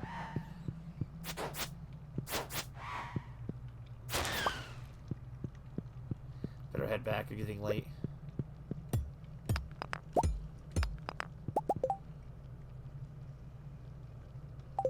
Holy crap, Angel Island.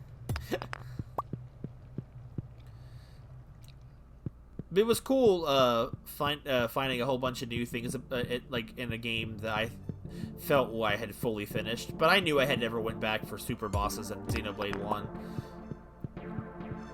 I'd like...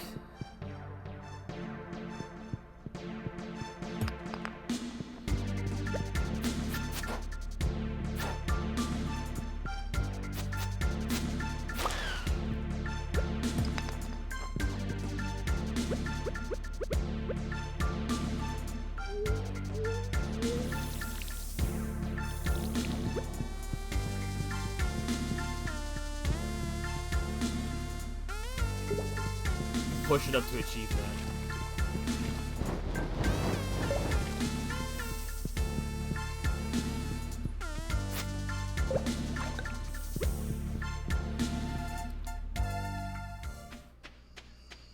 Dang, Isolate's ready to go, man. But, it was cool going back to Definitive Edition and being able to touch on more content that I never was able to before. Granted, I don't know how they expect you to... Like, honestly, Isolate, here's a question for you, because I never asked this back then because I just didn't care about it enough. How the heck do they expect you to actually be able to fight things in Xenoblade 1 that are, like, 20 levels over you, but they expect you to deal with them right when you're dealing with it? It's like, I feel like you shouldn't... because that accuracy mechanic is so bad. I don't understand how people get through that accuracy. Topple is broken in 1 for sure, but like getting it off on enemies that you can't hit because the accuracy is too low is insane. Unless you just start battles with chain attacks against those enemies and just do it that way. I don't know. I could never figure out a way to bypass the accuracy check. At first I thought only important story bosses had the accuracy check thing, but that's because I didn't realize I was on casual mode, and casual mode nullifies that entire mechanic. Which I feel like that's how I like it. I like my RPG fights with something that actually feels like balance rather than...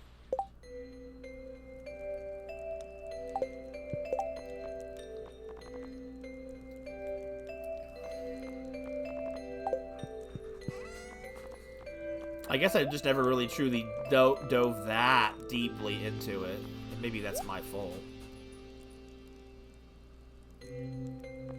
At the time, I also had Geonamic around, and Geonamic was kind of a hardcore backseater when it came to Xenoblade. What? Hold on. I should probably put the dog outside. She's been here a while. She's not even bugging me. She's just kind of pieced out. Ow. Freaking tailbone pain is bad. Nella.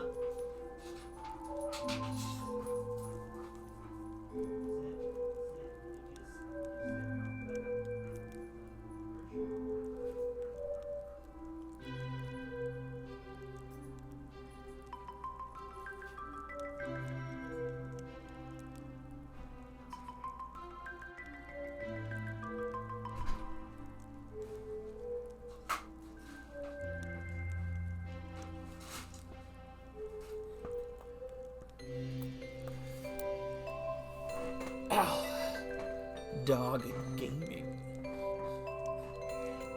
This hood is so freaking big. Can't wait till I get to the point where I don't have to do that with streams anymore. I don't have to dress up in a freaking winter ensemble just to stay halfway warm enough to stream. Butterfly and the Void. What'll it do?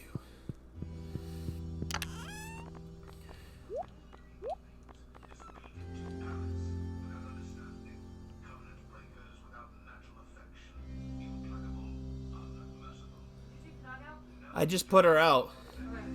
I forgot she was out here until she barked. Anyway.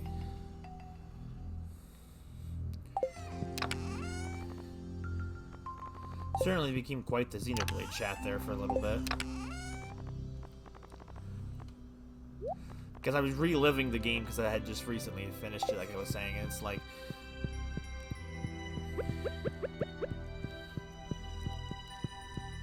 Any predictions? I feel like it's impossible to predict anything from these guys. Honestly, I think we're probably gonna get a look at whatever our Christmas game is going to be. I don't know what it's gonna be. I could see Pikmin 4 being the Christmas game. Your banana tree wasn't able to grow last night. What? What does that even mean? I ain't seen that before.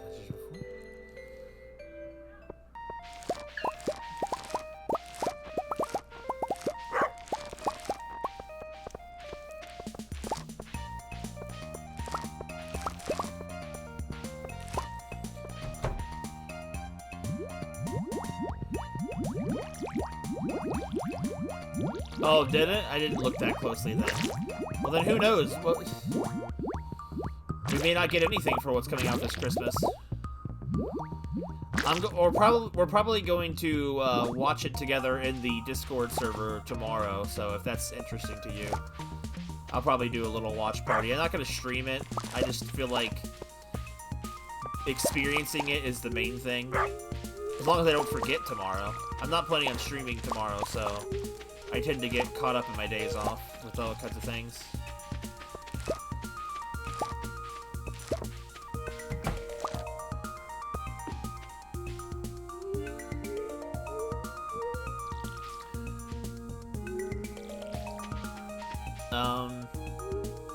I definitely think we're probably going to get one last look at whatever the Breath of Tears of the Kingdom is going to be. Maybe. We might not. We might. We're so close to it being release coming already. I don't know if we'll get another thing about it or not. If we don't, no big deal. It doesn't bother me. It's like, it's Breath of the Wild.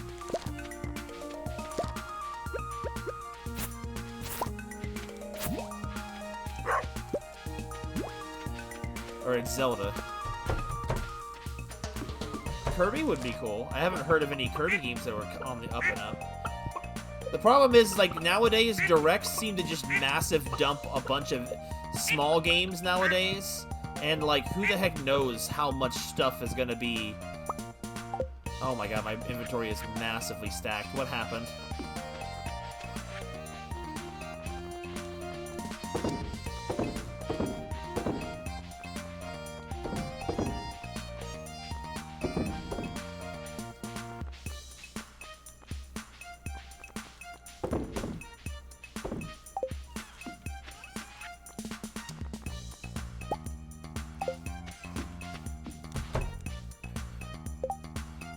Oh, Return to Dreamland. I forgot all about that. I swear, like, I forget about so many of these games that are supposed to be coming out, and it's like, oh, you're a streaming person. You should know these things are coming out. I'm like, I forget. I guess there is, but, like, Nintendo is so heavy on our remakes and re-releases nowadays. It's like... Maybe that's the reason why I'm so tired with Nintendo. Like, nothing new is coming out in forever. I'm really looking forward to Pikmin 4, because, like, finally that's something that's, like, a flat-out new title that isn't just a remake of something else. Or a re-release of what we've already had. Like, Nintendo, I haven't been excited for Nintendo products in a long time. Like, I enjoy,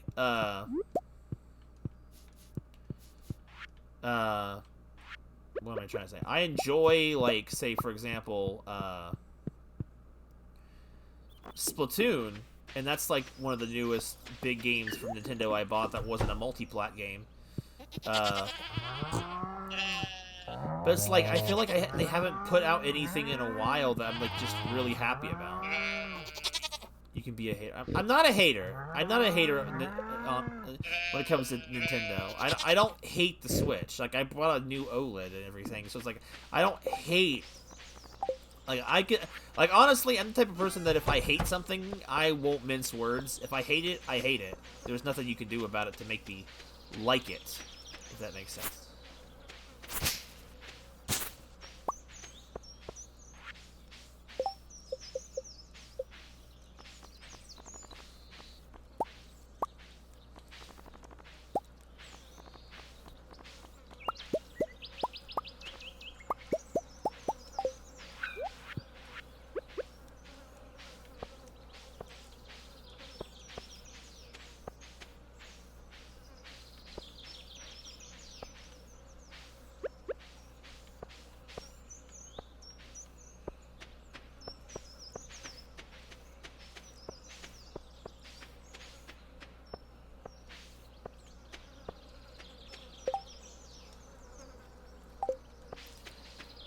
Well, I think it's mostly just because,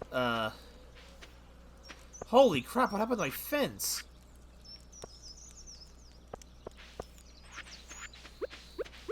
Well, that's a different matter in itself. Like, I don't have no loyalty for the big corporations in that sense, but it's like...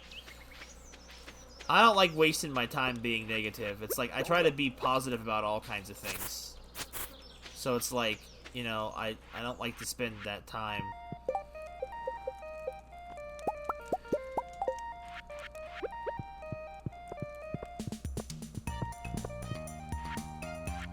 What destroyed these fences?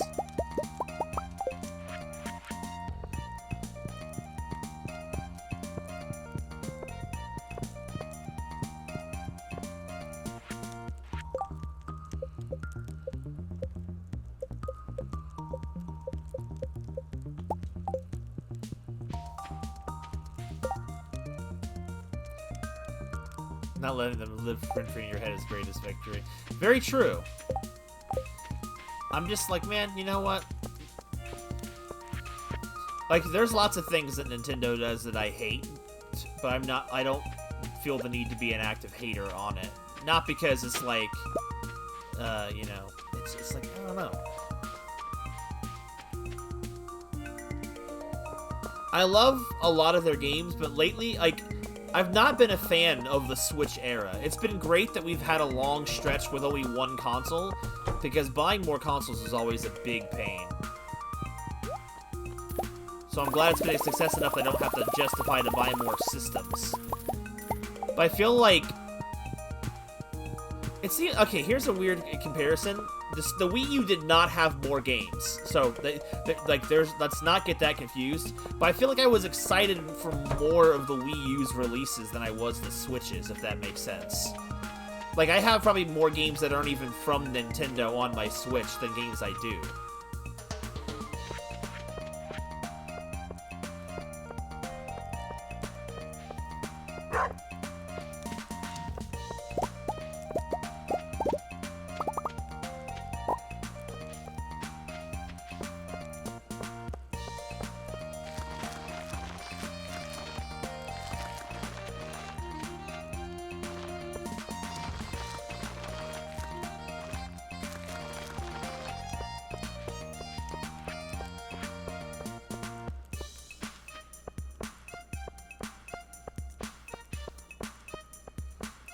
90 to freaking go to Pierre's.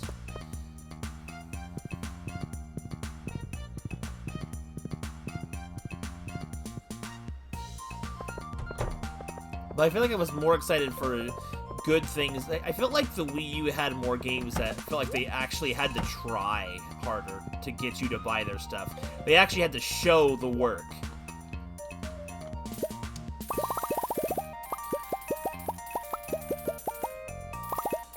$40 should be fine for the radishes, I think. That might even be too much again. But, you know.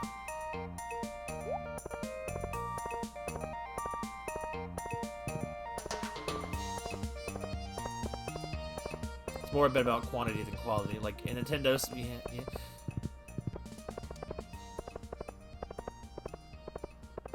Right, exactly. Like Nintendo has lately been obsessed with stretching out their games to make them stay relevant longer. Because it's like, oh look, you're gonna keep caring about it because we're gonna keep putting out new updates or keep finishing the game, you know. So keep paying attention to us, type of thing. They've been doing that a lot lately. So it's like you don't feel like you're getting a complete package anymore when it comes to a game. So it's like that's another thing about to not be excited about, like the half cheekery of it, I suppose.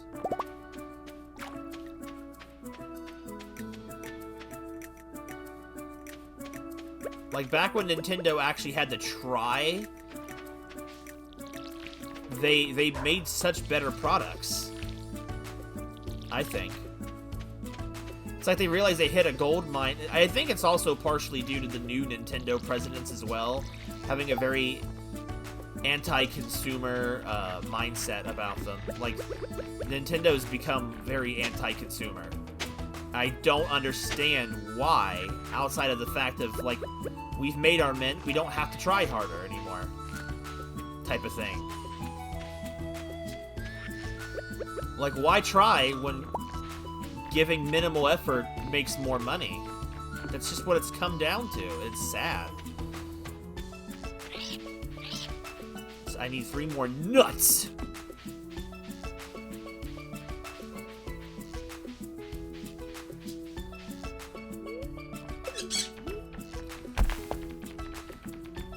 Like, I don't like to hate,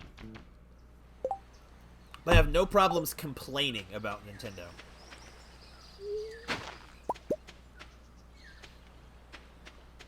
Because, trust me, Nintendo always gives you something to complain about. Like their awful online services that they want to charge you for player-to-player connection.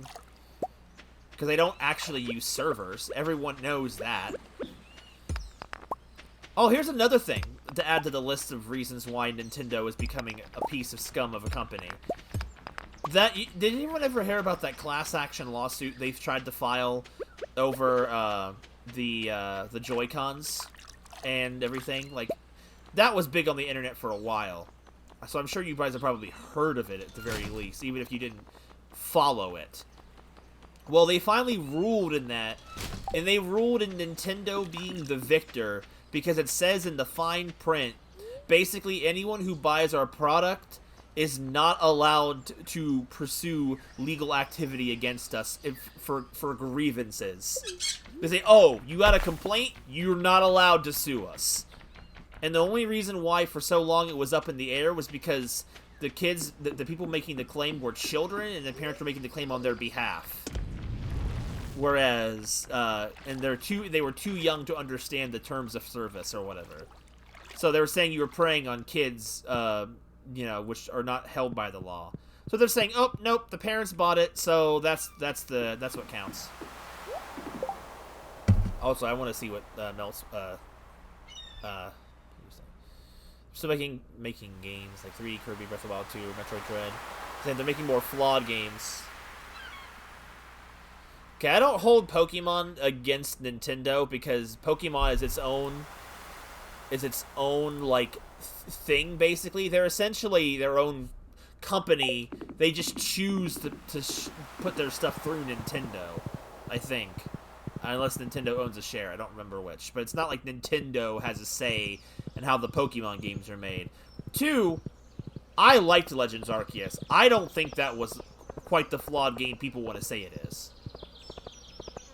That's just my opinion on that. But, like, it doesn't change. I feel like that would be weird for Nintendo pressuring Pokemon to release early when Nintendo delays everything else.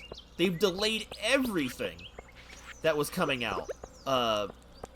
Like Breath of the Wild 2, Tears of the Kingdom was supposed to be out near the beginning of last year. And they just pushed it back and back and like, oh, we can delay it because it's Zelda. It'll make as much money no matter when it comes out. Like, I hate mainstream Zelda nowadays. It's like I they think needs to succeed. I mean, that's fair. But it's also like, I don't know. It just doesn't sit. I don't know.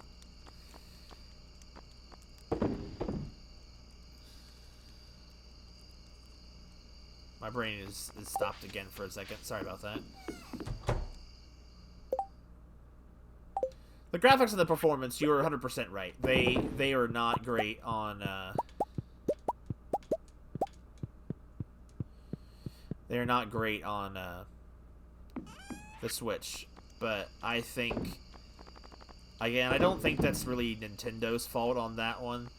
Trust me, when it's time to throw the blame at Nintendo, I'm more than ready to do it, but I don't think the graphic stuff is, for the last 2 Pokemon games are Nintendo's fault.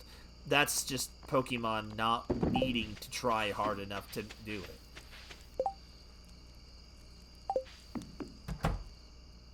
I always thought the reason why Toy Story was delayed was due to a style. I'm gonna get those later. Due to like a style choice, like they wanted time to pass naturally before the next entry was made. I always thought that was what the point of it was.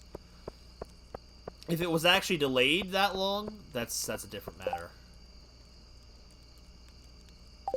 Well, exactly, yeah. Nintendo's always been about prioritizing what makes money and pushing aside what doesn't. That's the whole reason why we haven't had a Chibi Robo game since the freaking crappy 3DS ones. And that poor franchise is probably ruined forever because they didn't care enough about it. Because they didn't want to put in the effort to make it work. Which really, in my opinion, all you had to do was just make a freaking game for it on a system that's not trash. Hey y'all, Scott here.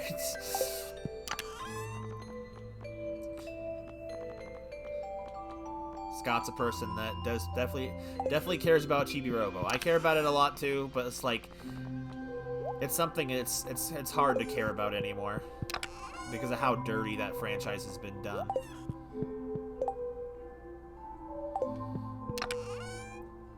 They wanted to make oh, I see what you're saying. Gotcha. 100% agree on that, though. Isolate. You make a perfectly good point. Let's see. What am I looking for? I need to start giving all those flowers to people.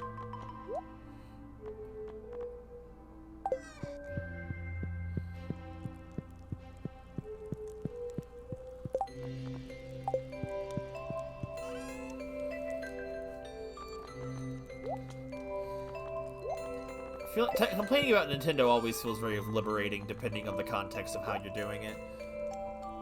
This feels like one of those times.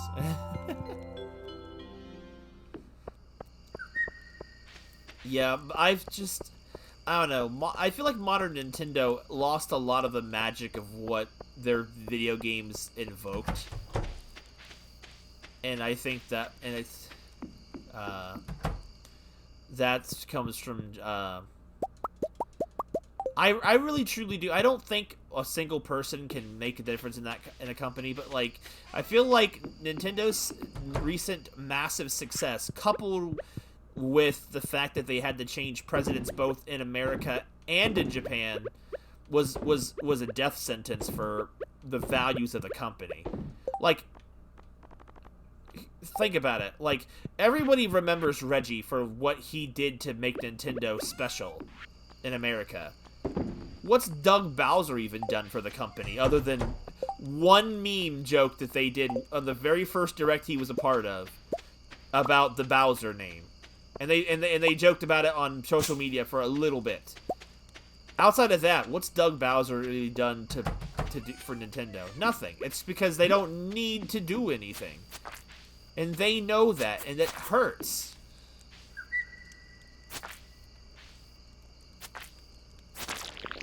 I needed that out of here. I didn't want to bother the animals. Like, sometimes the biggest pain to success, or sorry, biggest pain to creativity is success. He didn't even get back? Exactly!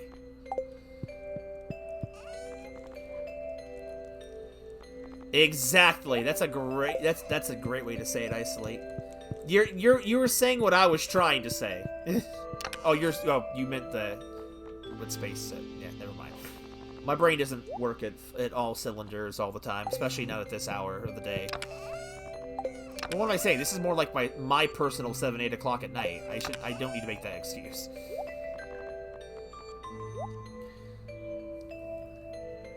Oh.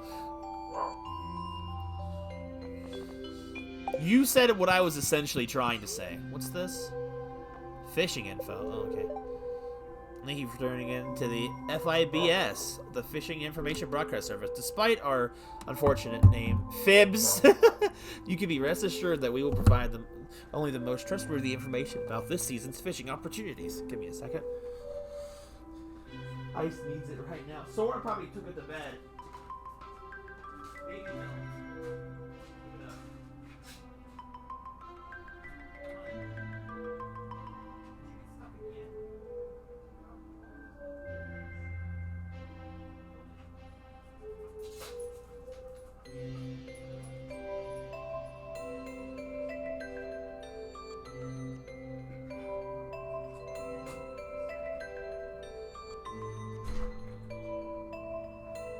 Excuse me for that.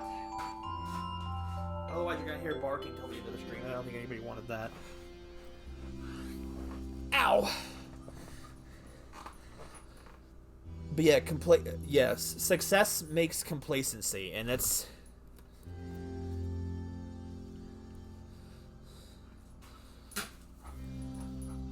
the villain of the game. Oh, okay.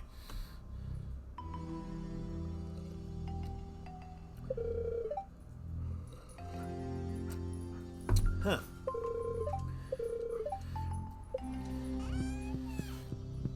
It's not just a teddy bear. I'm pretty sure Isolate that bear is demon free. And at least if it is, then I can get rid of it. That song is ingrained in my brain now. It's like, and it's in so many of the games. Really, so Teddy Persona 4. That makes so much more sense.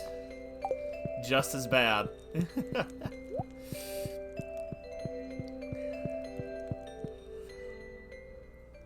done in here. Well, no, he actually killed Teddy. Let's see. Fertilizer, thanks, Jody. I appreciate you.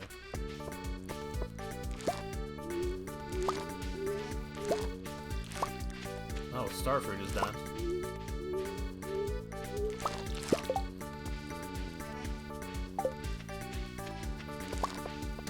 Wait, hold on. So, how many days are left in the month?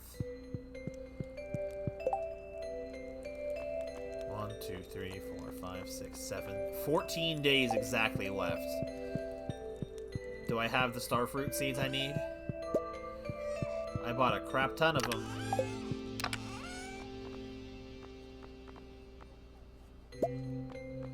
Dang, okay. I don't have that many. I have to run over to the...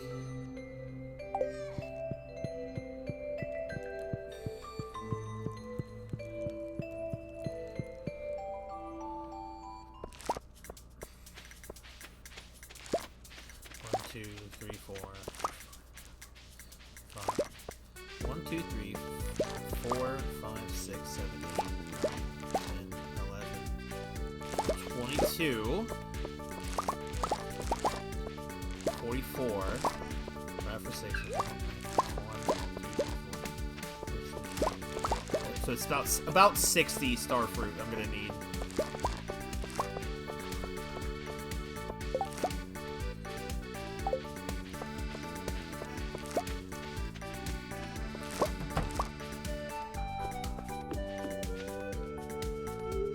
I feel like the only thing that's really saving Nintendo in terms of its games right now, and the quality ones, are the quality studios that actually care about their product being good, or like a true artist would. Say Xenoblade 3, that's a good example. Xenoblade 2 is still a good example. Well, the whole Xenoblade franchise is actually on the Switch, so I guess the entire Xenoblade franchise counts as one. But, the Zelda's team, I still think they care, but, like, they've put all their eggs in the Breath of the Wild basket right now, and I'm tired of it. Like, I heard the recent Fire Emblem games, all of them were really good in their own ways, and they oozed quality, so there's that.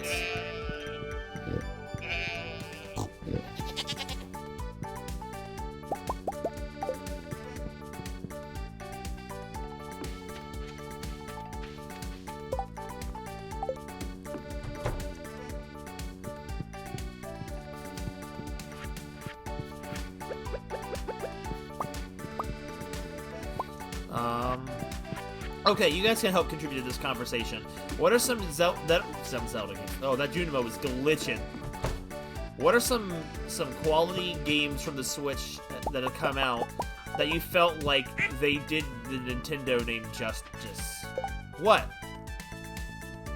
What?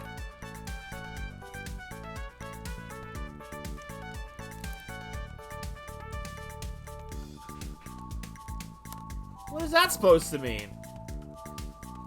Oh. You're answering that to the Switch. I wouldn't say there's no quality to the Switch. Unless you're talking about my camera, in which case, how dare you? Is there something wrong with the camera, though? If there's something wrong with the camera, please let me know.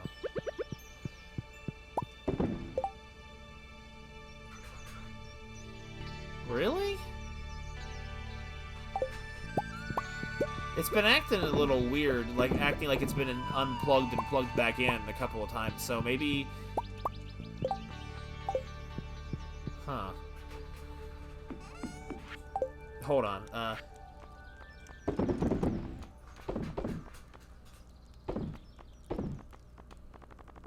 Okay, give me a second. Home tab.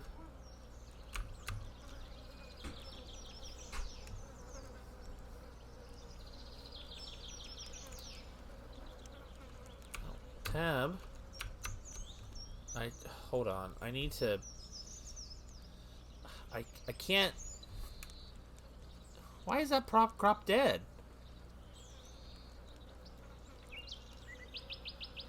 Okay, my brain can't think right now. I'm distracted. I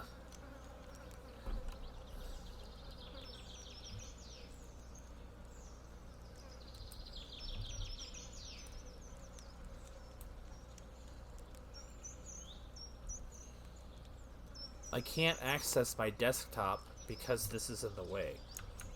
Okay. Control-Alt-Delete. See if that works. If I can get it out of full screen mode. There we go. That's what I was looking for.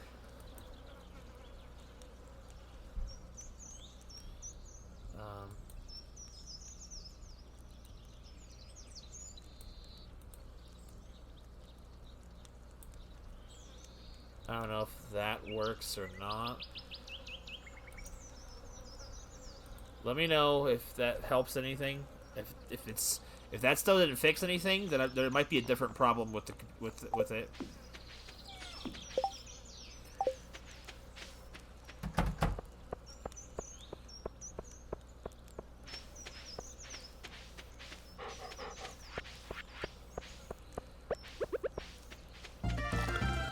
Oh my goodness. I'm gonna take that as it's a fixed, I guess.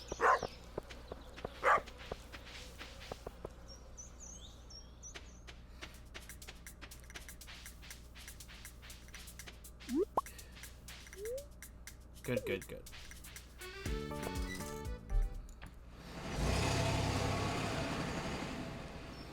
I don't know. See, the number of games that the Switch has put out that feel like they're quality titles is, again, mostly to people with good dev teams that actually care about what they're doing. Like Smash Brothers. Take it or leave it of whether or not you like it or not. Sakurai put his heart into that game. Wait, what? Oh my god.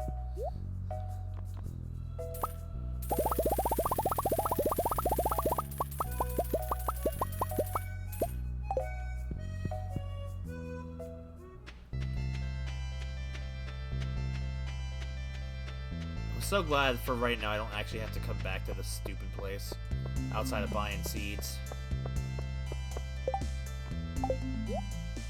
Anything good, though, while I'm here? 3 hay for an Omni Geode? What the heck? Why would you do that, ever? I'll probably wrap up at the 5-hour mark tonight, so I'll probably do one more day after this game day, and then that'll be it.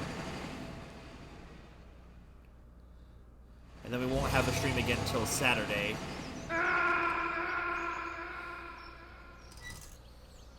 But, like, Smash Brothers was good. While Mario Kart was good, it was also just another port with more things added. Granted, they are adding more and more to Mario Kart as time passes. Like, I never thought we would see the day where we'd get a massive DLC wave for a game that already had DLC on the previous console.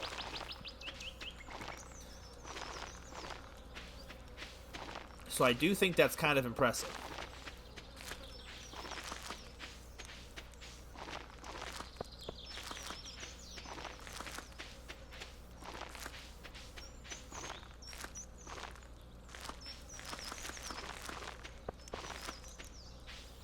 Miscounted again, didn't I?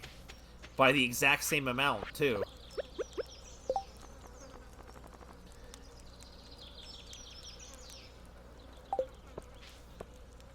I don't know what happened to this plant, but it's dead.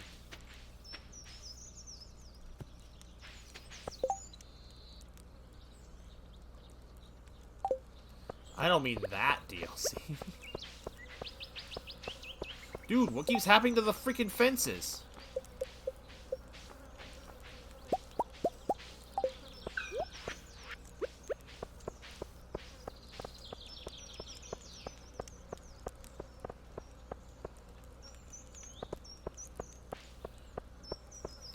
Sponsored and approved by Nintendo. It's the bear, man, I'm telling you. What's that noise? Weird.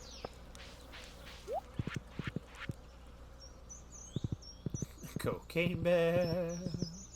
Boo Doo-doo, Cocaine Bear.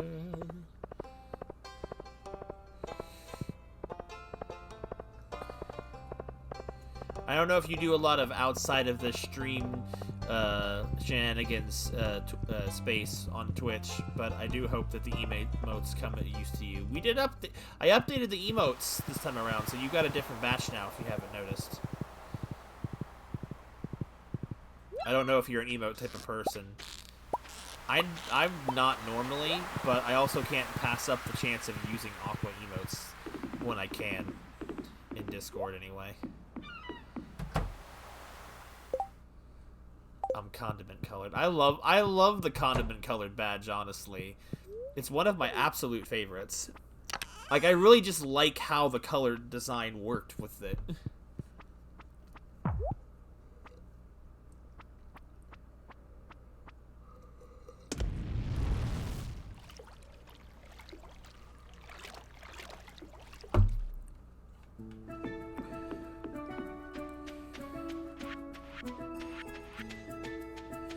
The best part is whenever you decide to actually utilize that feature, whoa, you are a first member, one of the lucky 10, I guess. Granted, I feel like I have less regulars than 10 anyway, so like I have a whopping 194 followers.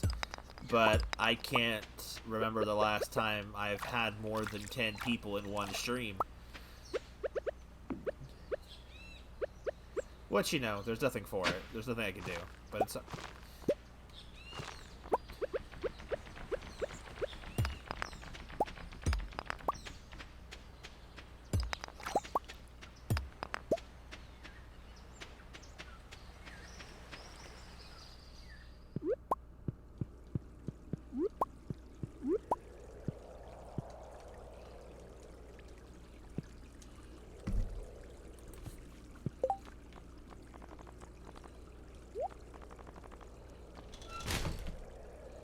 it was Gartic Phone. Oh, yeah, that would do it, wouldn't it?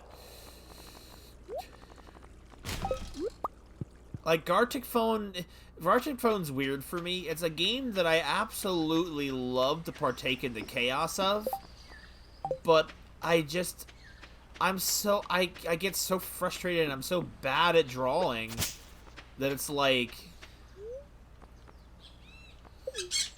that it's hard for me to really want to play it often, despite the fact that everyone else loves it. Nope. Was hoping, but no. I definitely would have seen that before.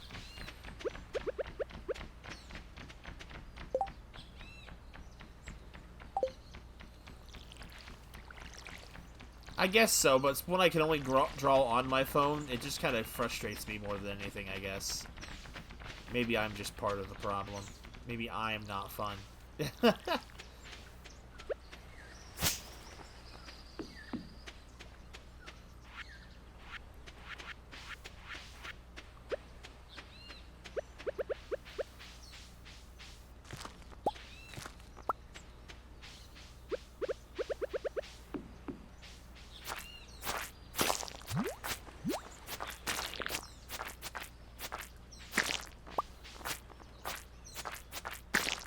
Come on, guys, give me a nut.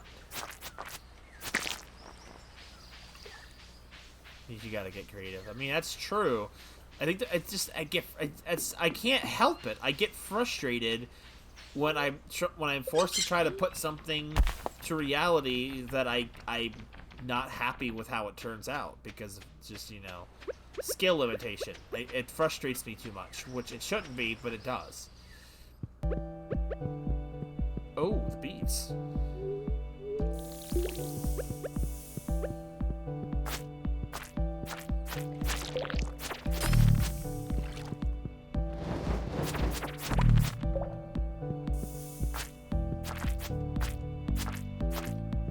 You're your own worst critic. Fair point.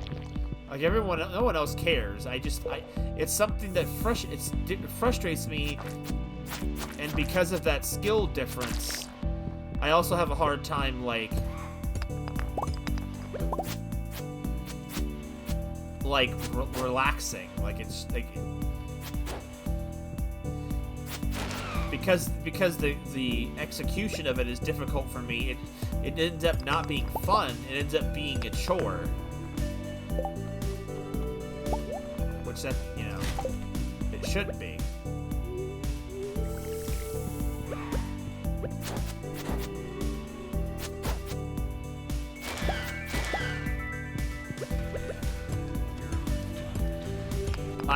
That was so hard to hear, but I got it. Nobody else thinks you're that bad. I guess I think it's less about feeling bad at the game and more like having a hard time unwinding and enjoying it when it feels difficult to play. Like, that's kind of how I am with some video games in general. Like, for example, like one of the earlier Resident Evils that operate on the awful tank controls. I want to enjoy the game, but the execution of it makes it difficult for me. That's not like a great example. It's mostly just because my phone is so small, so it makes drawing difficult. Like, it's kind of hard to tell. I have big hands. Like, my hands are just big. I can't do this about it.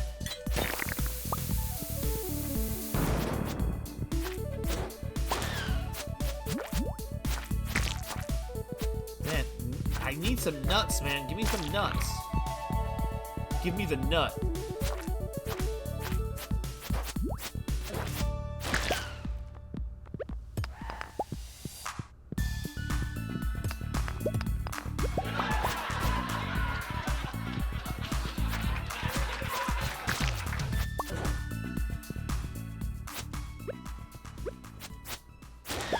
I don't know how this thing works.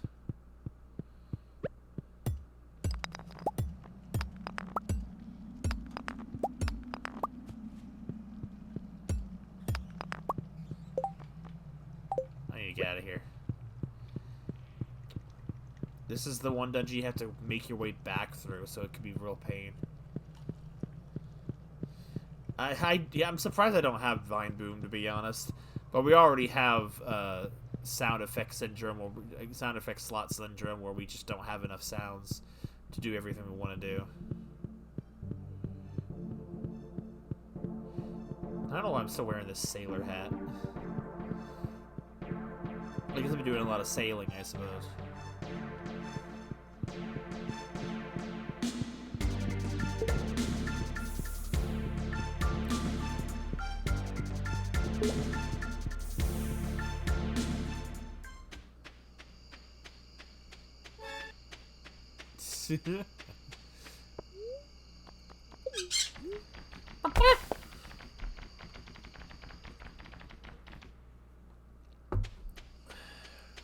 Alright, we gotta get out of here.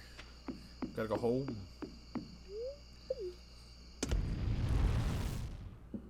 Like I would have said, home.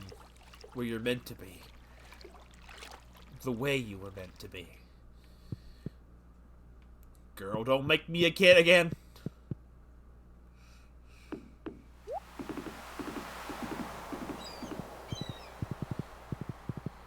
I wish Stardew Valley had like the basket from the Game Boy Advance Harvest Moons. That basket was always super helpful to have. I didn't take anyone to the movie theaters. I should do that. I didn't go this week either. This past week. I went through the whole game week and didn't take someone to the... Imagine taking puberty away from someone. I mean, when you put it that way.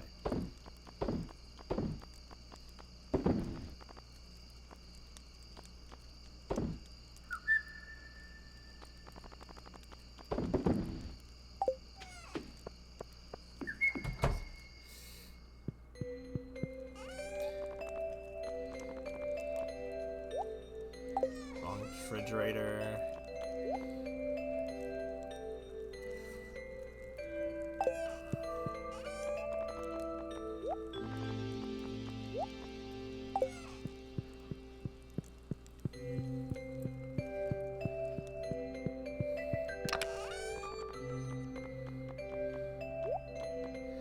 you imagine how quiet these streams would be if I actually charged people money to freaking play sound bits? I feel like a scumbag doing that. But so many people for other people's streams do that. I'm like, what is wrong with you? What are you, some kind of simp? No, but if you support me financially, I do appreciate it.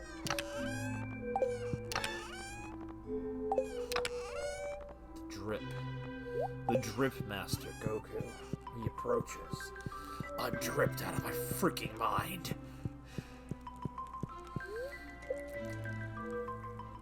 Lythero's stuff is so funny, even if you don't care about Dragon Ball. You have enough viewers. That's true! If I had, like, 10 times the numbers of you knuckleheads in here abusing the sound system, I'd never have a moment's peace. Then you'd all have to actually give me money for it. Granted, if I ever got to that point, I'd probably just start by just doing it with, like, the smallest amount of money possible. Like the 100 bits. You either drip or drown. And you forgot how to swim.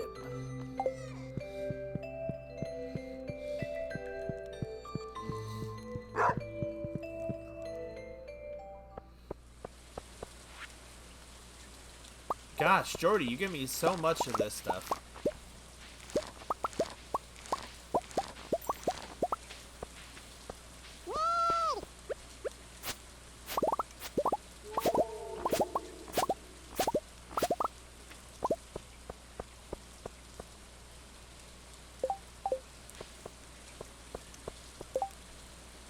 You guys don't freaking harvest in the freaking... in the rain. I gotta do it. Dude, what's with the fences? Why are they falling apart?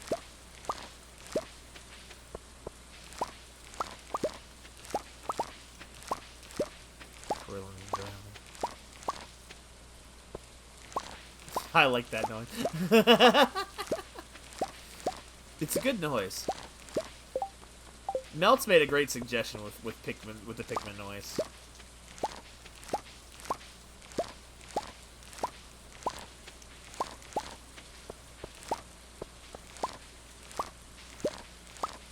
Psychic attack!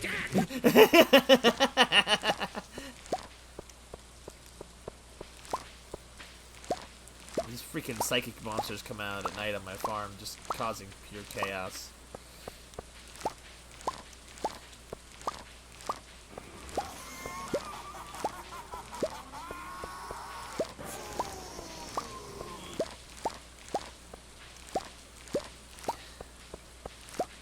I remember there was once upon a time that Isolate played that whenever he entered the room.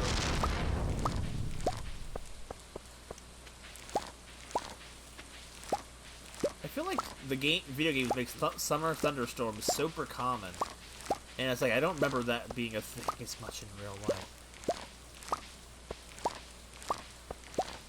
The funny thing is, though, I remember distinctly making that sound for you for that purpose.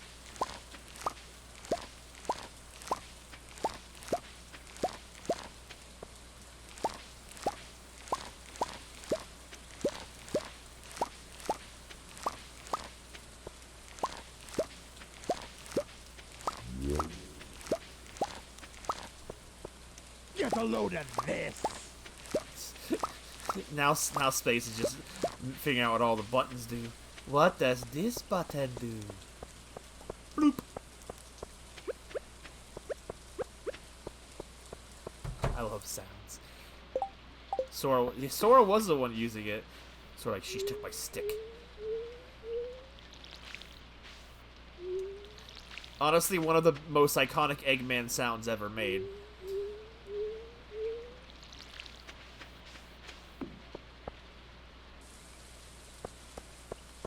Alright, Ice, let's hear it. It should have been me, not him! It's not fair! Oh god, I love it every time.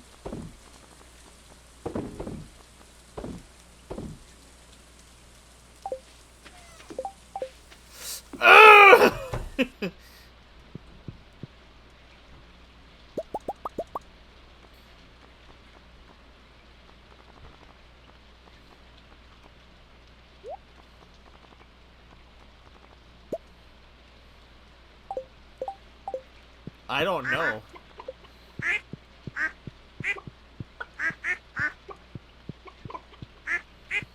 Do I have a space animal? An animal for space? I don't even know. Space doesn't normally come to Stardew Valley, but... Like that time Garbodor stepped on us. I was trying to imitate the sound effect.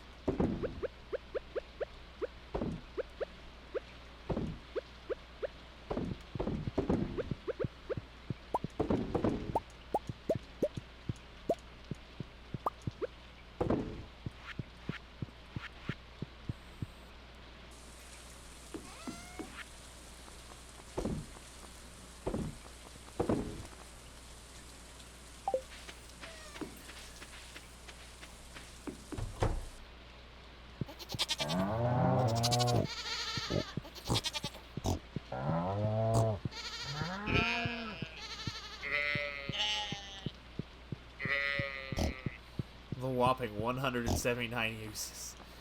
That's all? I thought for sure I would have had more uses on that by now.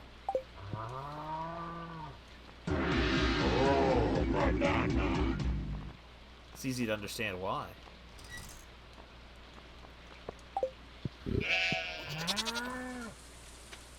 Hold on.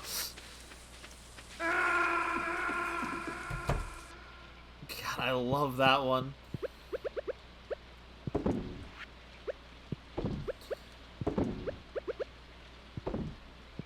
There, now it's at 100.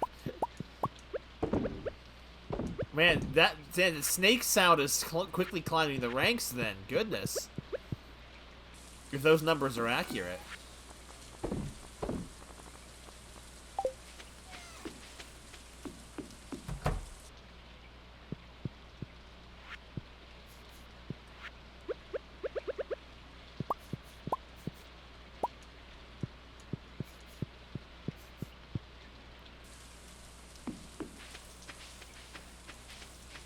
It's a very good all-purpose sound. Truly, one of the greatest. I'm gonna need to buy more hay soon.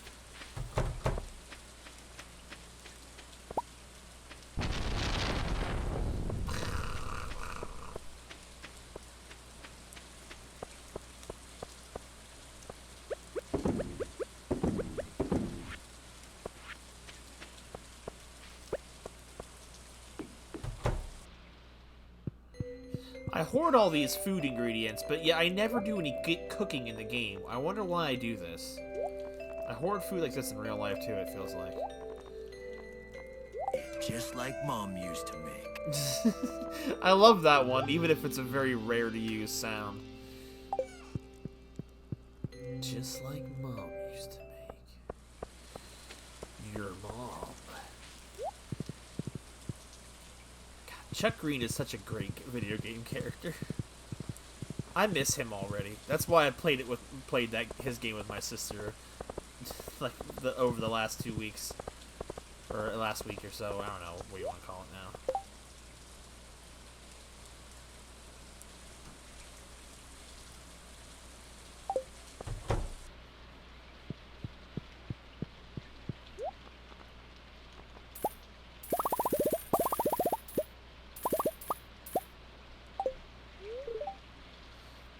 You're an interesting guy, Rim. I'm glad you moved here.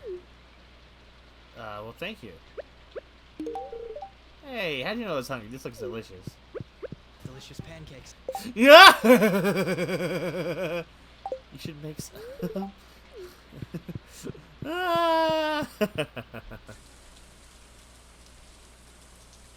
Don't do it for her. Do it for Chuck Green.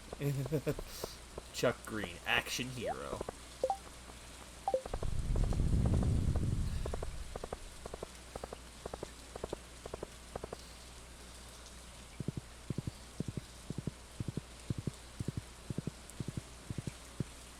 Accidental perfect timing. Just as the Lord intended.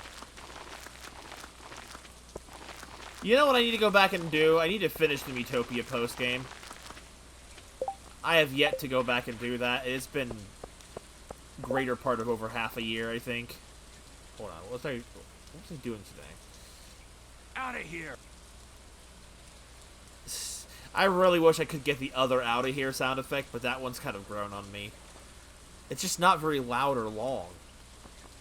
Brain, what am I doing?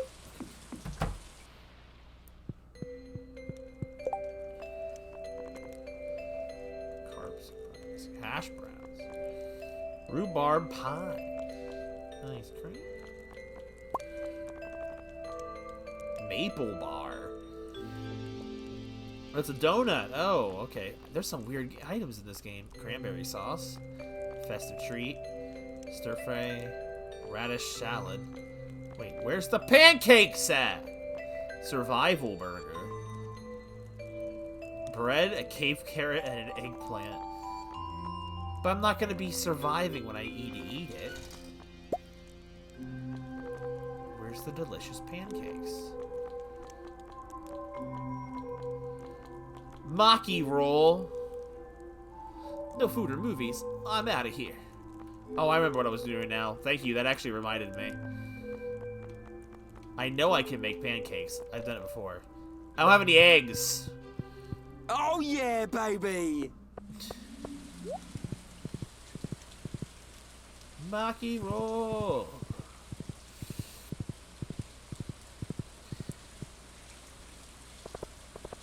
I love freaking Ryan, man. Ryan's sounds make the best sound clips. I just wish he said more things. It's so weird how I feel like I haven't heard the Xenoblade actors do much more since. Alright, so now I'm gonna go find a date for the movie. So we can go see The Cake Night Rises. Hopefully. Oh, my guy's crying. Easy step.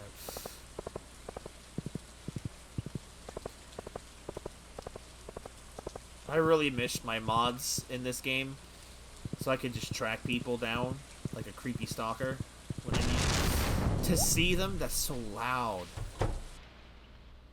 Oh, hi! Living off the land. I'm talking to talk to her. Maybe I should cook something new at Bike's exciting day. Something spicy. You have a kitchen? Movie? Sure, I'll meet you at the theater. She didn't seem that interested. The Duke. Wait, Gonta. Wait, why are we talking about Gonta all of a sudden?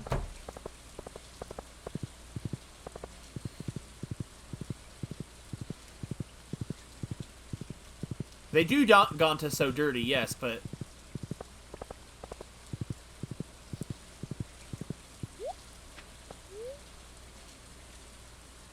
Yes.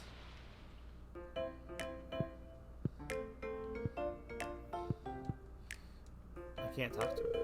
From the movie poster, this one looks pretty cheesy. Now playing her... Oh, the Prairie King one again. Like to order your snack for your guests? Joja Cola! Sour slimes, ice cream sandwich. Maybe you should probably like the salad. We'll deliver to the seat once the movie starts. Why can't I have snacks of my own? Why is there birds in here? Let's see, what can I get from the green game? Oh, I have to actually play.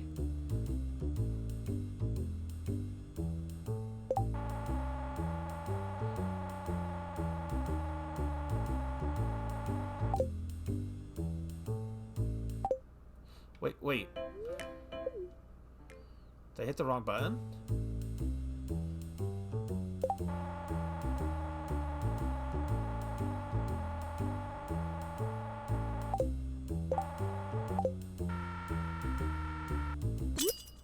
Yes. Oh yeah, baby! Oh, that's not a prize?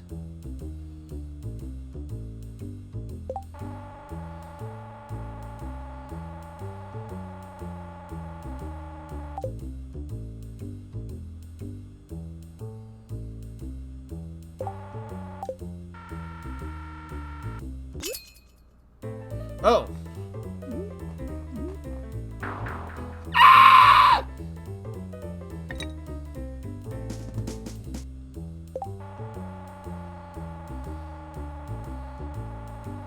this is just Link's Awakening.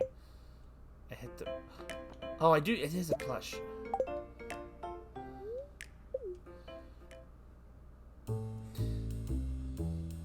Big bear.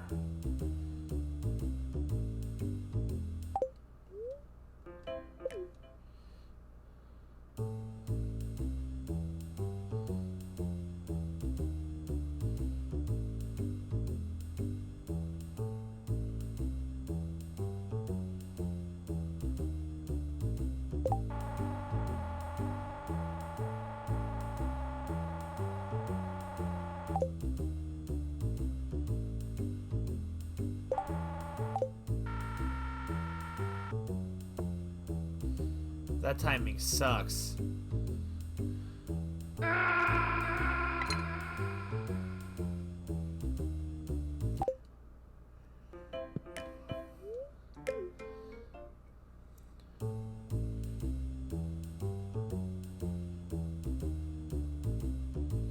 That's such a big plant, man.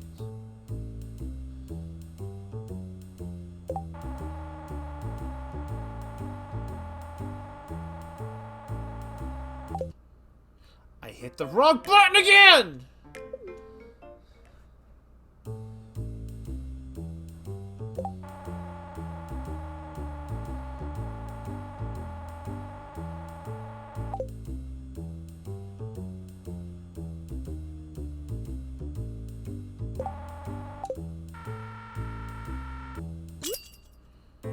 How I... Oh. Don't fall. No!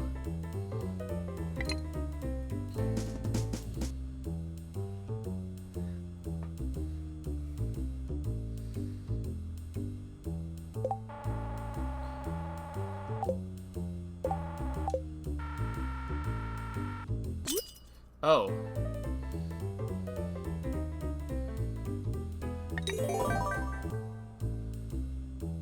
Okay.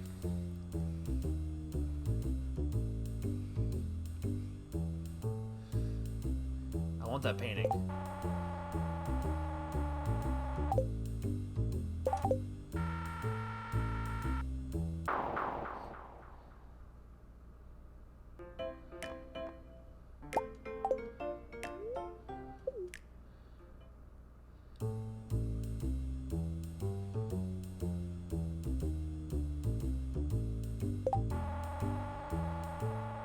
I'll go for the big blue bear when I already have one, but why not?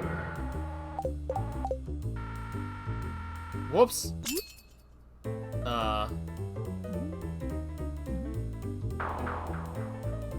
Dude, it's gone!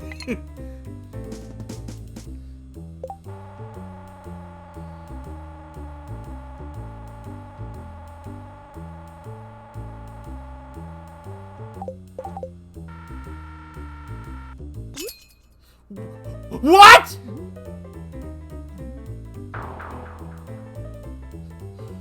What?! That's the prize?!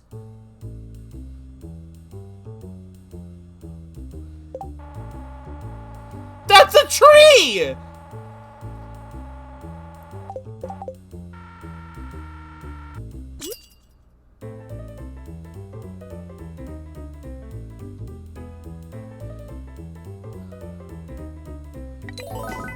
I won a whole tree.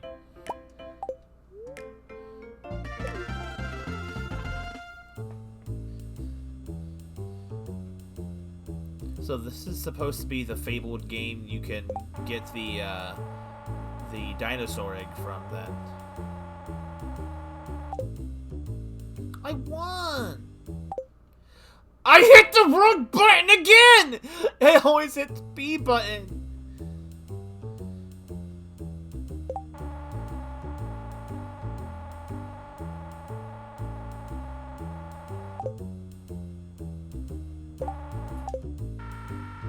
Crap.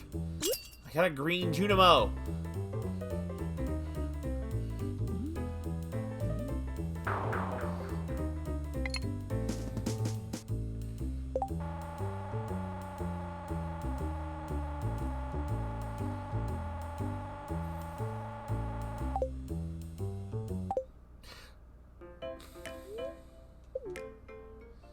Sound like Squidward. Squidward. Here.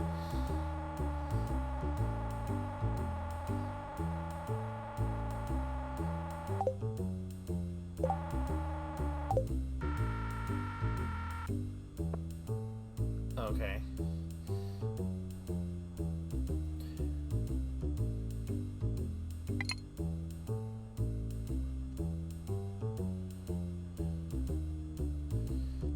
Daily gambling stream. I always be gambling in something, I guess.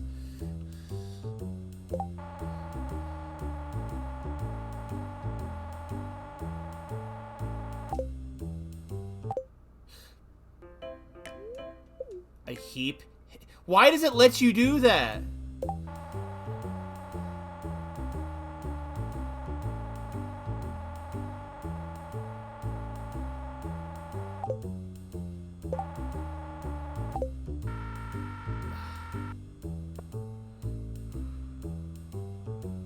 You're going into debt.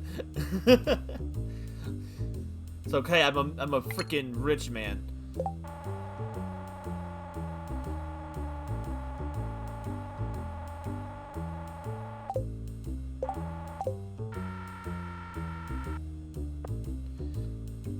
This timing is annoying.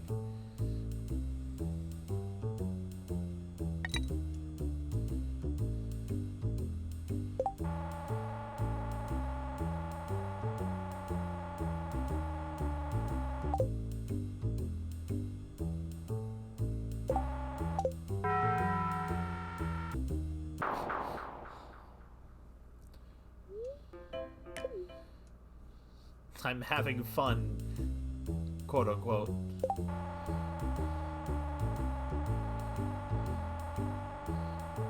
Oh, hello. I'll just take this.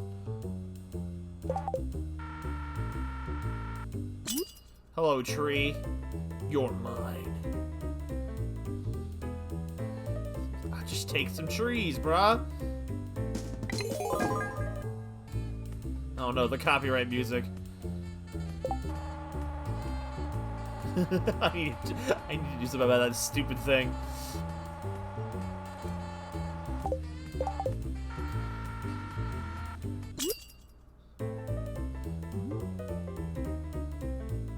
Don't go in shrine. Frick me! Now it's stuck in there.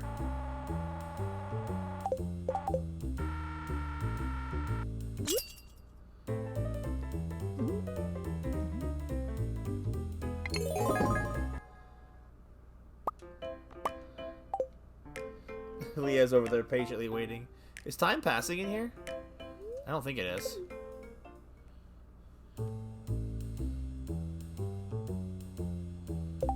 I want to win one of the stupid rotating plants.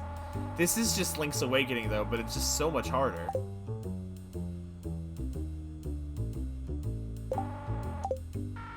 Whoops.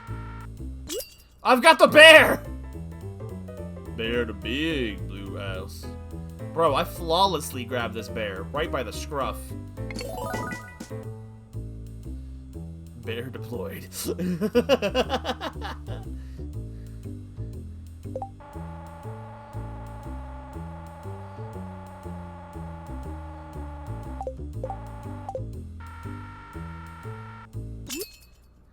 Got him. Don't you leave me, pineapple tree. No! Okay, well at least you're not moving now. Don't get him this time.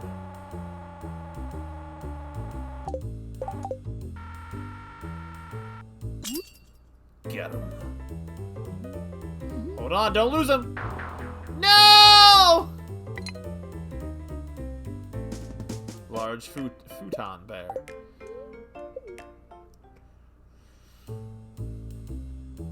Ice, if this is the only other way that I could have gotten the dinosaur egg, then I think I would have gone insane. Because imagine the rarity of seeing the egg and then losing it.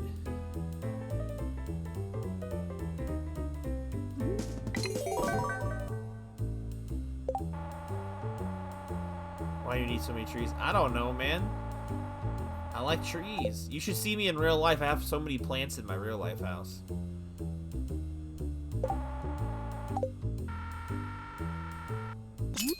Yes! Give me the painting. Really? So right there with the freaking bunny.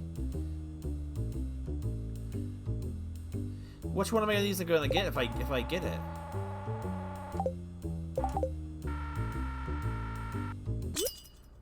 Yes. Nice. Look at all these items I've got. Right. It would have been the only other way to get the dinosaur egg if I didn't care about the package. One more time. I want to see if there's anything else fun to get from it. So I got the poster. Alright. I'm gonna go for the cactus.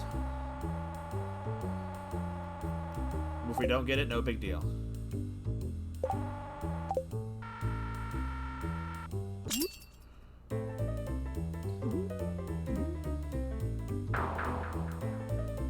Since you can only play this once a week, I wanted to get my fill. You know.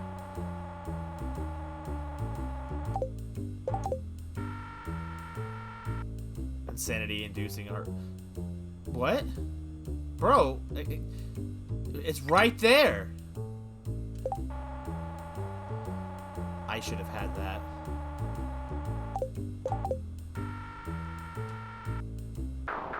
Bro, okay, fump this. I'm out.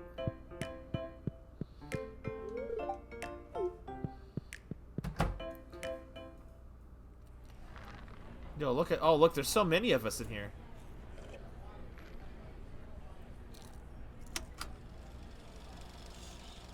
Had your fill? Yeah, I'm good. The cake night rises. Yeast never stops.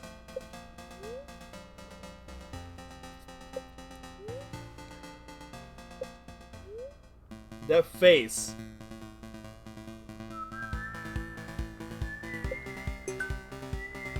Yo, Leah's dozing off. Oh, Leah's really enjoying her panzania salad. Yo, look at me. This movie is illegal.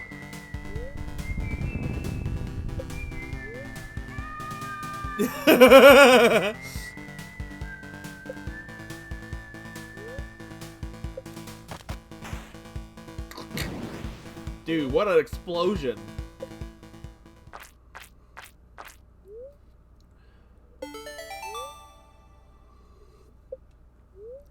The end. Usually has concluded for tonight. We hope you enjoyed the show.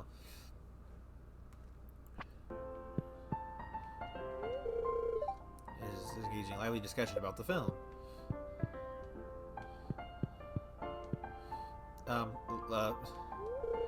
That was kind of lowbrow, wasn't it?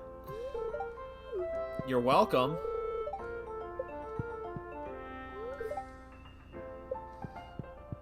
Definitely more elevated speed. Bro, brother here's back. Can't talk. I'm in the zone. That was just me 5 minutes ago. A broken marriage out of 10. Thanks, Scott the Waz.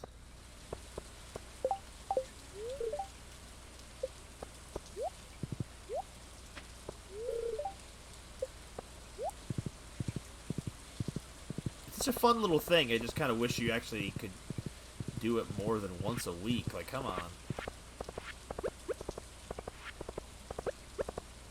So now I have a lot of trees. You know. Liquid! Oh, God. I freaking love Metal Gear.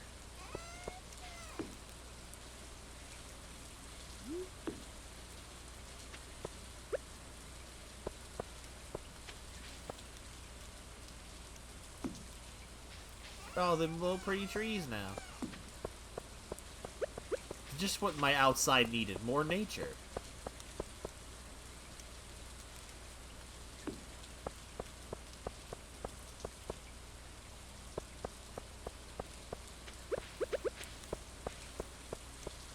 The best type of plants are the kind that are already taken care of for you.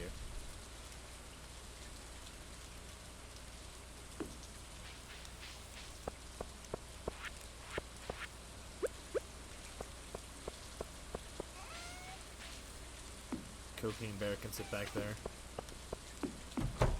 I already have one inside.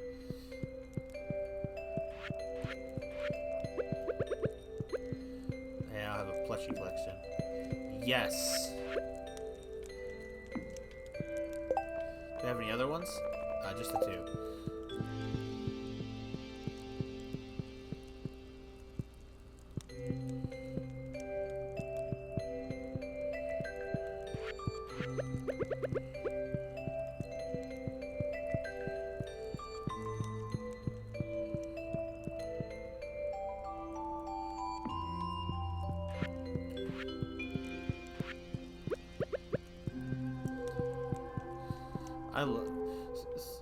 So I tell you, are you a big Metal Gear fan space outside of the memes and outside of Metal Gear Rising?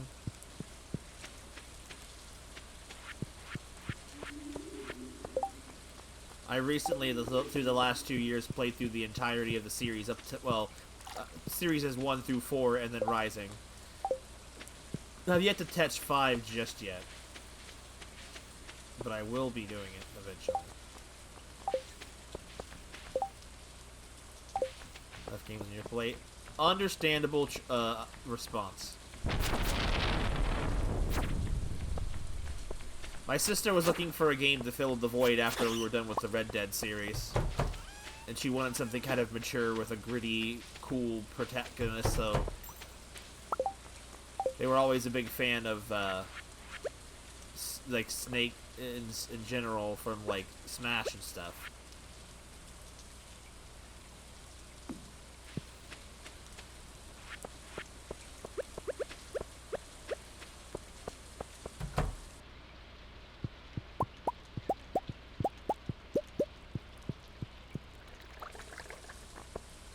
Bro, all my stuff keeps breaking. Fired!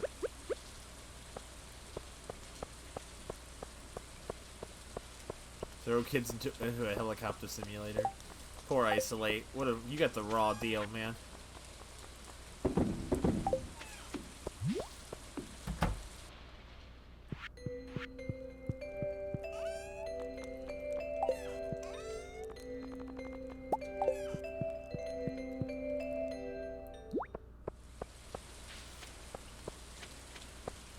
Oh god, that is pretty bad.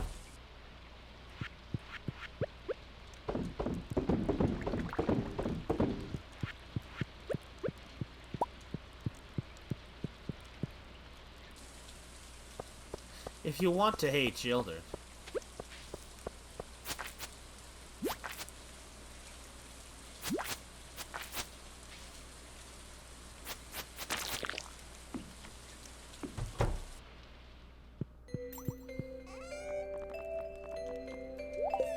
I said, if you ever wanted to casually hate a child, I got you the hookup. Metal Gear Solid 5. Child hater.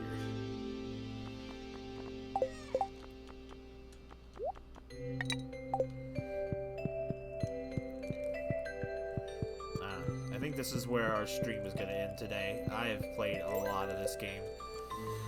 And I'm hungry. On balance, off balance, doesn't matter. I'm better than you are, yeah.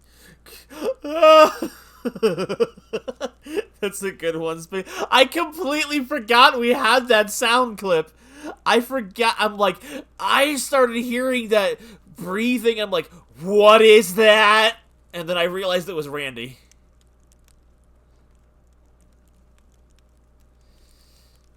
Good gosh, that scared me. Dude, Randy.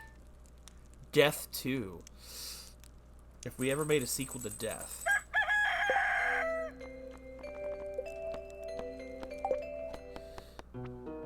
Ugh. worse on that. Alrighty, so I'm gonna post a schedule for this coming week, which may be the last week I'm gonna be able to consistently stream until the move is over, because I'm planning on this one actually being my last week at work, which means work around here, the house is gonna be more busy. So I will be busy for that. But I do know at the very least on Saturday we are going to do the Splatfest stream, which will be the chocolate competition, dark versus milk versus white. Sounds like a big old joke for a bunch of racism, I'm sure. And the ink colors are kind of strange. They're not even what they sound like they would be. They're just kind of stupid. I'm probably planning on being on Team Milk, but Splatoon is already a racism joke. True, there's so much racism in that series. That's the whole freaking plot of the freaking Octos and stuff, or whatever. But, yeah, it's like 5.5 hours. I knew this would be a somewhat long stream because of Stardew. Since we got to a good spot in Stardew, I don't know when I would next jump back to Stardew Valley. We'll see. Like, again, with the move coming up, this may be the last Stardew until the move is over, so we'll see. We'll see. So have a good night, everybody. I will see you guys Saturday for the Splatoon stream. Hopefully you'll be joining me. If not, it's okay. Have a good one. Have a good night, guys, and I will... Hold on. Where is... I will see you guys in the next stream. Bye-bye, everybody. Have a good one.